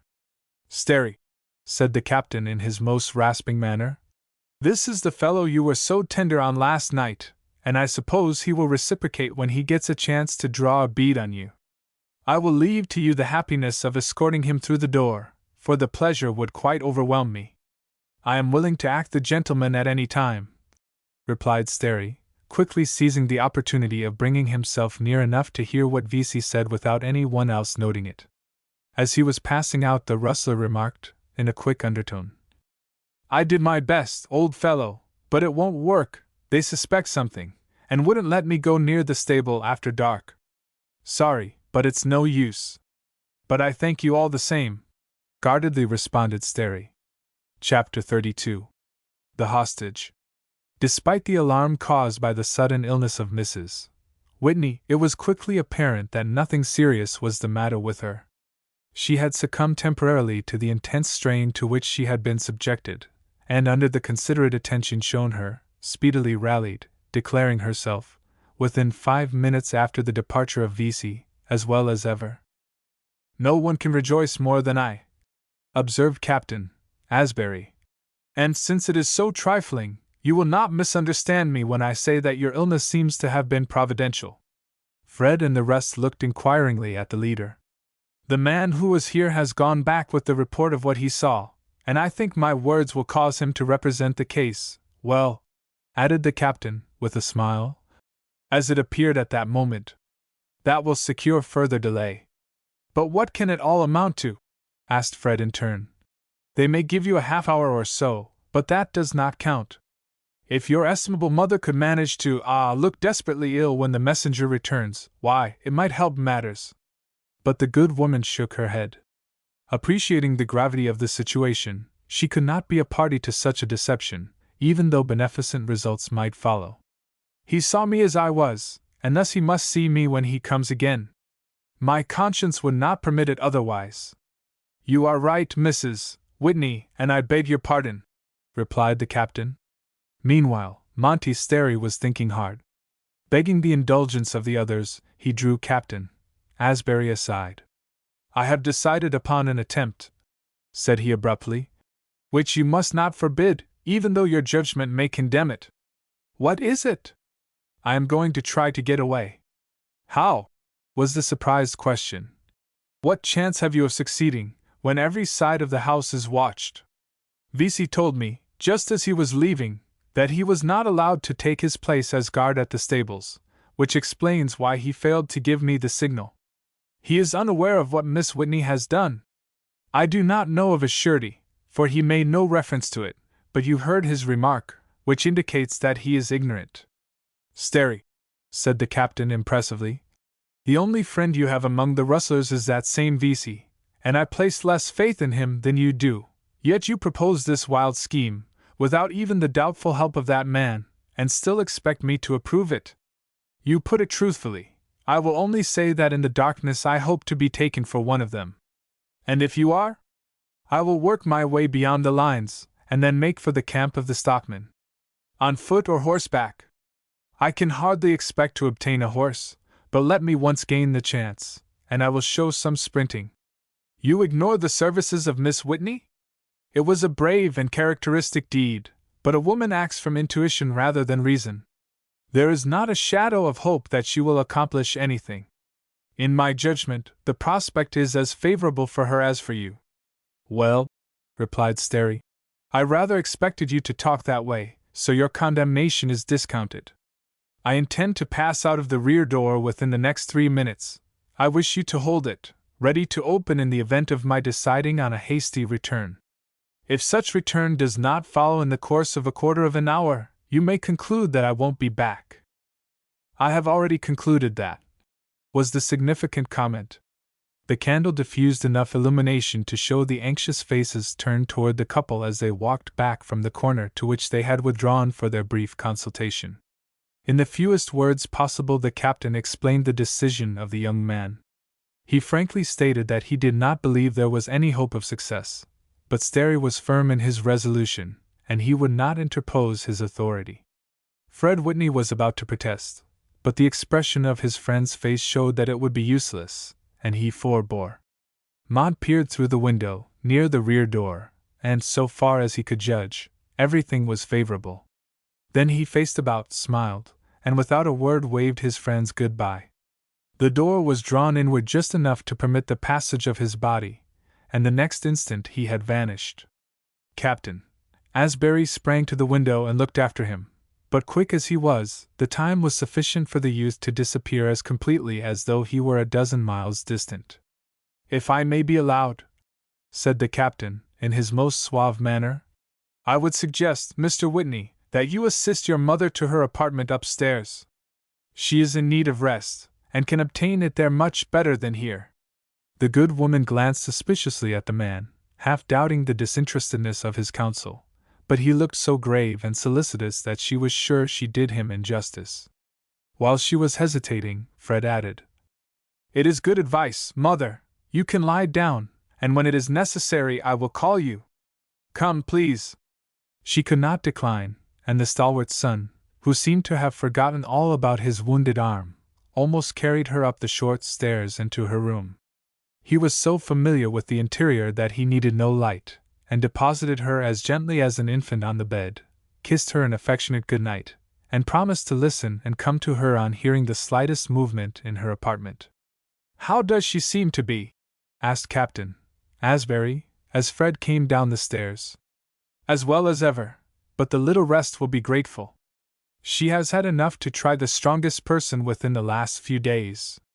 True indeed. I presume Vesey will soon be back with some ugly message from Inman and Cadmus, but we have delayed matters so long that I'm hopeful of keeping it up a while longer. Suppose, when this enterprising rustler shows himself, you allow me to do the talking, Fred. There is a good deal, you know, in the way you put things. I understand, replied the other, with a smile. It will come, perhaps, more appropriately from you than me. It was apparent from the manner of the captain that he felt considerable hope of success through the efforts of Miss Whitney or Sterry, or both. Time was the great factor. It would seem that 3 or 4 hours ought to bring the cattlemen, if either of the messengers succeeded in getting through the lines. While there was little doubt of the ability of the besieged being able to stand off their assailants for a much longer time, yet there was every reason to strain to the utmost the fortunate delay already secured. A conflict was certain to result in a number of deaths to each side. Not only that, but it would intensify the bitterness already prevailing through many portions of Wyoming and Montana between the Cowmen and Rustlers, and postpone and increase the difficulty of the adjustment of the quarrel. A full half-hour passed, during which the captain kept his place at the rear door, ready to admit Sterry should he make a dash for it. He did not appear, and when the fastenings of the structure were returned to their place the leader's heart was more hopeful than ever. He had just made a remark to that effect when a knocking was heard again on the front door, accompanied by Duke Vesey's announcement that it was himself who claimed admission. The captain drew back the fastenings and the rustler stepped inside, his face showing great agitation. This is a fine state of things, he said, addressing young Whitney, Hawkridge, and the captain. To what do you refer? Asked Whitney. You sent Mont Sterry out a while ago, and the rustlers have caught him. He's in their hands and will be shot at daybreak. Captain, Inman sent me to you with that message, and to say that the fight will open in a few minutes. You can't play your tricks any longer on us. It was apparent that Duke Vesey was in a rage over the mishap that had befallen his friend. Captain. Asbury quietly placed himself between the fellow and the door by which he had entered. What is the meaning of that? Demanded the rustler, turning his head. I'm here under a flag of truce. Where is it? You haven't shown any, and you can't. I shall hold you as a hostage for the safety of Montsterry. Whatever harm is visited upon him shall descend upon your head. Chapter 33. The Prisoner. It may be said that Montsterry's main hope for the success of his perilous scheme lay in its boldness. It was not to be supposed that the rustlers, surrounding the besieged on every hand, would forget the probability of just such an attempt as he made. The stockmen could not expect to slip away one by one, or in a body, nor was there anything to tempt such an effort, even if it offered a fair prospect of success, for, of necessity, they would have to depart on foot, and with the coming of daylight their situation would be worse than now, with a strong shelter above and around them. But it was known among the defenders that 2 of their number were doomed, if they fell into the hands of the rustlers.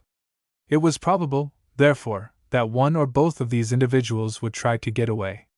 Whether or not the leaders held any distrust of Vesey cannot be known, but his little scheme for befriending Montsterry was nipped in the bud by his being retained at the front of the building, where, as has been shown, he acted as the bearer of messages between Inman and Captain Asbury. There were men closely watching the building from the moment darkness closed over the scene. Had Sterry attempted to steal along the side of the house and then dodge away, he would have been detected and halted at once. On the contrary, he moved with his usual gait in a diagonal direction toward the stables. His object was to learn the likeliest method of leaving the place. He had perhaps walked 50 feet, when someone advanced from the gloom and called, in an undertone, "Halloo, who is that?" "It's I, Smith. Who are you?" The name, of course, was a venture, but it was not uncommon, as the reader knows, and more likely to be right than any other. The best of it was, it seemed to satisfy the other, who, without announcing his own, asked, "What are you doing?" "I've been looking around to see what I could learn." "Anything new?" "No, not as far as I can discover. They seem to have a light burning in there, but are waiting for us." "I wonder they didn't give you a shot. Vesey says they are desperate, and he brought back word that they would shoot the first of us seen prowling about the place. I wonder you didn't catch it." "I took good care." "When do you suppose the fight will open?" "Pretty soon. I suppose you are as tired of this dallying as the rest of us." "Well, it strikes me as best to wait until sure everything is ready." Sterry was anxious to end this pointless conversation, for the stranger had approached quite near and peered into his face, as though not free from suspicion. The darkness was deep, but on the other side of the ridge a small fire was burning, from fragments brought from the stables. Of this the adventurer meant to keep clear at all hazards. More than one rustler knew him intimately, and it might be that he to whom he was talking was an old acquaintance and enemy. How Sterry longed for the presence of Vesey! In a natural manner he sauntered up the ridge, as if his intention was to return to the campfire, that being the course most likely to dissipate any misgiving on the part of the other. The latter made no response, and Sterry kept on, thinking, "I'm rid of him, anyway, and ought to have less trouble with others that may wish to ask questions." But glancing over his shoulder, he was startled to observe that the man, instead of moving off, as he had supposed, was standing motionless in the gloom, as if studying him. "By gracious," concluded the youth, "he must have noticed my voice, for, not knowing Smith, how could I imitate it?" The situation would have made any one uneasy, but he did not hasten nor retard his footsteps until he reached the top of the ridge, and was able to observe the campfire clearly. It was small, as has been said, but 5 or 6 figures were lolling about it, smoking, talking, and passing the dismal hours as inclination prompted. Other forms were moving hither and thither, some of them quite close to where Sterry had halted, though none paid him any attention. The young man was looking for an opening by which he could make his way beyond the lines without attracting attention. The best prospect seemed to be the stretch of prairie extending from the front of the house toward the Big Horn Mountains. "No one appears to be on the lookout there." At that instant each arm was tightly gripped, and the man with whom he had exchanged words but a few minutes before said, "Mr. Smith, please go with us to the fire. My friend here is Smith, and he is the only one in our party with that name. Maybe you are his double. It was useless to resist, and Sterry replied. You know there are several Smiths in this country, and I ought to have the privilege of wearing the name without objection. We'll soon see, replied the first captor. Within the next minute Sterry was marched in front of the campfire, where the full glare fell upon his countenance. Then a howl of exultation went up, for more than half of the rustlers in the group recognized him. Chapter 34. Out in the Night. Enough has been already told for the reader to understand the scheme which Jenny Whitney, with the help of her mother, attempted to carry out for the benefit of the besieged cattlemen. With her cloak around her shoulders and her saddle supported on one arm, she passed quickly from the rear of her home to the stables, only a short distance away. She had been on the alert for the signal of Duke Vesey, and seeing it not, was prepared to encounter someone else. In this she was not disappointed, for at the moment of catching sight of the dark mass where the horses were sheltered the figure of a man loomed into view as though he had risen from the ground. She stopped short, and observed dimly the forms of two others just behind him. "Halloo!" exclaimed the nearest. "How is this?" With peculiar emotions the young lady recognized the voice of Larch Cadmus. She hoped this was a favorable omen, and was quick to turn it to account. "Larch, is that you?" she asked, peering forward as if uncertain of his identity. "I declare, it is Miss Jenny!" he exclaimed, coming forward. "How is it you are alone?" "Mother did not wish to come with me," replied the daughter, trying to avoid the necessity of direct deceit. "She will probably leave the house pretty soon." The fellow was plainly embarrassed, despite the protecting gloom which concealed his features. Jenny knew him to be one of her most ardent admirers, though she had never liked him. Her hopes were now based upon making use of his regard for her. "You have come out, Jenny, I suppose?" said he, offering his hand, which she accepted. "So as not to be in the house when the trouble begins." "Oh, I know it will be dreadful. I want to go as far away as I can. Do you blame me, Larch?" "Not at all, not at all. And I hope, Jenny, you don't blame me for all that your folks have suffered." "Why, Larch, why should I blame you?" asked the young lady, coming fearfully near a fiction in making the query, for she knew many good reasons for censuring him in her heart. "But how soon do you intend, that is, how soon do the rest of your folks intend to attack the Cowmen?" They expected to do so long ago, but there have been all sorts of delays. It will come pretty soon now." "Where are you to place Mother and me?" "Over the ridge, yonder. You will be out of danger. You need fear nothing. Why should you? For your mother will be with you and your brother will be with us, so that he can take no part in the fight." He made no reference to Mount Sterry, and she was too wise to let fall a hint of her anxiety concerning him. "But, Larch, suppose, when you set fire to the house, as I heard your folks intended, our people rush out and attack you. Do they intend to do that?" he asked. "I am sure I don't know, but you can see, if they do, the shooting will be going on all around Mother and me. You can pass farther out on the plain or take shelter in the stable, among the horses." "But that may be too late," interposed Jenny, in well-feigned alarm. "You can take refuge here now. I can't bear to stay in the stable, for the horses will become terrified when the shooting begins. They may break loose and prove more dangerous than the flying bullets." There was sense in this objection, and the rustler saw it. He was anxious to propitiate the young woman, whom he admired so ardently. "Well, my dear, what would you like to do?" "Now, Larch, you won't laugh at me if I tell you," she replied, in her most coquettish manner. "Laugh at you?" he protested. "This is no time for laughing. It was a shame that those people should turn your house into a fort, when it could do them no good. Tell me what you want, and it shall be done, if it is in my power." "Thanks. You are very kind, and I shall never forget this favor. I want to mount one of the best horses in the stable and ride out so far that I am sure to be beyond reach of danger." The proposition staggered the rustler, so much so that it did not occur to him, just then, that the daughter appeared a great deal more anxious to look after her own safety than her mother's. "You have a horse in the stable, haven't you?" "Yes, Jack is there, and he is a splendid fellow. He is the one I want." "But the saddle?" I have it with me. Here it is. You and I will adjust it together. And the impulsive miss placed the saddle in his grasp before he knew it. She certainly was rushing things. It must be admitted, too, that she showed fine discretion. There was but one way of handling Mr. Larch Cadmus, and she was using that way. He turned about and walked to the door of the stable. Jack is in the second stall, she said, pausing at the entrance, and his bridle is on the hook near his head.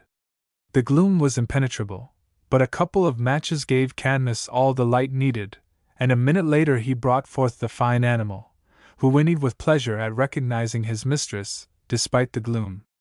Jenny gave what help she could in saddling and bridling him, the other two men standing a little way off in silence.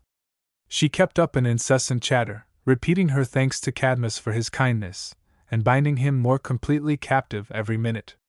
But the rustler was inclined to be thoughtful, for before the animal was ready he began to feel misgivings as to the prudence of what he was doing.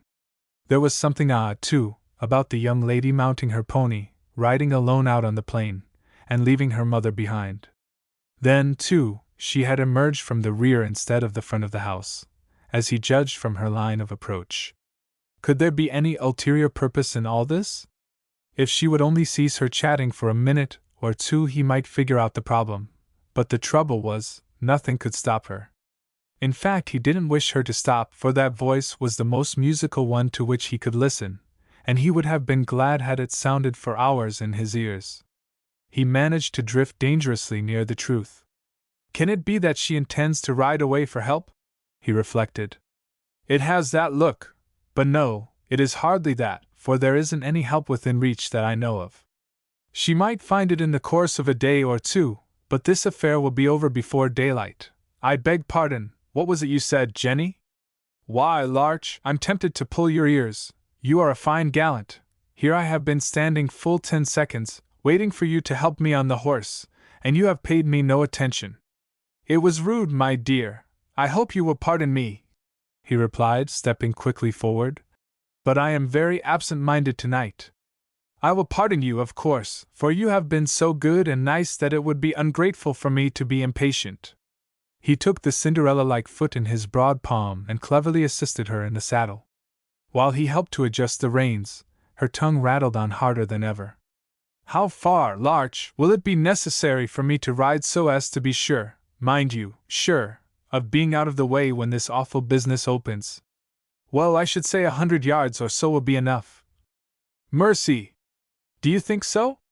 I ought to go 2 or 3 times as far as that. You won't object, will you? And when the shooting does begin, I can hurry Jack farther off. Do as you think best, but it seems to me, Jenny, that you are forgetting your mother. Oh, no, when Fred brings her out, maybe he has done so now, tell her the direction I have gone and she will understand. Which is the best course for me to take? I guess it don't make any difference, so I will go this way. Through all this apparently aimless chatter, Miss Jenny Whitney was using her wits. She knew a long ride was before her, and everything would be ruined if she lost her way. There was no moon or stars to give guidance, and she therefore carefully took her bearings while the chance was hers. I suppose it's all the same which course you follow, but I fear I am doing wrong in allowing you to ride off. Now, don't spoil everything by regretting the handsome way in which you have indulged my whim. I think I will ride over the ridge to the left. Hold on, Jenny, until I can speak to Inman. He may object. You can speak to him after I am gone. Good night, Larch, and many thanks again for your kindness. She rode off with her intelligent Jack on a walk until she was clear of the camp, when she touched him into an easy gallop.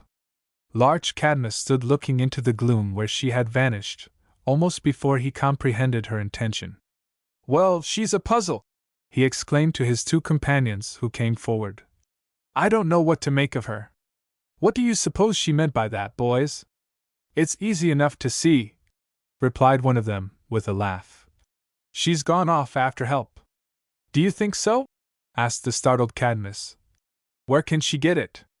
She may bring back their hands. There are only 2 of them, said Larch, much relieved. And they won't amount to anything in the rumpus. You don't imagine that she knows of any larger force anywhere in the neighborhood? She can't know of any, for there ain't any, was the clincher of the rustler. Or if there is, she can't get it here in time to do Asbury and the rest any good. Cadmus was relieved by the words of his friend.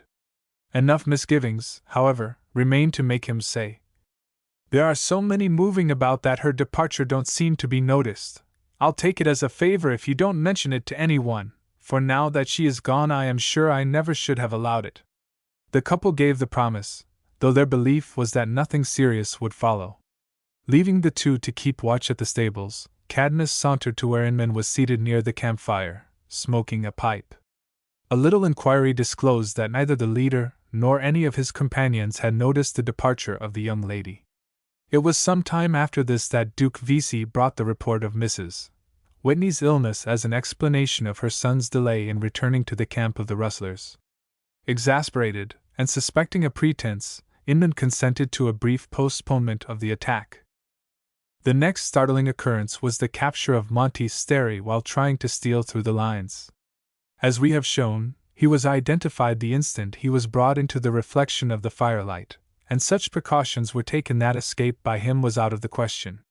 When their impatience could stand it no longer, Vesey was sent to Captain Asbury with the message which he delivered. Instead of his returning with a reply, Fred Whitney came back, bringing the announcement that Vesey had entered the house without claiming the protection of a truce, and after telling what he was directed to tell about Monty Sterry, Captain Asbury had directed Whitney to notify Captain Inman that he would retain Vesey as a hostage, guaranteeing that whatever harm was visited upon Sterry should descend upon the head of Vesey. This message, as may be supposed, caused consternation for some minutes in the camp of the rustlers. The feeling was quickly succeeded by exasperation. Had Inman and Cadmus been given the opportunity, no doubt they could have made a good argument to prove that, inasmuch as Vesey had passed back and forth several times after his first announcement of a flag of truce, and its acceptance by the besieged cowmen, it was not required by the law of nations that he should proclaim the fact while continuing to act as messenger between the hostiles. On the other hand, the truth remained that he had entered the house of the rancher with weapons in his hands, and without any claim of immunity from harm. The question was such a nice one, capable of so many finely drawn theories, that it is useless to discuss it here. Whatever decision we might reach, we could not feel assured we were right. The hard fact confronted the rustlers that one of their principal men was in the power of the cowmen, and was held as a hostage for the safety of the detested Monty Sterry, who had been warned that he would be shot on sight by any rustler who gained the chance.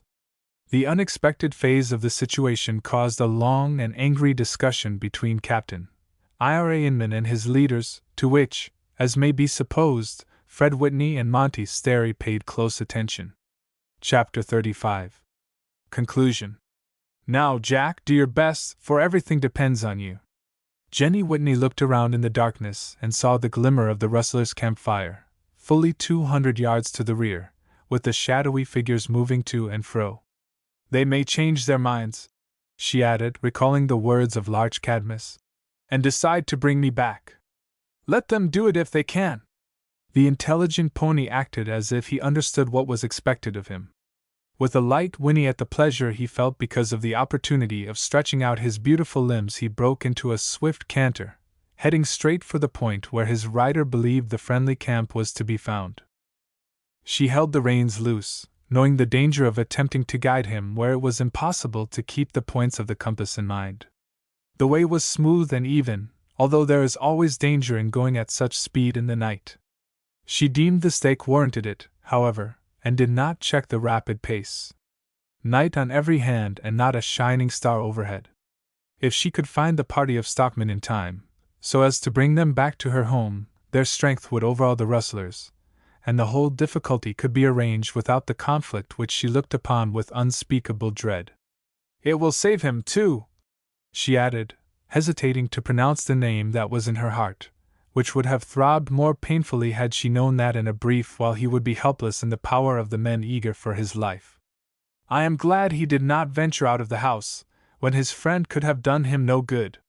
What will he think of me on learning what I have done? He will say that I am rash and foolish, and perhaps I am. Will he suspect that it was to save him that I undertook this errand, which, after all, is attended with no risk to me worth mentioning?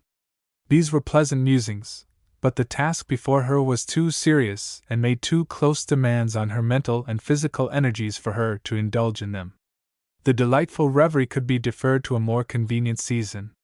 Jenny Whitney had lived long enough in the West to understand that in times like the present it is safer to depend on the instinct of one's heart than upon one's reason. It seemed now and then that Jack was following the wrong direction, but she was wise and not interfering. The gloom was so deep that she could see barely a few paces beyond the pointed ears in front, but when the ground showed an abrupt rise she recalled the location and knew he had followed the exact course she desired. She pulled slightly on the reins and he dropped to a walk. At the same moment something dark moved aside, the pony diverting his own steps to avoid it. She experienced a slight shock of fright, but recognized the object as one of the cattle probably belonging to their own herd. Others showed dimly here and there as the horse carefully picked his way forward. "Halloo, who's that?" called a gruff voice from the darkness, the hail proving more startling than the first surprise. "It is I, Jenny Whitney," replied the young lady, "and I am searching for help." "Well, I'll be hanged! What's up, Miss Jenny?" It was Bud Hankinson who came forward on foot, his figure appearing of gigantic proportions in the gloom. He was more alarmed than she, as he had warrant for being, knowing, as he did, that some extraordinary cause must have brought the girl to this place alone at that hour of the night. She quickly told her story, explaining that Fred was held a prisoner by the rustlers, else he would have hastened back to secure the assistance for which she was looking. "You're a brave girl," said the honest fellow, as he laid his hand on the reins of the pony. "There are mighty few that would have done what you've done tonight. Never mind about that, Bud, but tell me what to do." "Why, you mustn't do anything, I'll do the rest." "No, you may help me, but what is it to be?" "Luck's running your way, Jenny. The stockmen have moved their camp since Fred left this morning." "Mercy! I thought I had only 2 or 3 miles farther to go." "Their camp isn't more'n half a mile off, right over the swell yonder. We'll be there in a jiffy." "And you will go with me?" "Wall, I reckon. What sort of a chap do you take me for?" "Where is Weber?" 3 miles to the south, which is in t'other direction. We won't have time to look him up, and it wouldn't do any good if we did. We made a change of grazing grounds, as I suppose Fred told you, but some of the cattle strayed off here and I was looking 'em up when I heard your pony." "Where's your horse?" "Not far. Wait here and I'll be right back." He was gone but a few minutes, when he returned in the saddle. "It won't do to go too fast," he explained, moving forward with his animal on a walk. "But we can keep beside each other." Riding thus carefully, he questioned her about the stirring incidents at the house, and she gave him the particulars. The sagacious fellow had seen before this how matters stood between her and Monty Sterry, and he knew her anxiety, but his good taste prevented any reference to it further than to say, "I hope Mont will be too wise to try to slip out of the house, for if he does he's sure to be grabbed up by them, and they won't give him a chance for his life." "Do you think he will make the attempt, Bud?" "No, now that he knows you have started, for you've got a mighty sight better chance to succeed than he could have. Of course he has too much sense for anything of the kind." It was well that neither of them suspected the truth. There they are! They had reached the top of the elevation, and saw before them the twinkling lights of several campfires. The stockmen, fully understanding the nature of the work they had undertaken, conducted themselves like a force invading a hostile country. Regular sentinels were stationed, to prevent the insidious approach of an enemy. The couple rode down the hill, and, as they expected, were challenged on the edge of the camp. Inasmuch as Bud had visited the men during the day and formed numerous acquaintances, he had little difficulty in making himself known. All, excepting the guards, had retired for the night, but the visitor was conducted to the place where Maj. Segraves was asleep, Jenny remaining on the outskirts with one of the sentinels, who treated her with all courtesy. Maj. Segraves was a brave man, who had only to hear the story brought to him by the honest cowboy to understand the urgency of the case. It was now near midnight, and the attack at the ranch was liable to be made at any moment. The stockmen could not reach the scene of danger too soon. Almost instantly the camp was astir. It looked as if the men had received orders to attack a force of Indians, whose location was just made known to them, and in point of fact, the situation was somewhat similar, for a brisk fight appeared inevitable. 3 rustlers whom the Major was particularly anxious to arrest were Ira Inman, Larch Cadmus, and Duke Vesey, and he especially wanted the first 2. They were with the party not far off, and aside from the call for help of the imperiled stockmen, the prospect of capturing those fellows was sufficient warrant for a prompt movement. Within half an hour after Jenny Whitney's meeting with Bud Hankinson, the party of 100 were galloping westward, she riding at the head, with Maj, Sid Graves, and Bud, who acted as guide to the expedition. Hope arose with every rod advanced, for if fighting had begun the reports of the guns would be heard, but the listening ears failed to catch the first hostile sound from the Whitney ranch. By and by a point was reached which would have shown them the flash of the guns, but the gloom remained impenetrable. The twinkling campfire, at the base of the ridge, gave just the guidance needed, and with Bud Hankinson's intimate knowledge of the country, enabled the force to tell exactly where they were. Mosh. Sid Graves decided to defer his attack until daylight, unless the safety of the beleaguered cattlemen should force him to assault sooner. In the darkness, with the open country around, and the excellent animals at the command of the rustlers, most of them would escape upon learning the strength of the assailants. At the earliest dawn the stockmen could be so placed that, as the commander believed, nearly if not quite all of the lawbreakers would be corralled. Accordingly, a halt was made while yet a considerable way off, and Bud Hankinson went forward on foot to reconnoiter. Upon his report must depend the action of the stockman. The fellow was gone more than 3/4 of an hour, and when he came back he brought astounding news. Not a solitary rustler was to be found anywhere near the ranch. Hardly able to credit the fact, Bud picked his way to the building, knocked, and was admitted. There the amazing truth was made known. Captain Ira Inman and all his men had been gone for an hour, and were probably miles distant at that moment. The detention of Duke Vesey as a hostage for the safety of Monty Sterry proved the key to the whole situation. When Inman learned how he had been outwitted, he was enraged to the point of ordering an attack at once, with the resolve to give mercy to no one. He even threatened to visit his fury upon Fred Whitney, who had shown such punctilious regard for his parole, for it would seem that under the circumstances he would have been warranted in staying behind with his friends. But before taking so rash a step, the cooler judgment of the leader came to his rescue. He placed a high value on Duke Vesey, who had been associated with him in several dangerous enterprises, and he knew that any harm done to Sterry would recoil on him, just as the grim captain, Asbury, had threatened. After prolonged discussion with Cadmus and others, it was decided to offer to exchange Sterry for Vesey. The proposition was accepted, and the exchange faithfully made, though considerable more delay was involved. But while it was underway, Inman learned of Jenny Whitney's flight toward the Bighorn Mountains. Keener of wit than Larch Cadmus, he suspected the truth at once, though he knew nothing of the proximity of the stockmen. Before making the attack and attempt to burn the building, he sent out 2 of his best mounted men in the direction taken by her, to investigate. They did so with such skill that neither Bud Hankinson nor any of the stockmen suspected them. They returned with news of the approach of a body too powerful for them to think of combating. They therefore fled in the darkness, the promptness of the leaders probably hastened by the knowledge that they were the parties for whom the stockmen were looking. And so ended the campaign. The situation had been critical for a long time, and there were moments, time and again, when the most trifling incident intervened to avert a fearful conflict between men of the same race and blood, but all had now passed, and it may be said that not so much as a hostile shot had been exchanged. The main events of the troubles in Wyoming between the Cowmen and Rustlers are too well remembered to require recital at our hands. The expedition referred to in another place left Cheyenne in April for Nolan's Ranch, 100 or more miles distant.